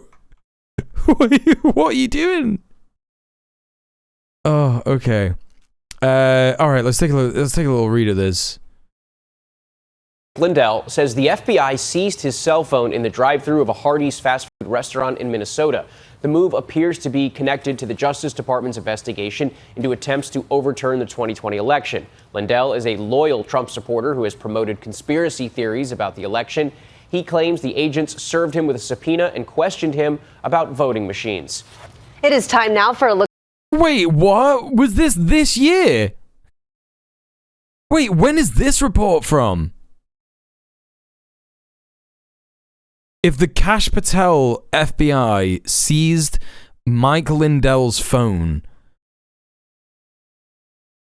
I do not believe it was because of voter fraud. Or they at least will have done it to keep up appearances and be like, yeah, we're investigating the voter fraud. Anyway, Mike, here's your phone back. Oh, the voting machines created fraud in the 2020 election. Previously, registered candidate campaign committee with the Minnesota Campaign Finance Board according to filing with the board. Democratic Governor Tim Walz already announced he's running for re-election for a third term and faced recent scrutiny State financial mismanagement. Well, this is the whole bit about the $18 billion, right? Or some shit. How fraud swamped Minnesota's social services system on Tim Walz's watch. So this is the whole, this is the whole conspiracy. Cool stuff, man. Yeah, they're just being like, yeah, man, this state that's got loads of Somalis in it, it's doing all this fraud and everyone's doing welfare fraud and blah, blah, blah, blah. Yeah, okay, dude, whatever, man. What I wonder is how many of these types of fraud schemes are going out around the country. It can't just be Minnesota. What is My Pillow again? Isn't that just like a smart pillow? My Pillow. I don't know. Why am I doing My Pillow promo code? My Pillow. My pillow manufacturing company, Origin, founded by Mike Lindell. To help fund the development of the pillow, he sold 4 bars he owned in Carver County and mortgaged his house. At first, Lindell hand-sewed the pillows himself and handled all the sales and distribution with help from his family.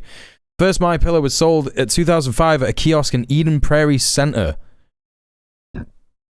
I don't understand, dude. What's the USP?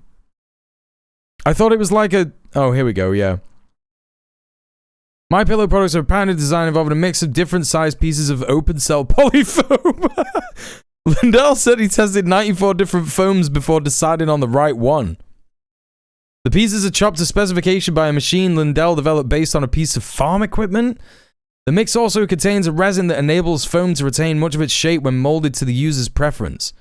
Pillows are non-allergenic, dust mite resistant, washable, and dryable.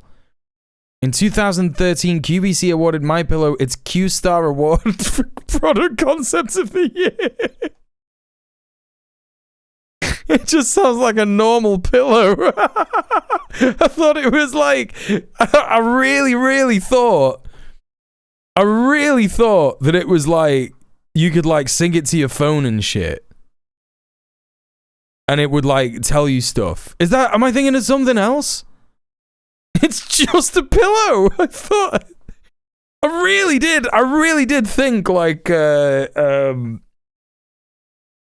Oh my god. On September 20th, 2024, My Pillow posted an advertisement on X for a sale on their classic pillow. The sale price was $14.88. Come on, dude. Come on, dude. All fucking Nazis are fucking cowards, man. They have to hide behind these fucking dog whistles all the time. You fucking absolute coward piece of shit. Every single one of them, man. Every single one of them. All fucking cowards. A lot of other places, too, and I think that's worth bearing out, because waste, fraud, and abuse is something we all pay for.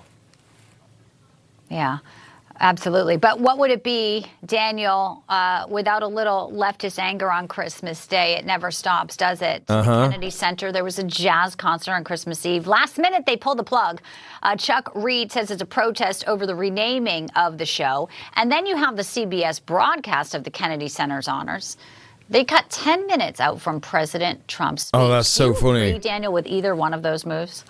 Oh, they don't care. They literally do not care if CBS sucks Trump's dick live on air. They're like, nah, man, these are still fake news. They still don't care. Oh my god. Well, I think that there's people who canceled their appearances at the Kennedy Center this year because they wanted to get their 15 minutes. Hey, Igbindad, how you doing? Or they don't want their liberal viewers and fans to get mad at them for appearing at a center whose president is Rick Grinnell. Bro, CBS did a fucking 90-minute segment or some shit with Erica Kirk. How many liberal fucking viewers do you think they have left? What are you talking about? The Trump loyalist and someone who cares about the arts. But I do think that pillows stuffed with billions of tax dollars, exactly. 2029, that it may be hard to get rid of the ballroom that Trump is building, but it's going to be very easy to change the website name, to chisel the Trump name off the Kennedy Center exterior. And we do have to say that federal law prohibits another person's name. Wait, when did this happen? Wait, when did this happen? The Donald J. Trump and the John F. Kennedy. Wait, what? When did this come in? He just put his name last week. He just put his name above the name. He put his name and above the name of the John F. Kennedy Memorial Center for the Performing Arts.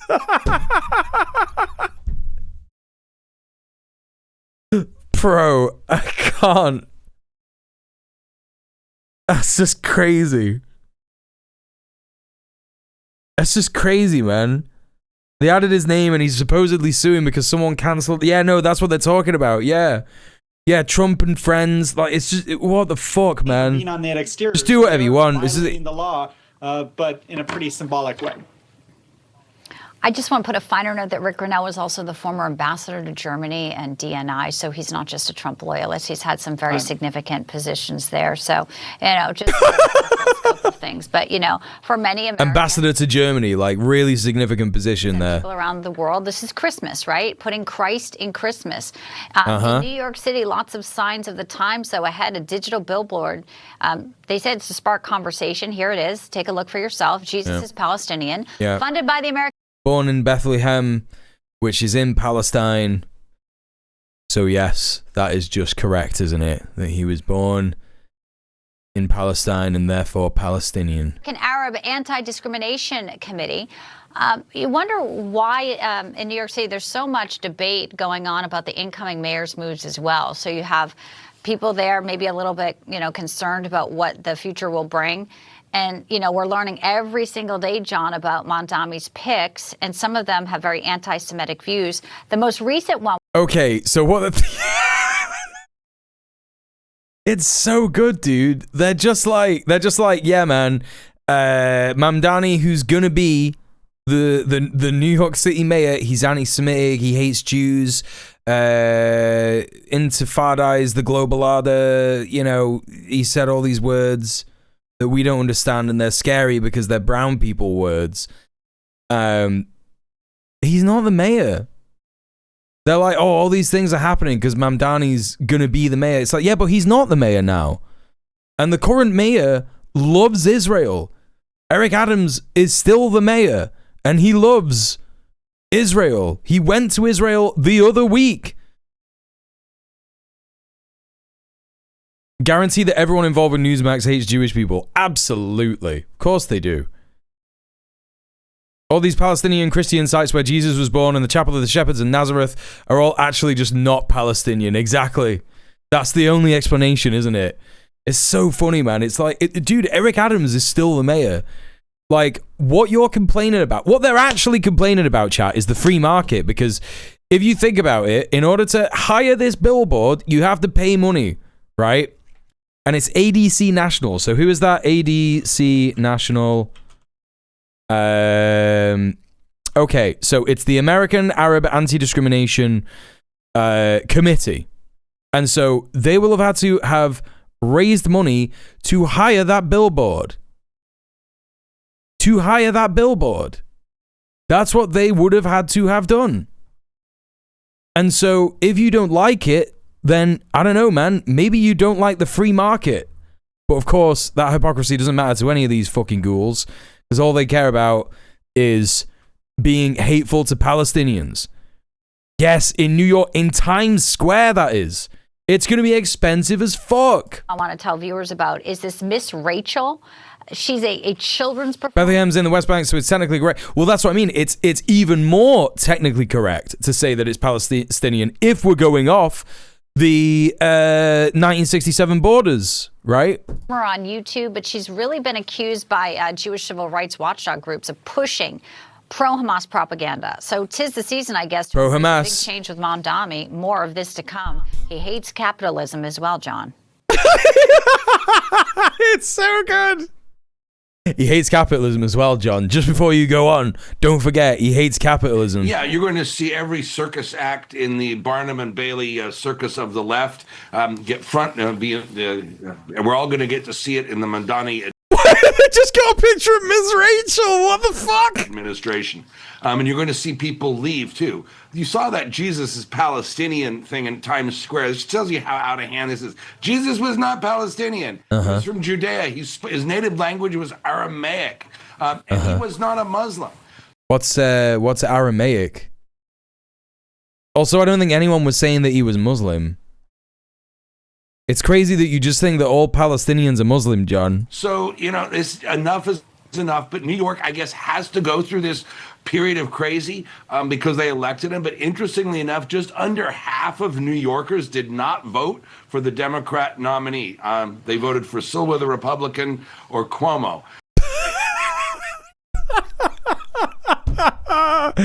Oh, the copium is so good, dude.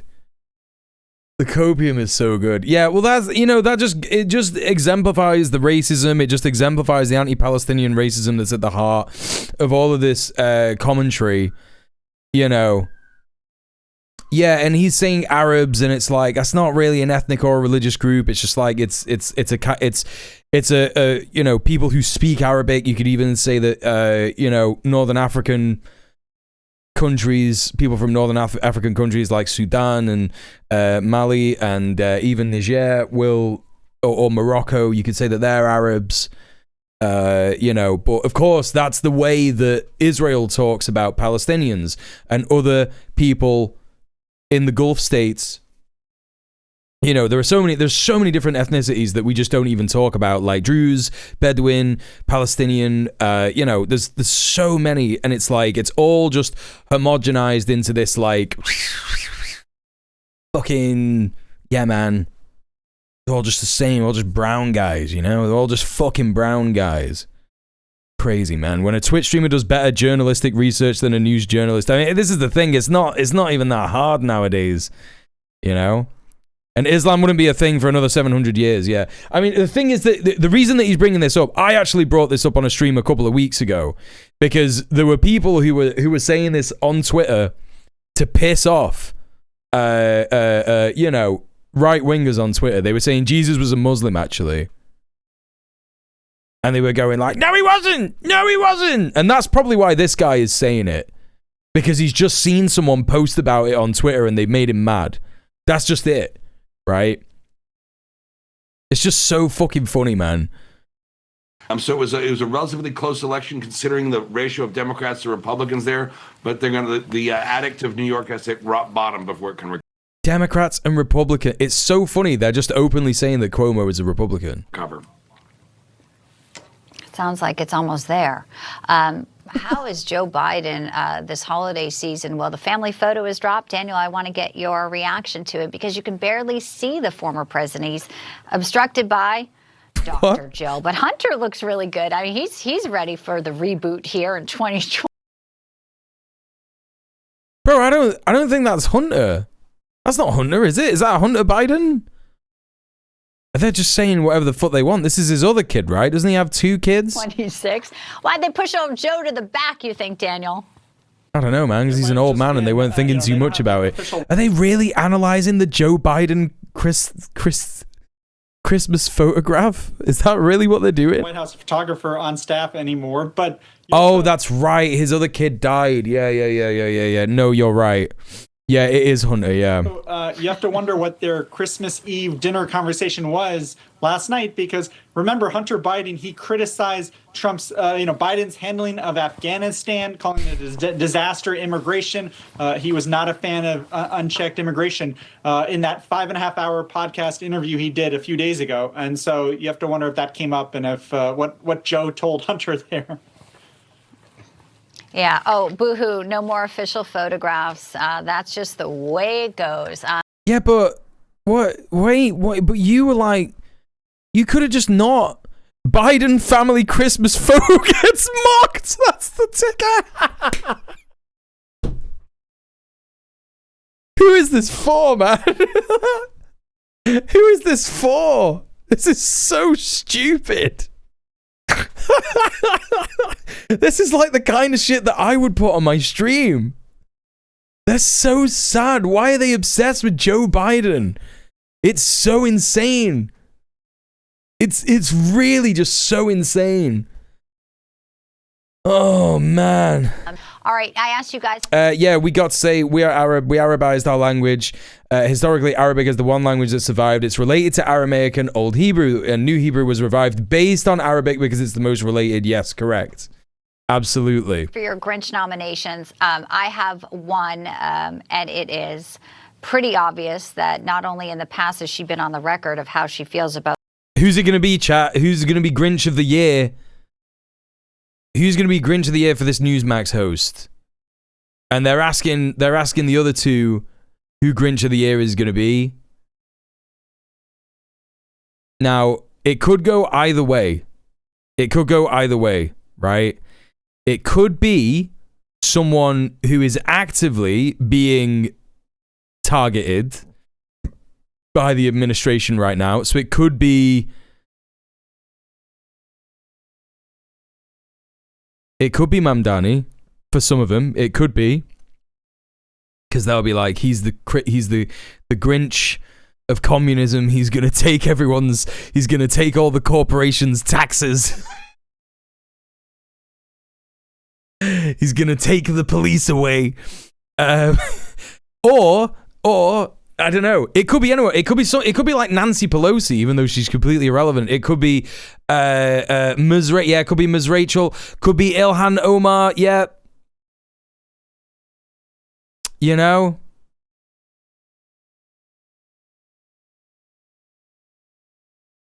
That one lady, Alexandria Ocasio-Cortez. Could be her. AOCIA. Could be fucking...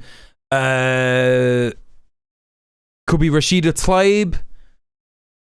Hillary Clinton. It could easily impeach Hillary Clinton, yeah. That one that's turning on Trump. Oh my god, it could be Marjorie Taylor Greene. Because she's green in The Grinch. Oh my god, you might be right. Oh my god, you might actually be right. That's fucking mad. Okay, let's see. Saying Merry Christmas. Here it is, just to remind our viewers. My pick for Grinch of the Year. Here she is. It's Kamala Harris. It's Kamala Harris. Oh my god. Oh my god.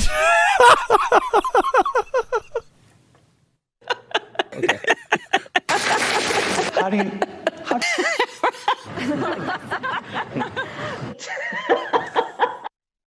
Why are they just doing a laugh?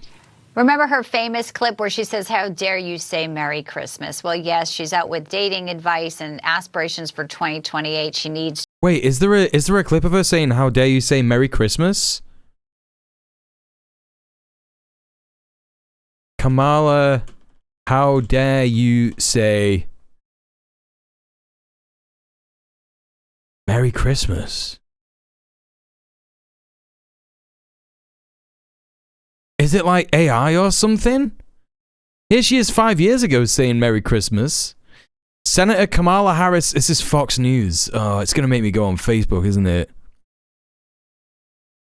How dare we speak Merry Christmas? A resurfaced Fox News digital clip from 2016 shows Kamala Harris criticizing those celebrating the... Okay, this is YouTube. What the fuck is this? And only when they Wait. Shh. cleared that vet did we give them DACA status. And now we're talking about taking it away. It is morally wrong. And when we all sing happy tunes and sing Merry Christmas and wish each other Merry Christmas, these children are not going to have a Merry Christmas. How dare we speak Merry Christmas? How dare we? They will not have a Merry Christmas. So she's literally just like, look, I'm no fan of Kamala Harris, as you know, chat, but like all she's doing here is talking, and this is 2017. She's not even like, she wasn't even in government. She wasn't even the vice president then. This is like a year into Trump's first term or whatever, and she's just going like, yo, we're not giving these kids DACA. It's basically deferred action for childhood arrivals. So United States immigration policy allows some individuals who were physically present in the United States with no lawful guardian to have like deferred action so that they wouldn't get deported. And I think that Trump was like, we can just get rid of that, you know? We can just get rid of it, actually. And I think that she was like, that's bad. and like, yeah, I agree. You know, I think that is bad. Yeah, it's just like, what the fuck? They're saying that she was like criticizing people for saying Merry Christmas. Hey, Braided Jade, she was a senator. Yeah, sure, she was a senator, but like, you know, not in the position of power that they all despise her for, right? For the wrong reasons. Just chill a little bit and go away. But John, I want to talk to you about your pick first for Grinches, because we know that the left will find any reason to complain. Even yeah, when no worries, Ray. Santa. Get your work done. Inflation is cooling, gas prices are down. Also, hi, Grandpa Simpson. But a headline, of course, from the leftist media, even the North Pole, they write, if we pull this up, isn't immune to job cuts. You know, what are they talking about? They have to find the negativity, although we know GDP was another great indicator this week. She's doing copium, and she's doing the thing that we looked at before, the Zen fascism thing. Where it's like, you gotta always find something to complain about. Why don't you just eat the burger, drink the beer, shut up, don't say anything about the pedo president, don't say anything about your neighbors getting deported, just enjoy it, drink the slop, eat the slop, watch the slop. You know? Yeah, I love AI data center building up GDP growth. Fucking hell, yeah, GDP looks great if you don't actually measure it. If you just listen to fucking Trump, it sounds great, you know? Grinches. Well, it's the left stream media for what they're. So the Grinch, for this freak, for this strategist, for this Republican strategist is, it's like a collection of corporations. The Grinch for me is the legacy media. Bro, like, please be so real.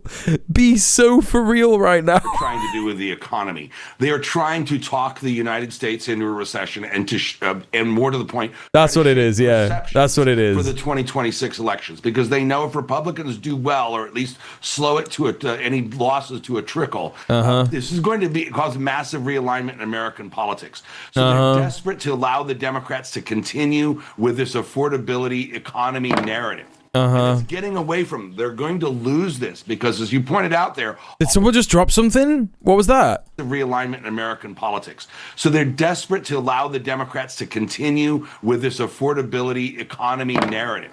What's going on? Getting away from them. They're going to lose this because, as you pointed out there, all the arrows are pointing one direction. They're going the right way for President Trump and Republicans, especially after the withholding tables are reset and refunds happen earlier in the year. The Democrats are going to lose this narrative and lose it big, but the mainstream media does not want to let loose of this and wants to ignore reality and wants to.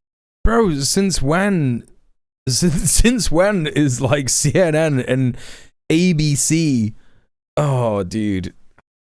Okay, sure, man. To downplay all Republican news that's good for the administration or good news economically. Good luck with that. It's going to age like gas station sushi, mark my words. All right, Daniel, we are going to cue up your Grinch selection with this cringy clip here. They're saying that Maduro is the Grinch. Bro.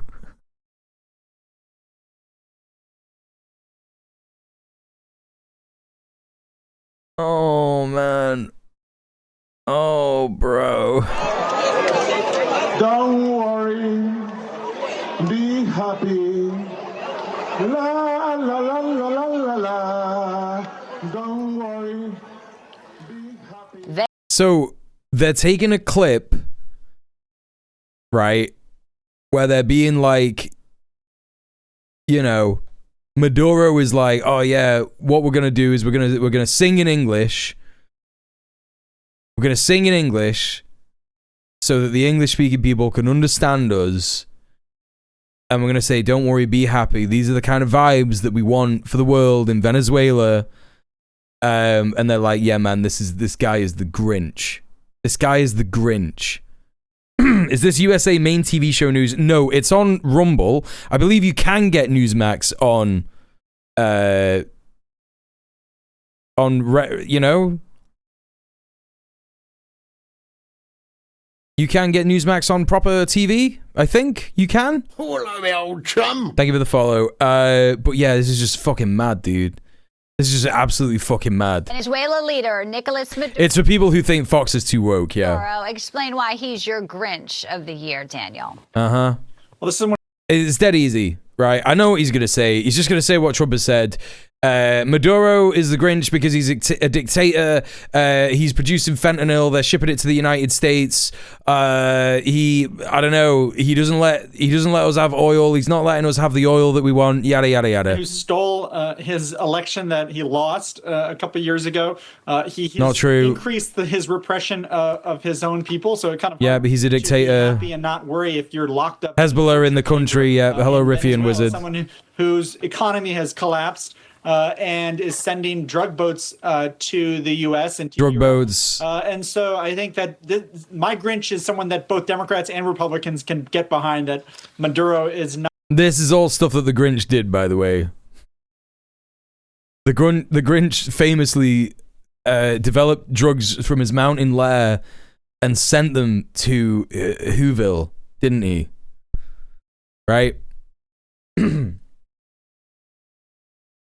He just did that. He did that all the time.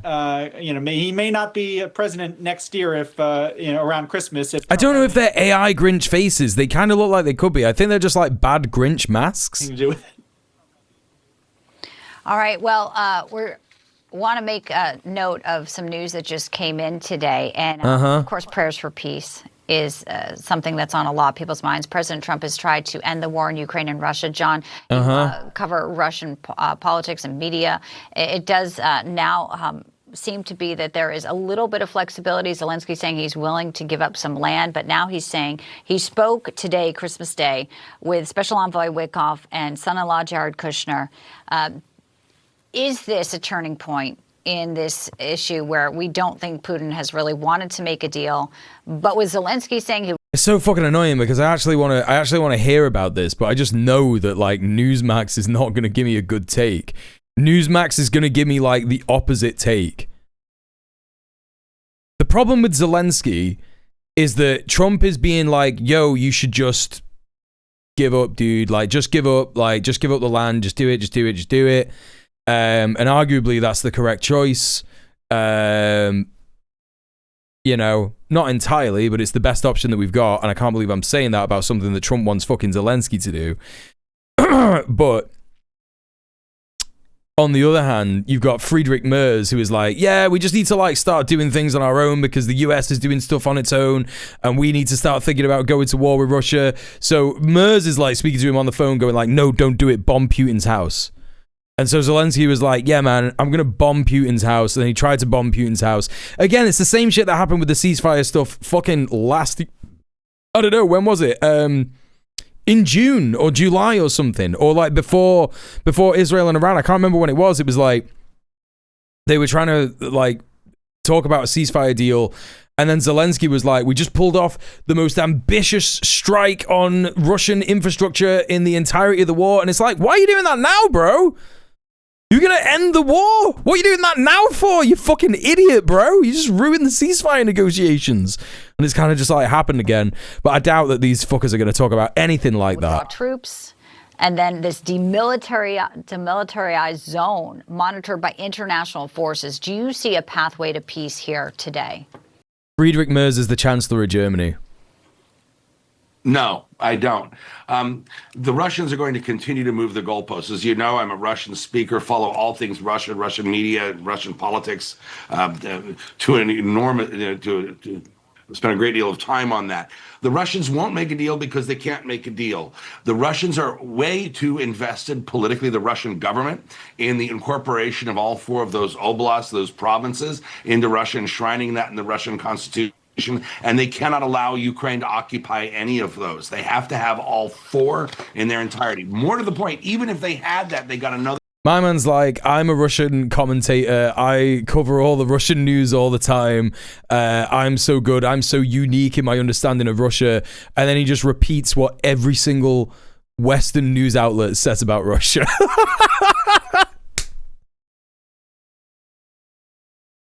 Merz is the Chancellor of Germany. And the NATO bossman is Mark Rutte, who is a Dutch guy, the Supreme Commander or whatever the fuck you call it of NATO. He's the guy that said "Daddy's home" when Trump came to speak with NATO earlier this year. So that's who that is. They got 750,000 troops, many of whom came out of prisons, poorly trained, and who've been badly mistreated by their own government. I mean, being shot at if they retreated, neglected medically, all kinds of problems. They do not want these 750,000 troops coming home.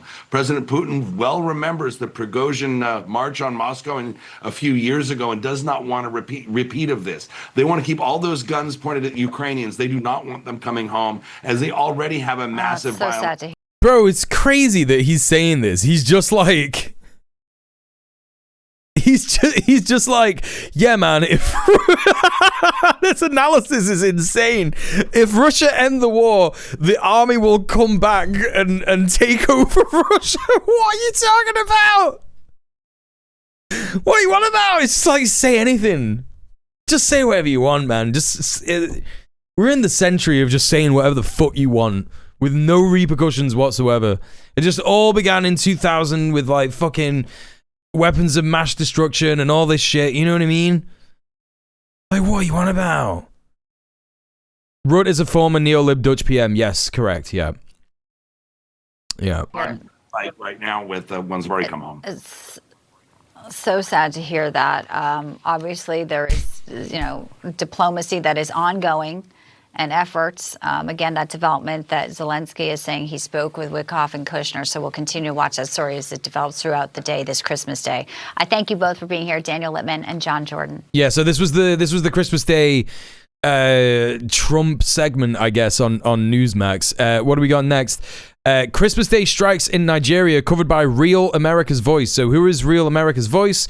Well, it's just a collection of some really bad people. Again, Vinnie Mac reports on U.S. Africa command strikes against ISIS targets in Nigeria on December the 25th. Following warnings of mass killings of Christians, AFRICOM confirmed the operation was conducted with Nigerian authorities. So let's hear what these guys have got to say. This is just 3 minutes, so don't worry. But remember, chat, we covered this story earlier from the Financial Times and from another outlet. I can't remember what it was. I think it was Al Jazeera, which kind of confirmed the strikes were a bit fucking meaningless and didn't actually like kill anyone or damage any infrastructure whatsoever. Yeah, that's the best way to think about it, Powerful Finger. If Newsmax is too woke, you go to Real America's Voice. So remember, chat, we looked at this earlier. They targeted nothing. They destroyed no infrastructure of any terrorist groups or any like military caches or anything like that. And they didn't kill or wound anyone. Not even civilians, not even accidental civilians. These strikes did nothing. The targets were just farmland. Right. So let's hear what they say on Real America's Voice about those strikes. I have what I view as one of the most important stories of the entire year on Christmas Day.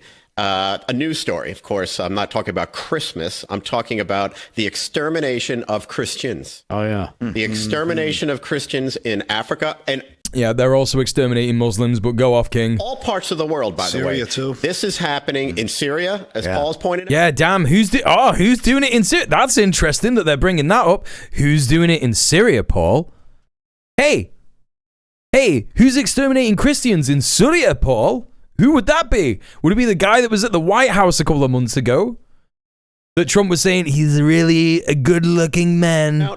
In Africa and other parts of the world where Christians are being not just, being prejudiced against or any of that kind of stuff. They are being exterminated. Over 100,000 so far. Yeah. 100,000. That's just a number we know of. So we have a president. I don't know what the actual number is. I'm just going to make this proclamation that we have one. Yeah, I watch him far too much, Riffian. Yeah, it's pretty. Presidents for faith. It's going to happen for Christians, and he actually took action on Christmas Day. He went into Nigeria and bombed those ISIS terrorists and other fanatical people that are killing Christians. Yeah, but he didn't, though, did he? No one's taken any action ever. Not only. No one's taken any action ever. Yeah, except for the Nigerian government. Riffian, thank you so much for the sub. Appreciate that. New chatter, new sub. Holy shit. Thank you so much, man. Action, but appreciate that. You don't even see it really reported in the media. As a matter of fact, welcome to the community. That I've got for you, Vin, if you want to play it. Cut number 4. This is a Nigerian pastor actually pleading for President Trump to take some action and try and help. This is cut number 4. You got to see this for yourself. Cut 4. We are tired to be outside performing burial every day. And they expect us He's basically standing over dead bodies. It's an order. Nigerian government came out openly and denied there is no massacre, there is no genocide of Christians in Nigeria. And look at it today. Is there any Muslim here? So this guy is just saying, like, there are people who are saying all the time that there's no genocide of Christians in Nigeria today. Do you see any Muslims here? I don't know how he's identifying Muslims in this like pile of what I assume is mangled corpses. Hey Alejandro, good to see you. I don't know if I said hi earlier too. I know you were in the chat. Yeah, how can he fucking tell, man? How is he? How does he know? Like, what is he talking about? He's just a pastor who's like come down and decided. Like, it's depraved. This actually, by the way, what's happening here is that we have like a right-wing pastor who has like come to this site where people have been fucking murdered, and he's going to use this opportunity where people are like emotionally vulnerable, where you could be manipulated, and he's going to go, President Trump, please bomb these ISIS, or I don't know, I don't even know if it's ISIS. Please bomb these, you know, these people who are genociding Christians. So only Chud's hyper-focusing on this in Somalia. Freak shit, yeah. United Nations, I know you're watching me. American Senate, you are watching what I'm doing, I'm saying here. Special advisor to Trump, now, please tell Trump to save our life in Nigeria. Right, and what did he do? He bombed some fucking farmland. Like, you know, look, I'm not super well versed on what's going on in Nigeria, so I'm not going to sit here and be like, I'm an expert in this, but, you know, I'm sure that there's a lot of ways that you can find out what is going on here, but I guarantee you are not going to fucking figure any of it out by listening to these fucking 4 freaks on the side here. None of these cunts have an actual vested interest in anything that is happening in Nigeria. They don't give a flying fuck. All they care about is like, yeah, this is a way that we can say that our president is so good. Look, he's sticking up for black people in Nigeria. Wow, he can't be racist. It's going to be all that kind of shit, you know? But regardless, you know, I'm sure that this guy, you know, he might be a right-wing pastor. He might not. He might just be like super pissed off because, yeah, there are some Christians who are getting murdered in Nigeria. I know that much. But generally, like, all this really is just like a guy getting really upset that people in his country are dying. You know, that's a provable fact. We can see that here. And, you know, he is just appealing to help from the American government. Brain-eating Zell, from the attire of the pastor on the screen, I'll confidently bet he's American evangelical trained. Fair enough. I don't know that much about pastors in the USA. Well, sorry, pastors trained by evangelical USA. What do they call them? Missionaries. I know he looks like a pastor from the USA. He's wearing the suit and stuff. Yeah, I'm sure the Sinister Four really care about Palestinian Christians. Yeah, now do Palestinian Christians, you know? I watch a pretty popular Nigerian YouTuber who's a Christian and he never claimed that. Yo, drop him in the chat, Powerful Finger. Let me give you a permit. Let me know when you got the link and I'll give you a permit. I would love to watch that guy. They are killing Christians in Nigeria. Massacre Christians. If they say they kill Muslims, Muslims are being killed. By who? By Muslims. Yeah, so there he is pointing out the wow, that's the slaughtering of Christians, and you know, they talk about killing Muslims, but the Muslims are killing Muslims. What point are you making? Bro, what What point are you making? What? He's like, yeah, he's rightfully pointing out that the Muslims are killing Muslims. It's like, and? So what? I don't know. We just like don't care about Muslims? I don't know what point you're trying to make, bro. The thing is, this is no different than the Nazis killing Jews in Germany.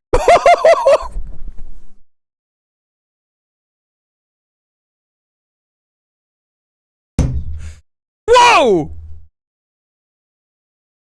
Wow, that's the powerful. slaughtering of Christians, and they talk about killing Muslims, but the Muslims are killing Muslims. The thing is, this is no different than the Nazis killing Jews in Germany. And it is June 13th. Please, I need you to elaborate. White guy number 4. Sorry, I don't know. I think this guy might be East Asian in descendants, but like, please, white guy number 3. I need you to elaborate immediately, dude. Thanks, Powerful Finger. I got it. I got the guy's YouTube channel. Investigating the Christian. Oh, this guy actually did a video about this. Jude Baylor, 1 month ago. This is a story like no other. This is an investigation to answer a deeply troubling question. Is the US on a secret plot to invade Nigeria? Yo, we're watching this later, man. That's so good, man. Yeah, we gotta watch that in a bit. That's crazy. Let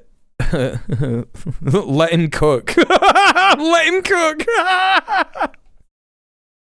Glenn Beck from Temu, yeah.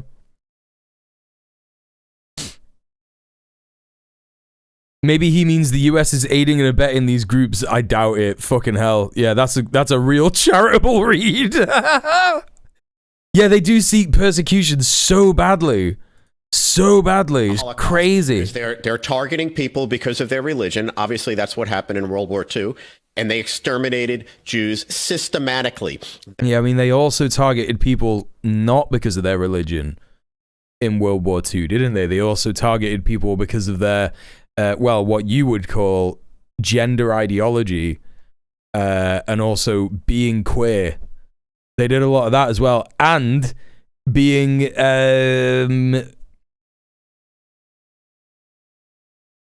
disabled. That is what's happening. Does it just so happen that they're Muslims? You don't see any other group or sect killing Christians. They kill them. What about Zionists? What about Zionists, dude? And also, yeah, first they came for the communists, but it's okay to murder them. Is it just me, or is their graphics package almost 1-to-1 Fox News? Even OAN and Newsmax put in a bit more effort. Yeah, no, it pretty much is. It looks exactly the same. Yeah, because they believe that if you're not Muslim, you're dead. And Donald Trump right, but they're killing Muslims. You literally just said a minute ago that they're killing Muslims. None of it means anything. Some credit here, folks. He not only took action, but the criticism I saw this morning about, he sent bombs on Christmas Day. What better day? Right. To make a statement about killing Christians than on Christmas Day? Right. The birth. Right, but he didn't do anything. So now what? Jesus. And then at the same time, they're killing Christians who are worshiping that. Yeah, good job, Donald Trump. That's awesome. You did exactly what I think any one of us would have done to try and... Yeah, man, I agree, actually. I think that they're right. I think that Donald Trump did make the same decision that a fucking idiot boomer who dropped out of fucking school when he was fucking 15 to pursue a small to medium-sized business. Right? Yes. I do believe that he made the same decision that someone like you fucking would.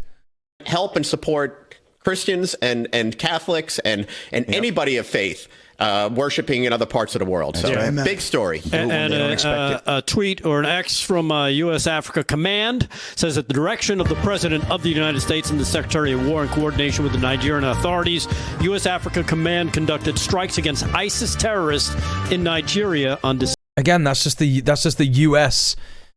Army Command in Africa. What are you talking about? Okay, next up. Christmas is back. This is Real America's Voice. Christmas is back. POTUS making Christmas more breathable. Now, what does that mean, chat? This is probably going to be to do with affordability. inflation, all that kind of business. It feels like we've been under attack here the last few years when it comes to Christmas, but I feel like Christmas is back a little bit this year. Oh no, I was totally wrong. They're going to talk about the woke have not destroyed Christmas. Do you kind of feel that same thing in the air? Oh yeah, absolutely. Remember, our politics, not just here but abroad, is always the conscious expression of what Christ or Christmas is really all about. And Steve, I think a lot of people, we kind of get this hallmark. Yeah, let's not forget, chat. Let's not forget that on the same channel, Real America's Voice, the last clip we just watched, they said there's nothing more Christmassy than bombing a bunch of people. Or trying to, at least. Ideology kind of etched in our minds when we think of Christmas, which is, it's not a bad thing. But if we go to the original text and we just read it, it goes something like this, Steve. For this purpose was Christ born, that he may destroy the works of Satan. Well, it gives you the idea we're in a battle. So why is it now seemingly kind of calmed out? Because we now have a commander-in-chief as well. He's in the Oval Office, and he's not antithetical to Christianity. As a matter of fact, whether he himself... I mean, you know, I would love to make some kind of a... You know, yeah, sure, like, I'm sure that pedophilia is what Christianity is all about, but they kind of were about that, weren't they? Like, in the fucking Old Testament, at least. You can't even say that, because it's like, no, that shit's all in every, like, religious text, right? Like, pedophilia was just so normal, so I can't even make that joke. But I guess, like, you would argue that modern interpretations of the faith would probably say, yeah, don't do pedophilia, bro, you know? You'd probably say that. Yeah. Meanwhile, ISIS in Syria just taking out as many US troops as they like, yeah, without any kind of consequences whatsoever. No, it is mad that people tune into this shit. Like, what the fuck are you talking about? Crazy. Is a strong practice in Christian or not. Yes, that's true. That's true, Jenny. That's a really good point that I think is a really good thing to bring up. The modern idea of Satan wasn't even really fleshed out back then. Like, they didn't even really fucking have that shit. They were just like, you know what?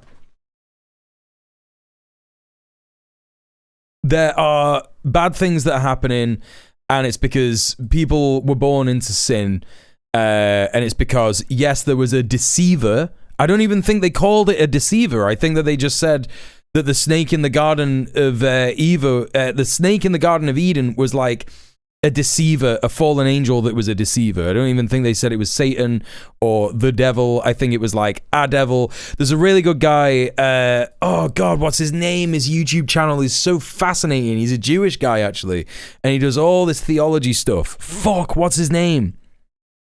Chatters will probably know who I'm talking about.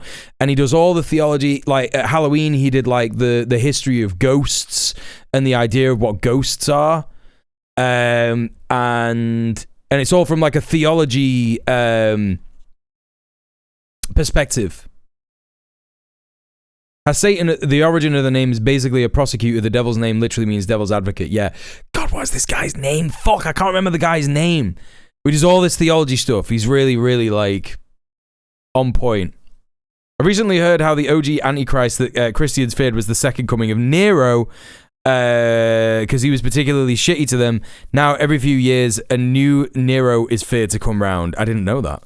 Let's Talk Religion. No, I think the name begins with like an O. Let me have a look at that channel. Let's Talk Religion. No, it's not them. I can't remember the guy's name. I'll figure it out in a bit. Chat, I'm just going to go to the toilet real quick. Use this opportunity to go to the toilet yourself. If you take meds, take your meds. Don't forget to do that. Esoterica! Yes! Oh! Ninny, you're right! Yes! Loki Human, Esoterica, that guy. Yeah, no, he's great. He's great. I'll show you in a minute. I'm just going to go to the toilet. Use the opportunity to take your meds, stretch your legs, use the toilet yourself, get yourself a drink, a coffee, whatever. I'll be back momentarily. Don't go anywhere.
Oh, chat, it is so fucking cold. Holy shit. Yeah, Esoterica.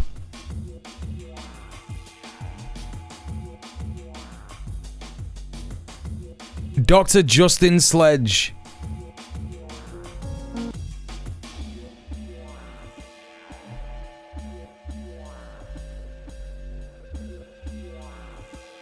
He does all this kind of stuff. Who was the historical Jesus? Who is Yahweh? Who is Lilith? Mary Magdalene. Gnosticism. The Gospel of Mary Magdalene. The Demiurge. Western esotericism. All this stuff is so fascinating. All of this stuff is so fascinating. Solomonic demonology. Greek magical papyri. Historical necromancy, Agrippa occult philosophy, alchemy. Is so interesting. All of this stuff. All this stuff. Check out this guy. He's fucking great. He actually also has Let's Talk Religion on Friends and Scholars. So yeah, kind of related, right? So yeah, great stuff. Esoteric New England is a good one as well. The mythology of Christianity is so much more fun than the IRL Christianity. Well, you know, the thing to remember about Christianity is that it was rewritten and rewritten and rewritten and rewritten. There's a reason that it's called the King James Bible. And it's because it's the version of the Bible that King James in England approved. Right? Yeah, it is the most popular version of the Bible in the USA. Right?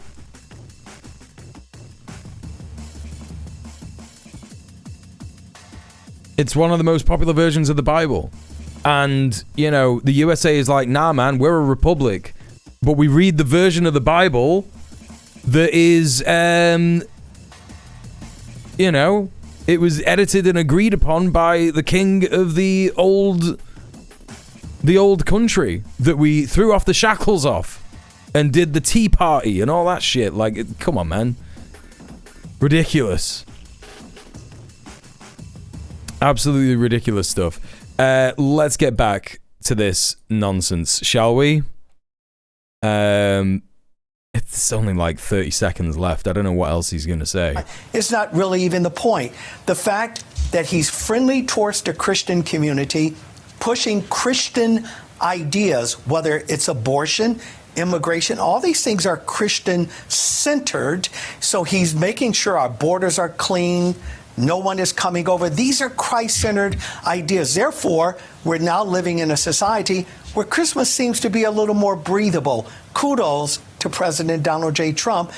Did this motherfucker just say koodles? This motherfucker just said kudos like noodles. Okay, man. Yeah, sure. Good. All right. Is the King James Bible less violent? No. The King James Bible is one of the worst ones. They found the Dead Sea Scrolls. Yeah, Dead Sea Scrolls as well. Okay, what do we got next? Uh-oh. Oh, we're back. Okay. Video here. I don't know who this is. Skywatch TV. Is Christmas pagan? Oh my god, it's 34 minutes. Oh my god, do I really want to watch this? Oh man. Is Christmas Pagan 34 minutes? Or Liz Truss show 53 seconds? Well, no, because there's gonna be more of the Liz Truss show that we want to take a look at, which is probably gonna be the Steve Bannon one. Is probably gonna be the one that we watch. Yeah, we got Larry Ellison there, nuclear stuff, yada yada yada. Oh yeah, we wanted to watch this as well. Yeah, she started a podcast. It's so insane. It's called The Home of the Counter Revolution. It's literally called The Home of the Counter Revolution. It's so weird, dude. She's like, yeah, I'm a Nazi and I don't want the revolution to happen.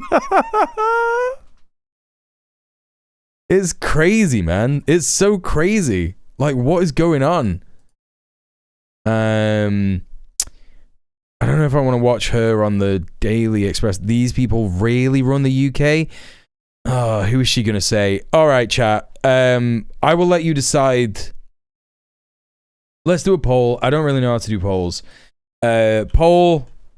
Okay. Right, poll. What watch? This is going to be the last thing that we watch, okay? Liz Truss or is Christmas Pagan? That's what we're going to do. Okay. You can vote more for 1,000 beats per vote if you have channel points. Right? We're going to put it on for 3 minutes. All right, let's go. Do your voting. The poll is at the top of the chat. It's up to you, chat. Whatever you want. Whatever you want. All right. It's at 50-50. 50-50. 1 more vote for Pagan. 2 more votes for Pagan Christmas. 4 votes in total now. Liz Truss is losing out quite a bit. Not gonna lie. This is crazy. Yeah, no one wants to hear what Liz Truss has got to say. I don't blame you, chat, to be honest.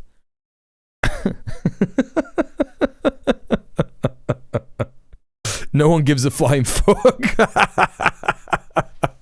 Okay, yeah. I mean, it's pretty much so certain. She's irrelevant. She is irrelevant. It's true. It's true. It is actually true. Listen, keep voting because, you know, another like 12 Liz Truss fanatics might come out of the woodwork in the next, I don't know, 3 minutes. We just don't know. It's about as bad as her last election results, yeah. She disappeared for a reason. Don't enable her. Give us those sweet, sweet pagan rituals, sans lettuce. No, but you chat, I don't think you understand. I don't think this person's going to be arguing for this. It's a Rumble show. She's going to be saying, no, it's not pagan. You understand that, right? This isn't going to be good content. I hope everyone has really got that clear. Can you change your vote on this? I don't even know if you could change your vote.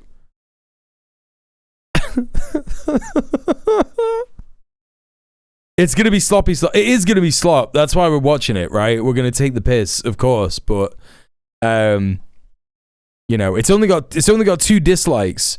875 views from 2 days ago from Skywatch. What other kind of stuff do they do?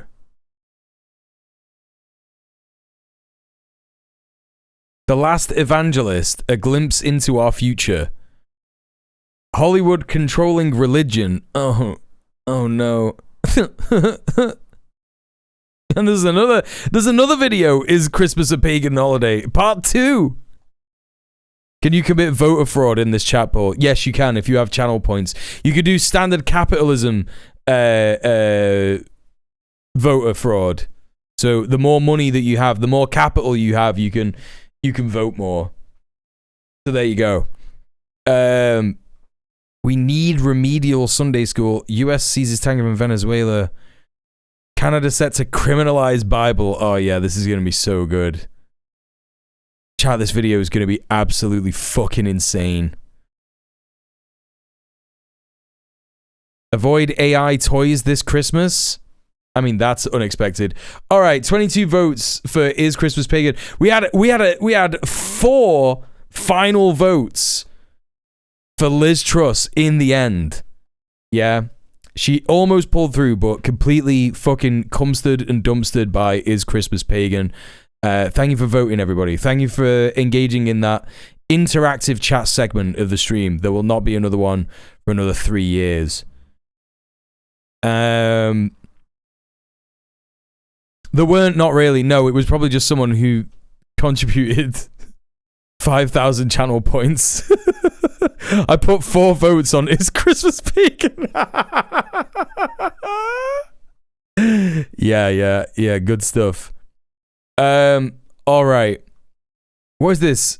Wait, I just want to watch this first. What is this? Please Rescue Us docu-series. This is going to be about trans kids. This is going to be about trans kids. It was you that put 4 on Liz. Oh, that's fair enough. What the fuck is this? Child abuse. Is this going to be about Jeffrey Epstein, or is it going to be about being transgender? That's the question.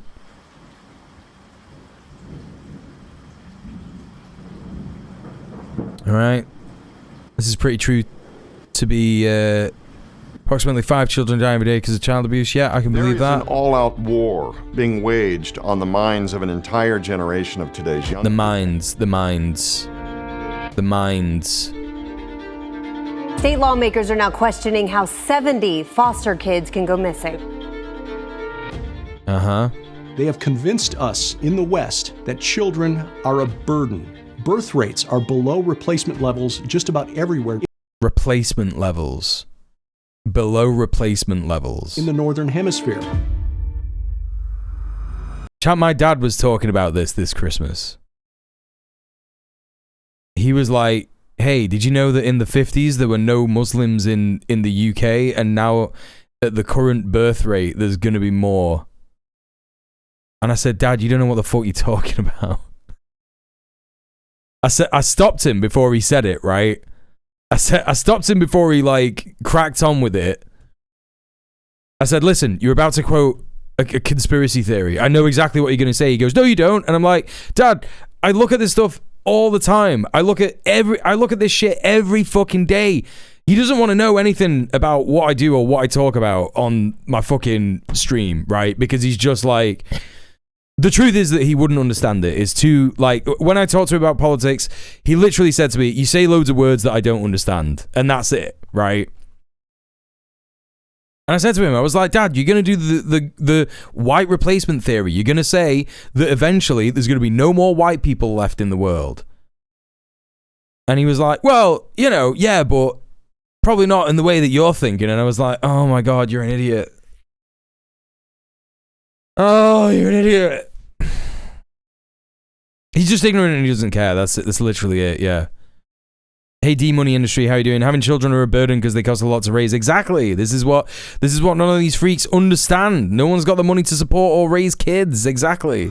People would have to be utterly blind or insane not to recognize the current heartbreaking onslaught against our most vulnerable citizens, our children. Children who have been thrown up against walls and locked in closets. Children who hide under their beds in fear and whose nightmares are real. Children who have been beaten with 2x4s, whipped with bicycle chains. How many of these children are trans? How many of these children are trans, dude? And burned with cigarette butts. Cigarette butts. Children living in foster care are 4 to 5 times more likely to commit suicide than those who are not. Okay, this is true. That's probably true. Yo, Helena.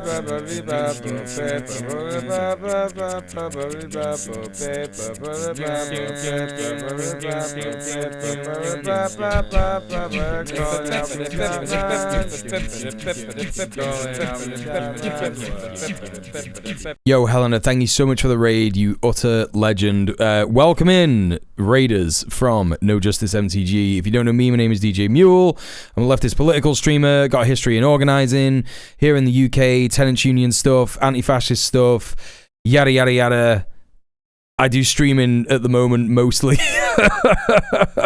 Everybody in my audience, please, if you aren't already, please go and follow Helena at No Justice MTG. She's a great another British streamer who is definitely way more left than than your average Brit streamer, your average British content creator, and I appreciate her a lot for that, because I was saying literally like a couple of fucking months ago, like, who the fuck is doing radical British politics on Twitch other than like a small handful of us, and it's definitely frustrating and annoying. But yeah, thank you so much for the raid. Hope you had a great stream, and I hope you had a good Christmas as well. Merry Christmas, happy holidays, and all that nonsense. Happy Kwanzaa. What are we doing for the raiders who are coming in? Yeah, we just checked out this horrific Rumble channel that is about to do a video. We're going to check out this video called "Is Christmas Pagan?" where they're going to make all these arguments probably that Christmas is not pagan, and Christianity never appropriated any pagan rituals or anything like that. We're looking at this trailer for this documentary that they're talking about, and we're trying to figure out if it's informed or anything. They just said some pretty interesting stuff where they were like, yeah, foster care, kids who are in foster care are more likely to kill themselves than kids who are not. And it's like, yeah, okay, I believe that. But then there was another guy earlier who said there is a war being waged on the minds of children. And that's obviously about being transgender, isn't it? And there was also a guy that said birth rates are now below replacement levels, which is obviously the white supremacist lie of the Great Replacement Theory. So, yeah, I have a feeling that this isn't going to be that good. Agenda to submit our current generation of children to a fate far worse than death is being carried out. Wait, what? I was 5 years old. I was doing dishes. My mom was so mad. She had picked up one of the steak knives and shoved it through my hand and just walked away. Oh, this is like actual abuse. So we'll stand in the gap for these children. These are real lives. So they're doing some correct stuff here where they're talking genuinely about actual child abuse. But there's that stuff about replacement theory. I just don't understand. Rescue us. See, that's the problem. That's how they get you. You think like, oh yeah, we're gonna have to. For more information, visit skywatchtv.com. Oh man.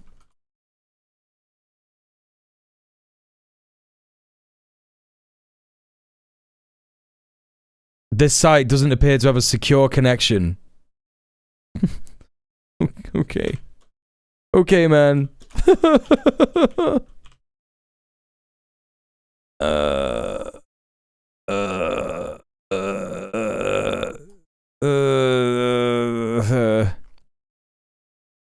Skywatch TV. I mean, prophecy, discovery, and the supernatural. I mean, that kind of says it all. Like, the right wing have just, like, completely captured any kind of discussion about supernatural or paranormal instances and phenomena and stuff.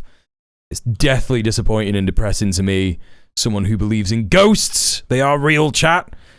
I just don't know if they're dead people. There's no way to confirm that, so, you know. Oh, cool. Yeah. AI part of the devil's end time strategy? Oh, hell yeah, dude. Hell yeah, dude. Joe Rogan goes to church. Joe Rogan consistently attending church. Hell yeah, man. Ancient garden found at Jesus' burial site. Emerging new illness, AI psychosis. So this is something that I was thinking is gonna happen at some point regarding AI and regarding the truth about, and it's crazy. They're like AI psychosis and they're using AI to generate all of these fucking images. It's just absolutely mental. I did think that there was gonna be a point where right-wingers ended up turning around and being like, yeah, this AI is pretty bad, man. Yes, I think you're right, Luna. I think it's going to be the AI satanic panic. It just feels like that's what it's going to be.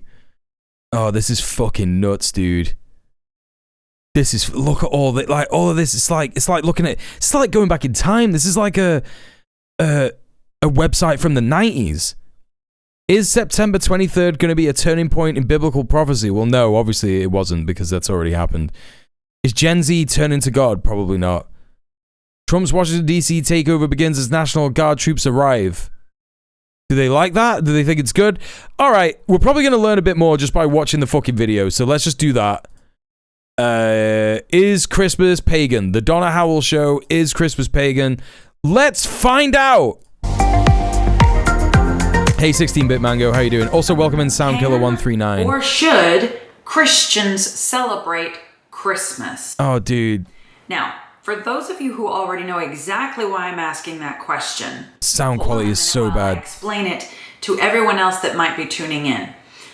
There is a significant number of the things that we do every holiday season, whether we realize it or not, that can and often do draw their origins. I'm talking about traditions, the way that we celebrate Christmas, whether or not something is red and green, whether or not something is on a tree or on the wall, what it looks like, silver and gold, candles, a lot of things, even a holly plant. that we celebrate at Christmas, that many Christians are quick to point out, draw their origins from very pagan celebrations. Oh my God! Just a couple of examples of what most Christians point to.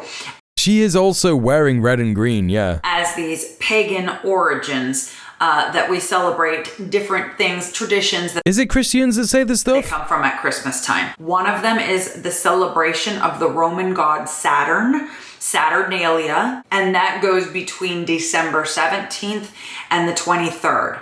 Now again, But that is not something that that's not something that Christians do. What is she doing? She's kind of like mixing the problem here. She's like, oh, the problem is that there are some Christians who say that we are worshipping pagan things, and it's like, this is not something that anyone would point out, that Christians don't celebrate Saturn and do Saturnalia. They don't do that. But she's like, yeah, Saturnalia, everyone points this out. No, I think pagans or people who do, you know, alternative Christmases point this shit out. pagan celebration. Are we celebrating things still to this day that were originally a part of that celebration? You will never get a clean-cut answer on that. You will continue to hear this Christian over here swear up and down, yes, absolutely, I can prove it, and go down all the list of all the ways. Whereas this guy over here will say, no, you've got your history wrong. This God actually did this, which was a different thing. And when we do this, it traces its origin to over there. Don't forget, I do have merchandise. Shop. She's got... Oh, you know what, chat? Jesus is looking pretty brown here. I'm not going to lie. Jesus is looking pretty brown. She could be more base than we're giving her credit for. Theology just for boys? Oh, theology isn't just for boys. Right, okay, gotcha. She got her own shoes. I kind of want a pair. I kind of want a pair of them. I kind of want the Donna Howell shoes. .com. Thank you for your support. People are... What was that? Don't forget, I do have merchandise. Shop.donnahowellshow.com. Thank you for your support. Thank you for your support. We're going to stop arguing about what parts of our You're welcome. time It's her from 10 years ago, yeah. actually linked to Saturnalia. Donna Howell. Sol Invictus, which is the unconquerable Roman sun god. Is that right? Sol Invictus is right on December 25th, and it's kind of... I get that wrong? What was it?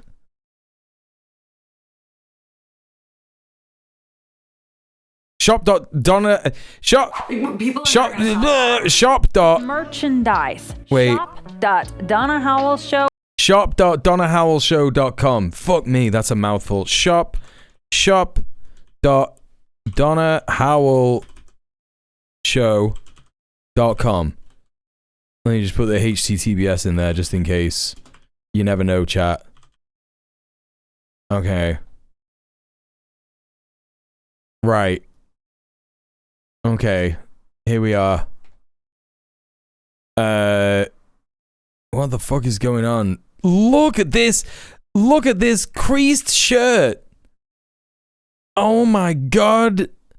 They couldn't even iron the shirt. Do you think that that's because it's the transfer is super plastic and it's gonna melt if they if they iron it? They were too afraid to even iron it inside out. Even the hoodie is creased up to fuck. Oh my god. Oh, I gotta get me some of them fucking... Chat, I gotta get some of the Donna Howell shoes. Make way for the messy ones. What is she talking about? Theology isn't just for boys. This design is so whack. That is not what I said. Jesus looking a little brown. Could be based. The Donna Howell show.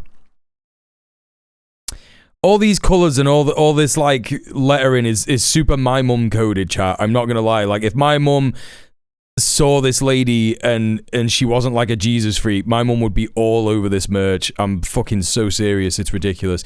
Even the fucking shoes. Oh my god. £43.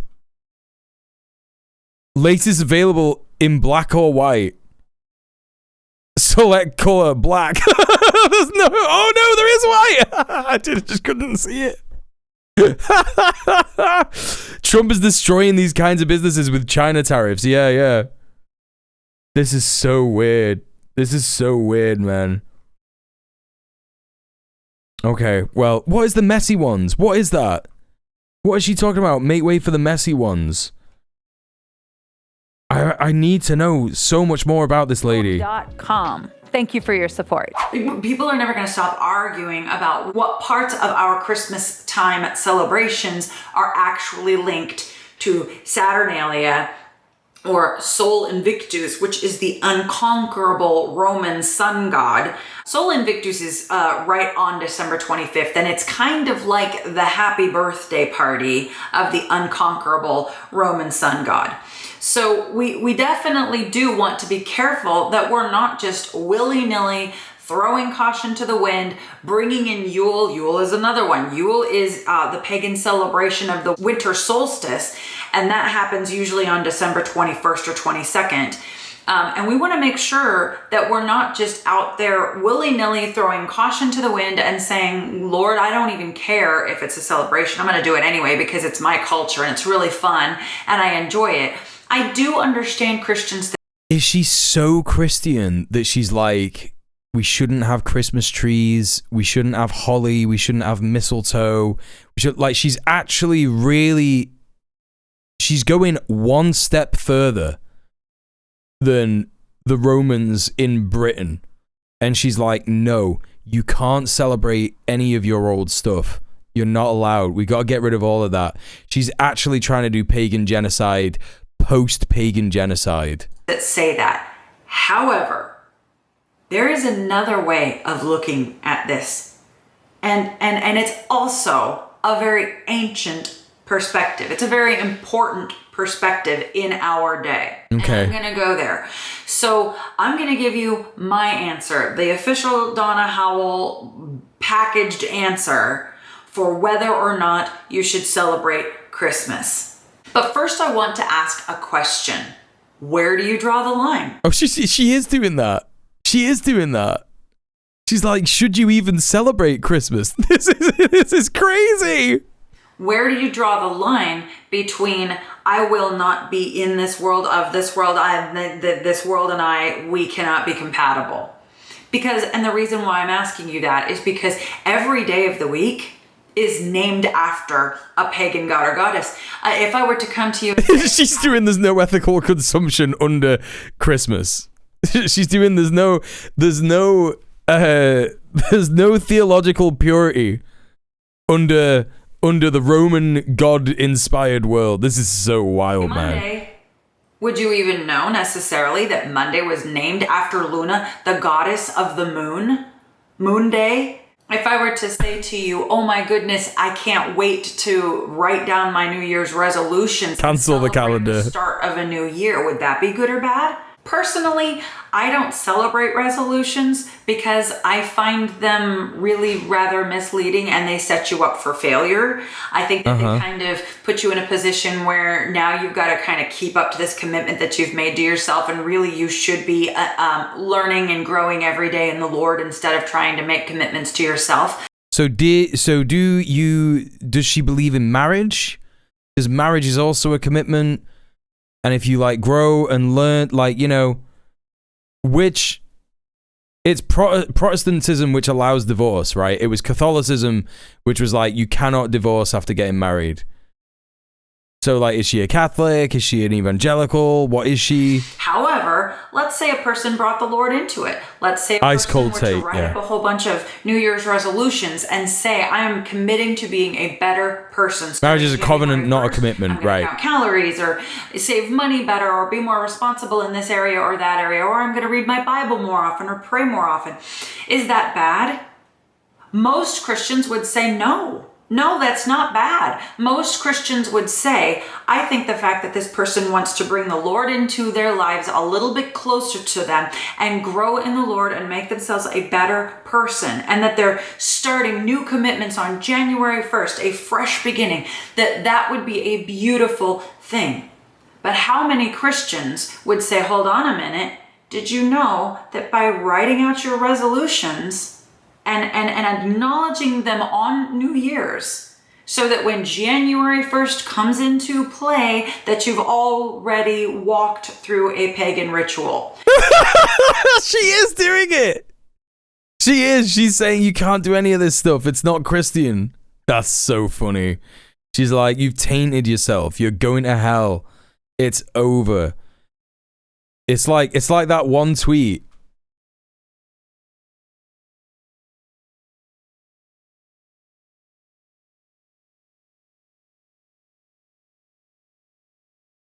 How do I find this?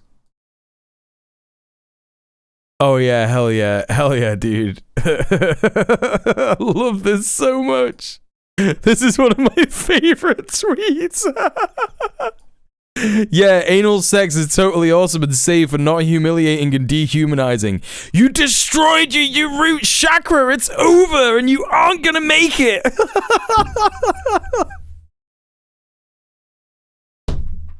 It's that. It's like she's saying this. That's so funny. Oh no, my root chakra. Oh no. A ritual to the goddess Janus. Janus was the goddess of new beginnings. She had two faces. One faced the past, one faced the future. I knew a family that didn't celebrate any holidays or birthdays and never gave gifts. They were gifts. They were like super culty Christian, right? And everything. Yeah, that's what I mean. Her modus operandi, that's what she's doing. Her whole MO.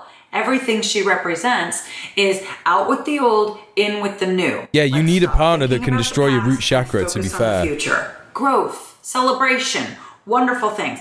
So, is there no more celebrating New Year's? Or would the Christian in the room say, well, no, we can celebrate New Year's because really it's not quite a pagan ritual. You're just writing out some ways that you want to improve yourself. Who will destroying their root chakra? January 1st is the day that you're going to start that. Okay, it's a matter of heart. That's fine. We've made that argument and we're going to stick to it. It's a matter of heart. You do your New Year's resolutions because in your heart, you are following the Lord with that. This has nothing to do with Janus. You didn't even know Janus was a part of it. Fine. I completely agree. But you can't now take that same kind of judgmental conviction and say, no, but you can't celebrate Christmas. You can do this little ritual that links itself intrinsically to the goddess Janus of new beginnings, but you can't celebrate Christmas. I don't think it's fair to play that way. What? What is she saying? All of the days of the week are named after pagan gods and goddesses. All of the months are named after pagan gods and goddesses. We as Christians are in the world, but we are not of the world. So. Oh, dude. Oh, that's so crazy, man. It is so crazy to be like, we're in the world, but we're not of the world. It's like, it's all these like excuses to just like not care about nature or animals and stuff. Like that's what really fucks me up about this shit. It's like, no, we really are of the world. Like, come on, man. I think that even if you're religious, you can be like, yeah, well, God made the world and we were put on it, and that means that we're part of it, right? You know? So weird.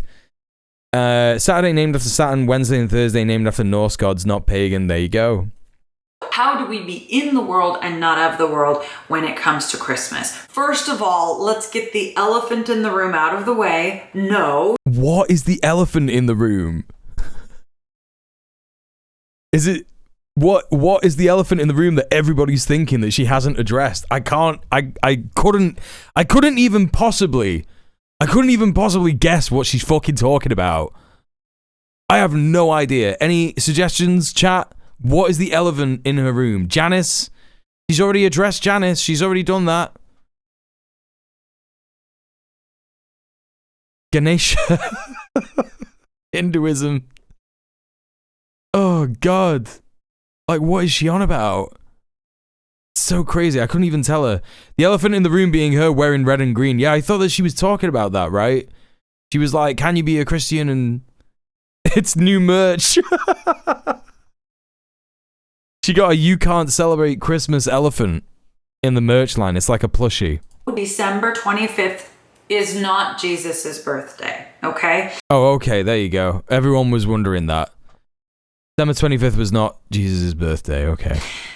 This is an episode for another day, but technically we don't know Jesus's birthday, and I think that's probably of God's design. I think God wanted us to not focus on a particular day on the calendar and make it any holier than any other day. The Bible is clear that every day that the Lord has made is a day that is holy and to be grateful for, a day to rejoice that He has made.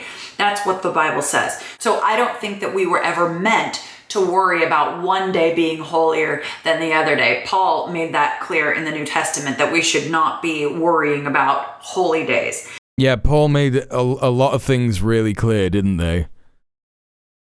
Paul was like, yeah, man, this lake of fire shit, I've been drinking this ergot wine, I've been eating this poisoned bread, and I had this vision.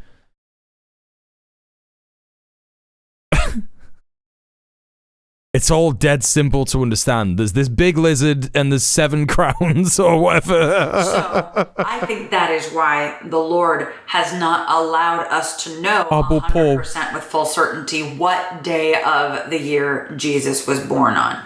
Now, there's a lot of theories, and those are some really, really interesting topics. In fact, Mike Heiser believes it was in September. A lot of people say April. Regardless of what the day, it was not December 25th. There's a lot of Christians that will say, I can trace everything about 25th of December to its pagan origin, and I know exactly why. Constantine did this, and this ruler over there did that, and it was a bunch of pagan things. Jesus also said, if someone tells you saw me in the wilderness, do not trust him. And then Paul turns around and says, I saw Jesus in the desert. Yeah. Everybody was fighting. And then you will... She must be a riot at holiday parties. She doesn't go to them. Don't you understand, Jenny? That would be paganism to go to a holiday party. You can't just celebrate things that aren't in the Bible. Into the room like a Derek Gilbert. And he will sit there and go, no, that's actually a complete fallacy. That wasn't even really what happened. Before that, what happened was, and then he'll walk you through. This God was that, this God was this. And he'll show you how throughout church history, we have gotten our dates confused. We've gotten our gods confused. That's why Orthodox Christmas is the only correct one. Yeah, exactly. The pagan origins of the Christmas holiday. That's why, although you certainly can trace a lot of our Christmas traditions back to pagan origin or pagan celebration. Sleep tight. You can still find yourself in a room, 2 brilliant scholars. My dad is Jehovah's Witness, and unironically, he doesn't celebrate any of them. That's crazy, dude. That's absolutely mad. What a life. Oh my God. It out, and they're going to land at 2 completely different conclusions. However, that's crazy. The day that Jesus was actually born, no matter what of the 365 potential options that we have to claim, regardless of what day he was born as a man. God himself. Whoa, as a man? I think like all people, Donna, he was born as a baby. That's how that works. State that humanity was in.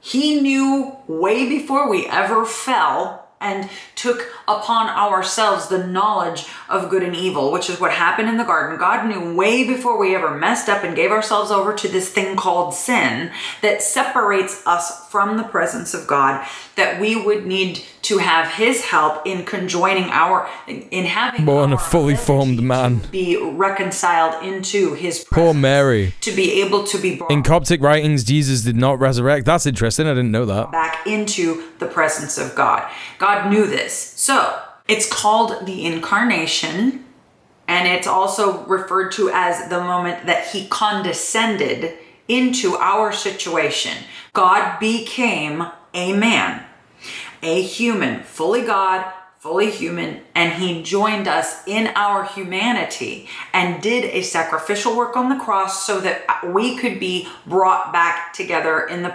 Wait, what? What are you on about? England had a brief time without a monarchy and they took away Christmas. This is not a great plan, yeah.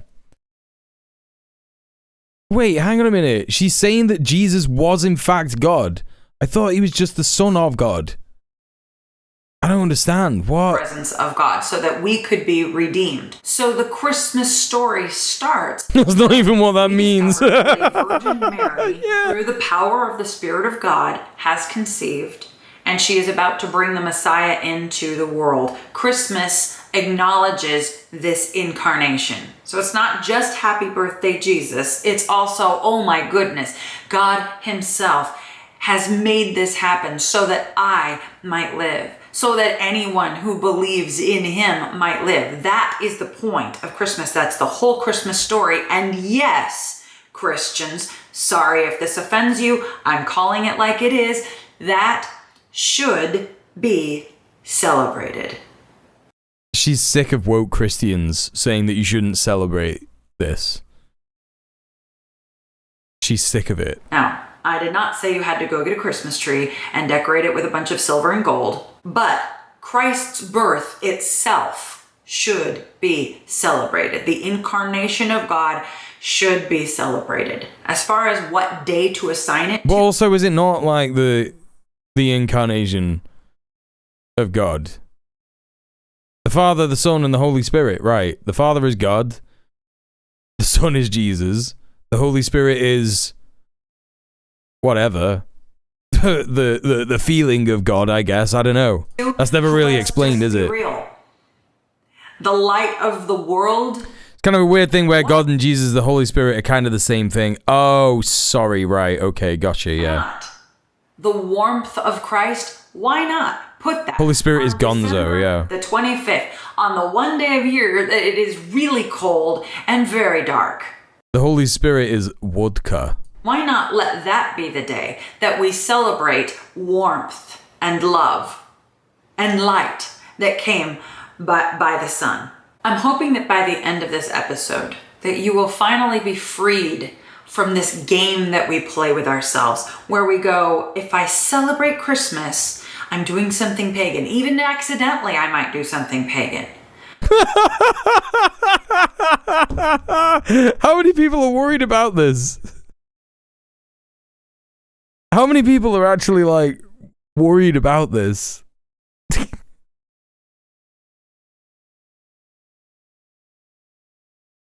What a life, chat. Can you imagine? Can you imagine being that concerned? Like, am I doing something... Like, the threat of hell in the afterlife is so great for Christians. This idea that, like, you know, if there is a God, he is a punishing and a spiteful God. And if you do one thing wrong, you're going to hell forever, to suffer, to be tortured for all eternity. Right? And that is a terrifying prospect for sure, man. But, like, it's enough to make people, like, really sit there and be like, shit, am I doing anything pagan? Like, what a life, man. Oh my God, could you imagine? Holy shit.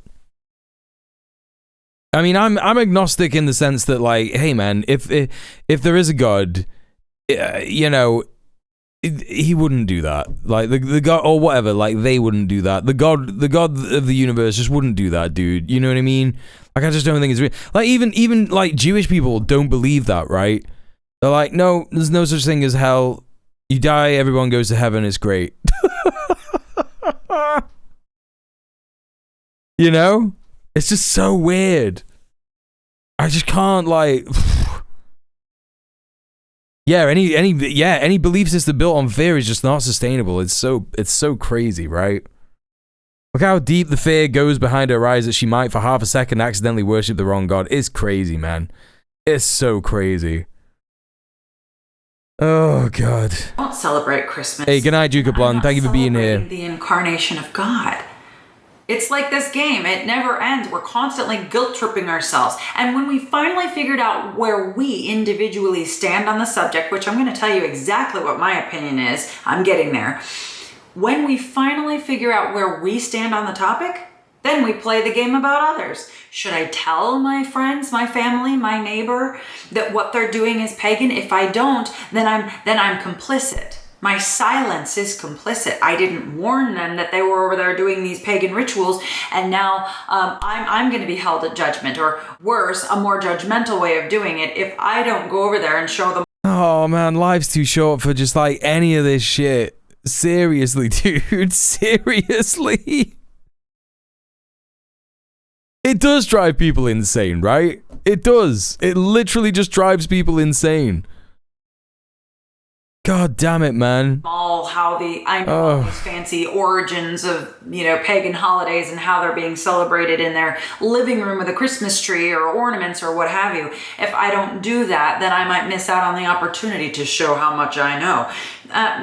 She's carved out all of her innards in the name of holiness, yeah. The guilt side of it. If I do speak up, I'm being judgmental. I'm stealing their joy. What if they actually were to stop celebrating Christmas as a result? Imagine if this is also, chat, imagine if this is all you had to worry about. Imagine if this is the only thing that you had to worry about in your life. It's just like, am I celebrating the wrong thing?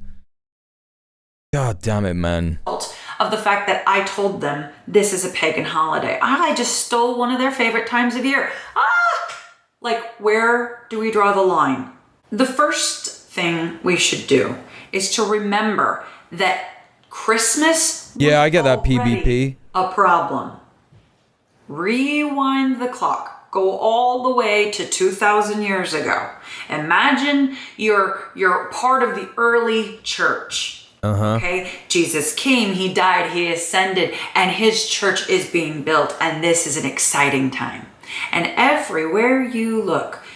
Yeah, but it wasn't really like that, man. Like, Christians were getting fucking persecuted all over the fucking Roman Empire. I don't know, man. Is she not supposed to be like a theologist? Does she not like get that? Christ was put on the cross for a reason. I don't get it, man. Somebody is doing a Saturnalia thing or a Sol Invictus thing. That everybody's got a pagan god. Everybody's got a pagan pantheon, and they're doing all kinds of rituals, and there's all these plants that are symbols of fertility. People are lighting candles for the Roman sun god. All of these different things happening, okay? This is all going on around you in the first few centuries of the Christian church. Because what they did is something we should learn from. See, we live in a very individualistic culture. That's the West true. Is extremely individualistic. Oh, she's right. She's talking about the West. The Bible was written to a collectivist culture. In other words, you've got mother, father, son, daughter. If somebody in that family were to do something shameful, it is a smackdown on the whole family. A collectivist culture understands that what I do affects everyone around me. Yeah. A collectivist culture understands that honor, shame, and even patronage is a huge part of life, an kind of losing it a little bit here. Enormous aspect of daily living. We forget that the Christian church didn't start 5 minutes ago with us. We forget that it wasn't just us that built the church, and now we are the only ones who have ever had to defend it and stand in a defensive position for the sake of the integrity of the faith. We forget that. But when we rewind and look at what they did, I'm telling you, they were an on fire, sold out, anointed, Holy Spirit directed generation. And what they did is really valuable to us. 10,000 Christians were killed in total by the Romans, yeah. I'll give you a couple of examples. So the early church, they didn't reject the holiday. They rebranded it. They said, you know what? First of all, let's look at the holly plant. If the holly plant, regardless of the fact that it's prickly, regardless of the fact that there's all these little things that are attached to kind of a fertility symbolism, all of that aside, the holly plant came from creation. It's a plant. God created the holly plant. The person could say, sure, did he create it with its thorny branches? Did God actually create it in the form we know now? Because Genesis makes it very clear that God didn't create things with thorns, and that's a side effect of the curse. That's a completely... What the fuck is she talking about? God didn't... Whoa, hang on a minute. Hang on. So what they say is that God created everything, but in Genesis it says God didn't create things with thorns? What? So how does that work? The curse? Things became thorned because of the curse. What curse? Who did the curse? Different topic, both for us and for the early church. It's not a matter of whether or not God created the holly plant with prickly leaves to begin with. That aside, I want to send this to my Christian mother so she can be like, yeah, this lady is crazy, yeah. it first. The pagans, sure, at some point in ancient history, they claimed that. They put some kind of a fertility meaning to it. They decided to pervert something that came from... I accidentally told my nephew that Precambrian creatures were dead before the dinosaurs evolved. And he was like, but God made them all. And I was like, yeah. Yeah. Bad smells are sharp particles and good smells are smooth particles. Weeds also... Oh, is this true for theology? Weeds were also only around after Adam and Eve ate the apple. How does that even make sense? Whatever, man. What am I talking about? That God originally... What am I talking about? I'm trying to fucking... Whatever, man. At the end of the day, God had it first. God created the plants. So rather than to say we can't have holly in our house, this is... No, I know about the Genesis. I know about the Garden of Eden, or the apple of the tree of knowledge. I know all that stuff, but it's just like the weeds, like... Okay. Really church speaking, rather than to say that we can't have holly in our house, how about instead we say, yeah, we can have holly in our house, but instead of allowing it to retain its pagan meaning, we are going to rebrand the holly plant. It is going to be beautiful. It's going to mean something sacred when it comes into my home. And that's exactly what they did. So at wintertime, everything dies. And you lose a lot of the color. All of the flowers wither away, the grass turns brown. There's a lot of things that die and wither during wintertime. Right, and holly does not do that. So that's why everyone was like, we should celebrate holly because it retains its color, and we should celebrate Christmas trees because they don't die during winter. They're magical. It's like... And also, yeah, a lot of stuff doesn't die. A lot of stuff just goes to sleep. Correct, Goblin Hugger. Hello. And everybody should go follow Goblin Hugger because they're a great streamer. Means that we are talking about December. This is that time of year where everything dies. Well, evergreen, the natural color of evergreen, which is in the holly plant. It's also in pine trees. That's where the Christmas trees are often referred to as the evergreen trees. Okay. That's what I just said. The color of evergreen, it stays forever green all the way around the year. That's why we call it evergreen. It doesn't die like a lot of the other plants. So the evergreen color has become a symbol of life. So the early church said, we're going to keep that, but instead of it being a symbol of life in a perverted fertility way, we are going to say that it is a symbol of life eternal.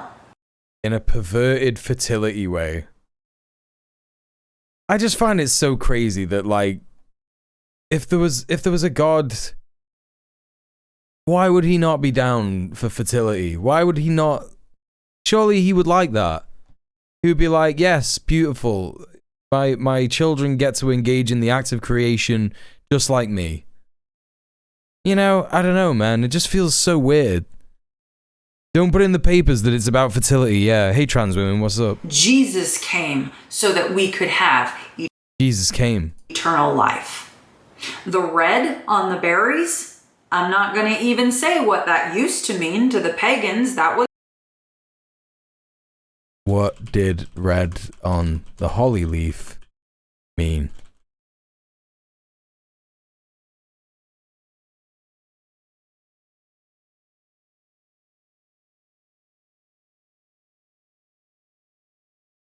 Christ's blood on the cross? The red berries of holly represent the blood of Christ, and the sharp leaves symbolize the crown of thorns he wore during his crucifixion. I thought that she was gonna say something like it's boobies. Christians are famously normal about pregnancy. No, I know. It's just what I'm saying. That's what I want in my epitaph. Died in a perverted fertility way. And he told all the creatures of earth to breed and multiply. Yeah, right. That's the thing. God did that. Femboy Christmas. It was a very gross and weird thing that the pagans would associate the holly berries. Wait. What did the red on the holly leaf mean, pagan?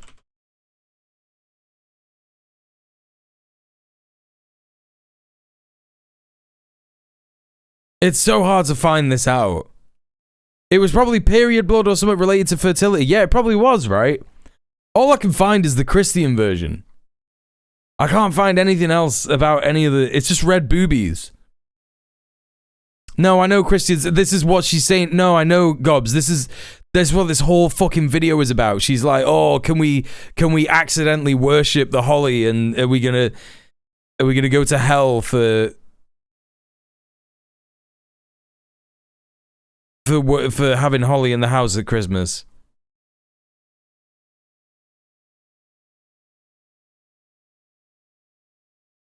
Okay, hang on a minute.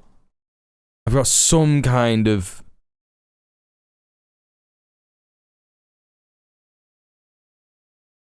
Okay.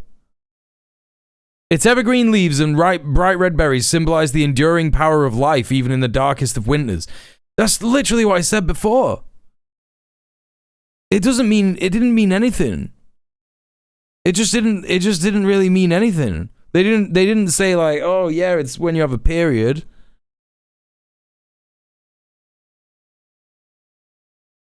I don't know, I'm not finding anything about that. I just found this on like the Royal Botanical Gardens website or whatever, and it just says like, in pagan times, holly was associated with the winter solstice, time of renewal and hope. Thank you for the follow. Evergreen leaves and bright red berries symbolize the enduring power of life, even in the darkest of winters. It was believed to have the power to ward off evil spirits and bring good fortune.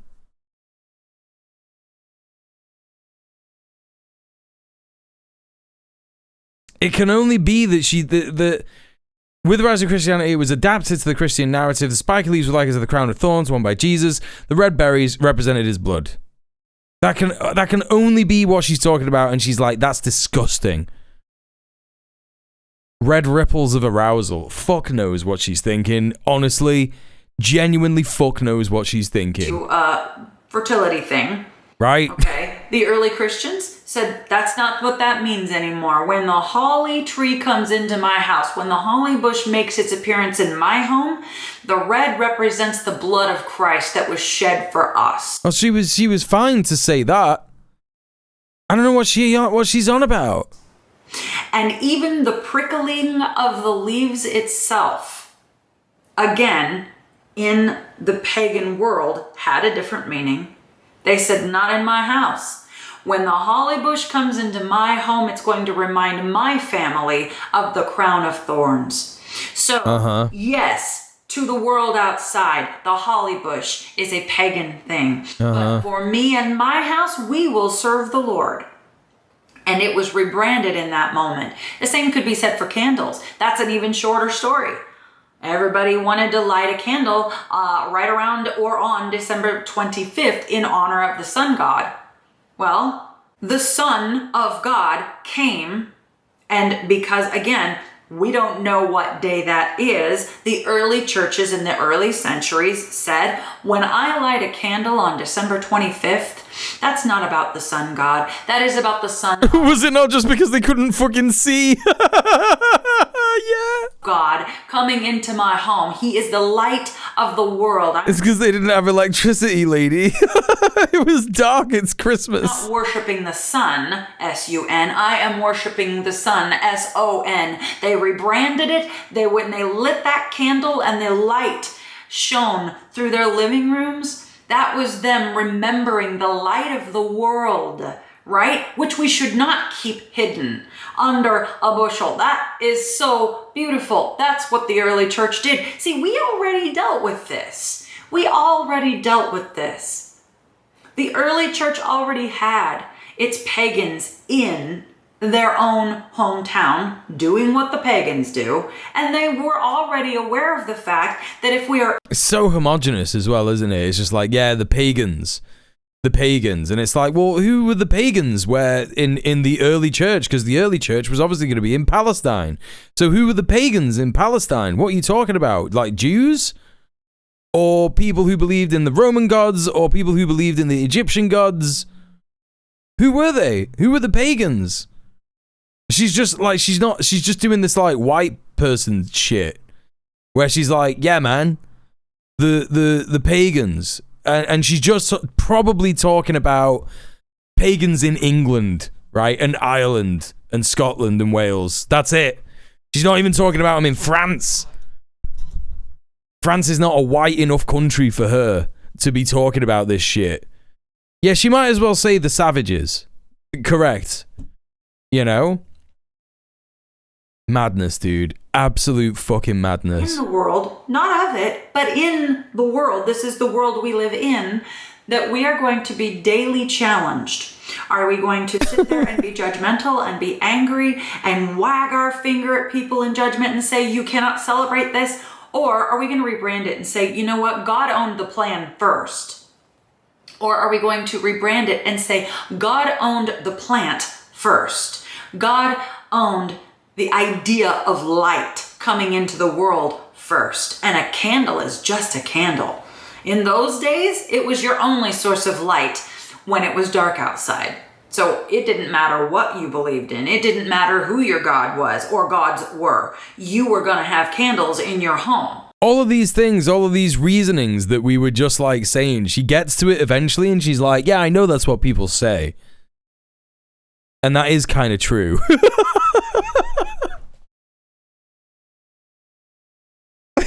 It's just like, okay, I don't know what to say to you. I don't know. So the idea that we would be this bent out of shape, every Christmas we get bent out of shape, don't we? The Western world, we get bent out of shape. Are our friends celebrating Christmas the way we think they should? You know what? Listen to me. If you are using Christmas time as a way of weaponizing your own conviction against a brother, you are not impressing God. Let me make that very clear. I'll say it again. If Christmas time to you is a time that you channel all of your energy into weaponizing your own conviction against your brothers. Wait, channeling energy? That sounds like magic. Not sure God's okay with that, lady.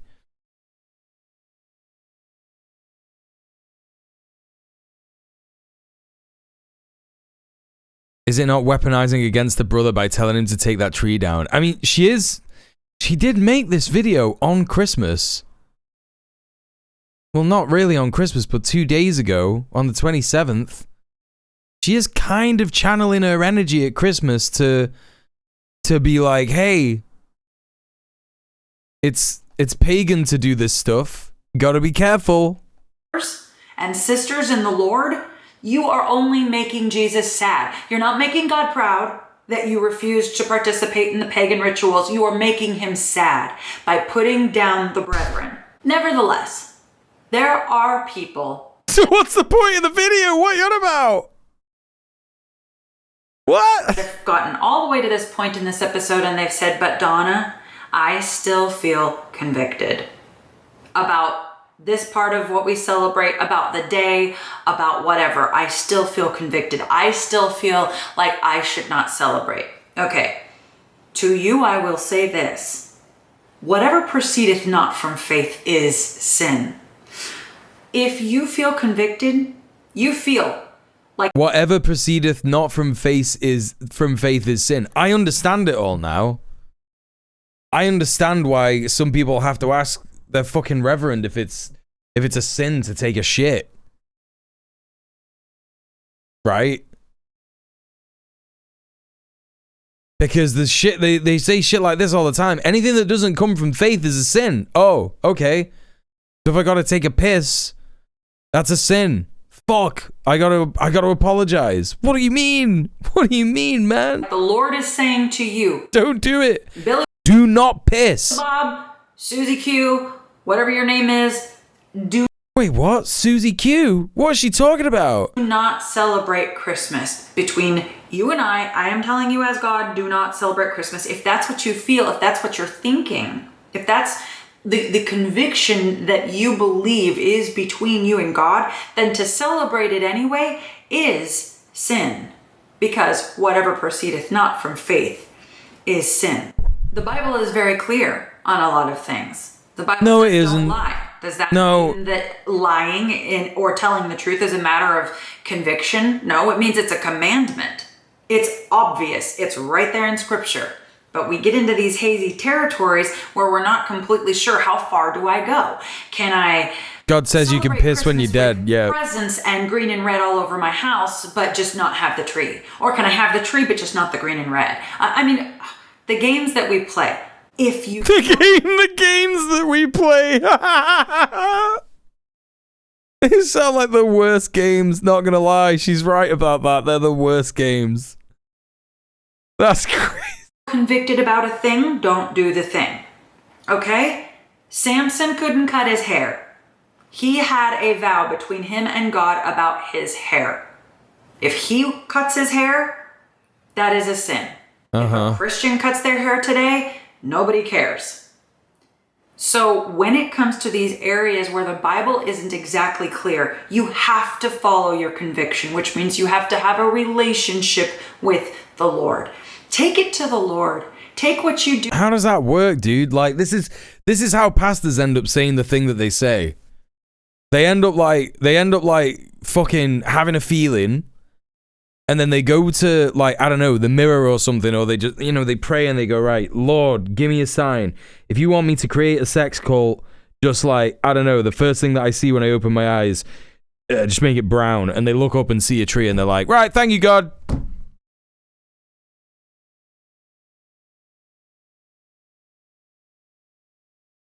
All this nonsense because people refuse to admit that we're animals and fear death too much to live, right? I mean, that is where it comes from, the fear of death is a crazy making thing. It truly is. Like, I struggle with that a lot. I'm sure people in the chat do, it's a very confusing and like, what is happening? Is this all a big joke? All that kind of stuff. But I think that, you have to like go with the nihilistic approach, don't you? Do you know what I mean? Which is like kind of like what that person in the chat was talking about earlier, talking about like, oh yeah, man, like, the whole world is gonna end, so like, what's the point and shit like that. And it's like, no, actually, you gotta have the nihilistic opinion, which is like, well, even if it's all like just a big joke and nothing makes any sense and there's no afterlife or anything like that, we should still try and make everybody's life better. We should still try and at least change the world, because you only get one shot, right? That's what they say. Okay, so anyway, listen, I think that's a good point to end it, to be honest. Not life, but a good point to end the stream. I think that is a good place to end it, don't you think? If this is all there is, then this is all that matters. Exactly, yeah. Yeah, she said her thesis.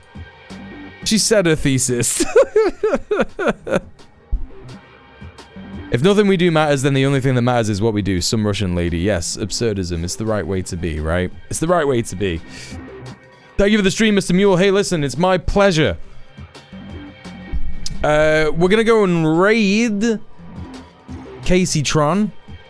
She is on her fucking, like, I don't know, 15th day or some shit of a streamathon. Like, oh my god, it is crazy. How many days she's been streaming? Day 16 she's been streaming. She's doing a bit of Fortnite. So, you know, we don't normally raid gaming streamers, but I'm sure you will enjoy Casey Tron and her stream, because I enjoy Casey Tron's streams, and I'm sure that you will too. Join me for the raid. It always makes me look good when a bunch of people come with me for the raid, and I will be back tomorrow. It is same mule time, same mule place, 6 p.m. UK time. Don't forget, I have social media. You can check out all my socials. You can check out all of my fucking shit all over the place. Thank you for all the follows today. There's been a whole bunch of follows today that I really appreciate. Like, holy shit. Thank you for the raids, Ray K and Helena. Thank you for all the gift subs. And thank you for all the donos. A whole bunch of donos today. Really, really appreciate you. You can check out my VODs at the VOD channel. You can check out my other YouTube channels. They're all there in the chat. Stay excellent to each other. And I will see you all tomorrow. Mwah. Peace, peace, peace, peace. Good night, good night, good night.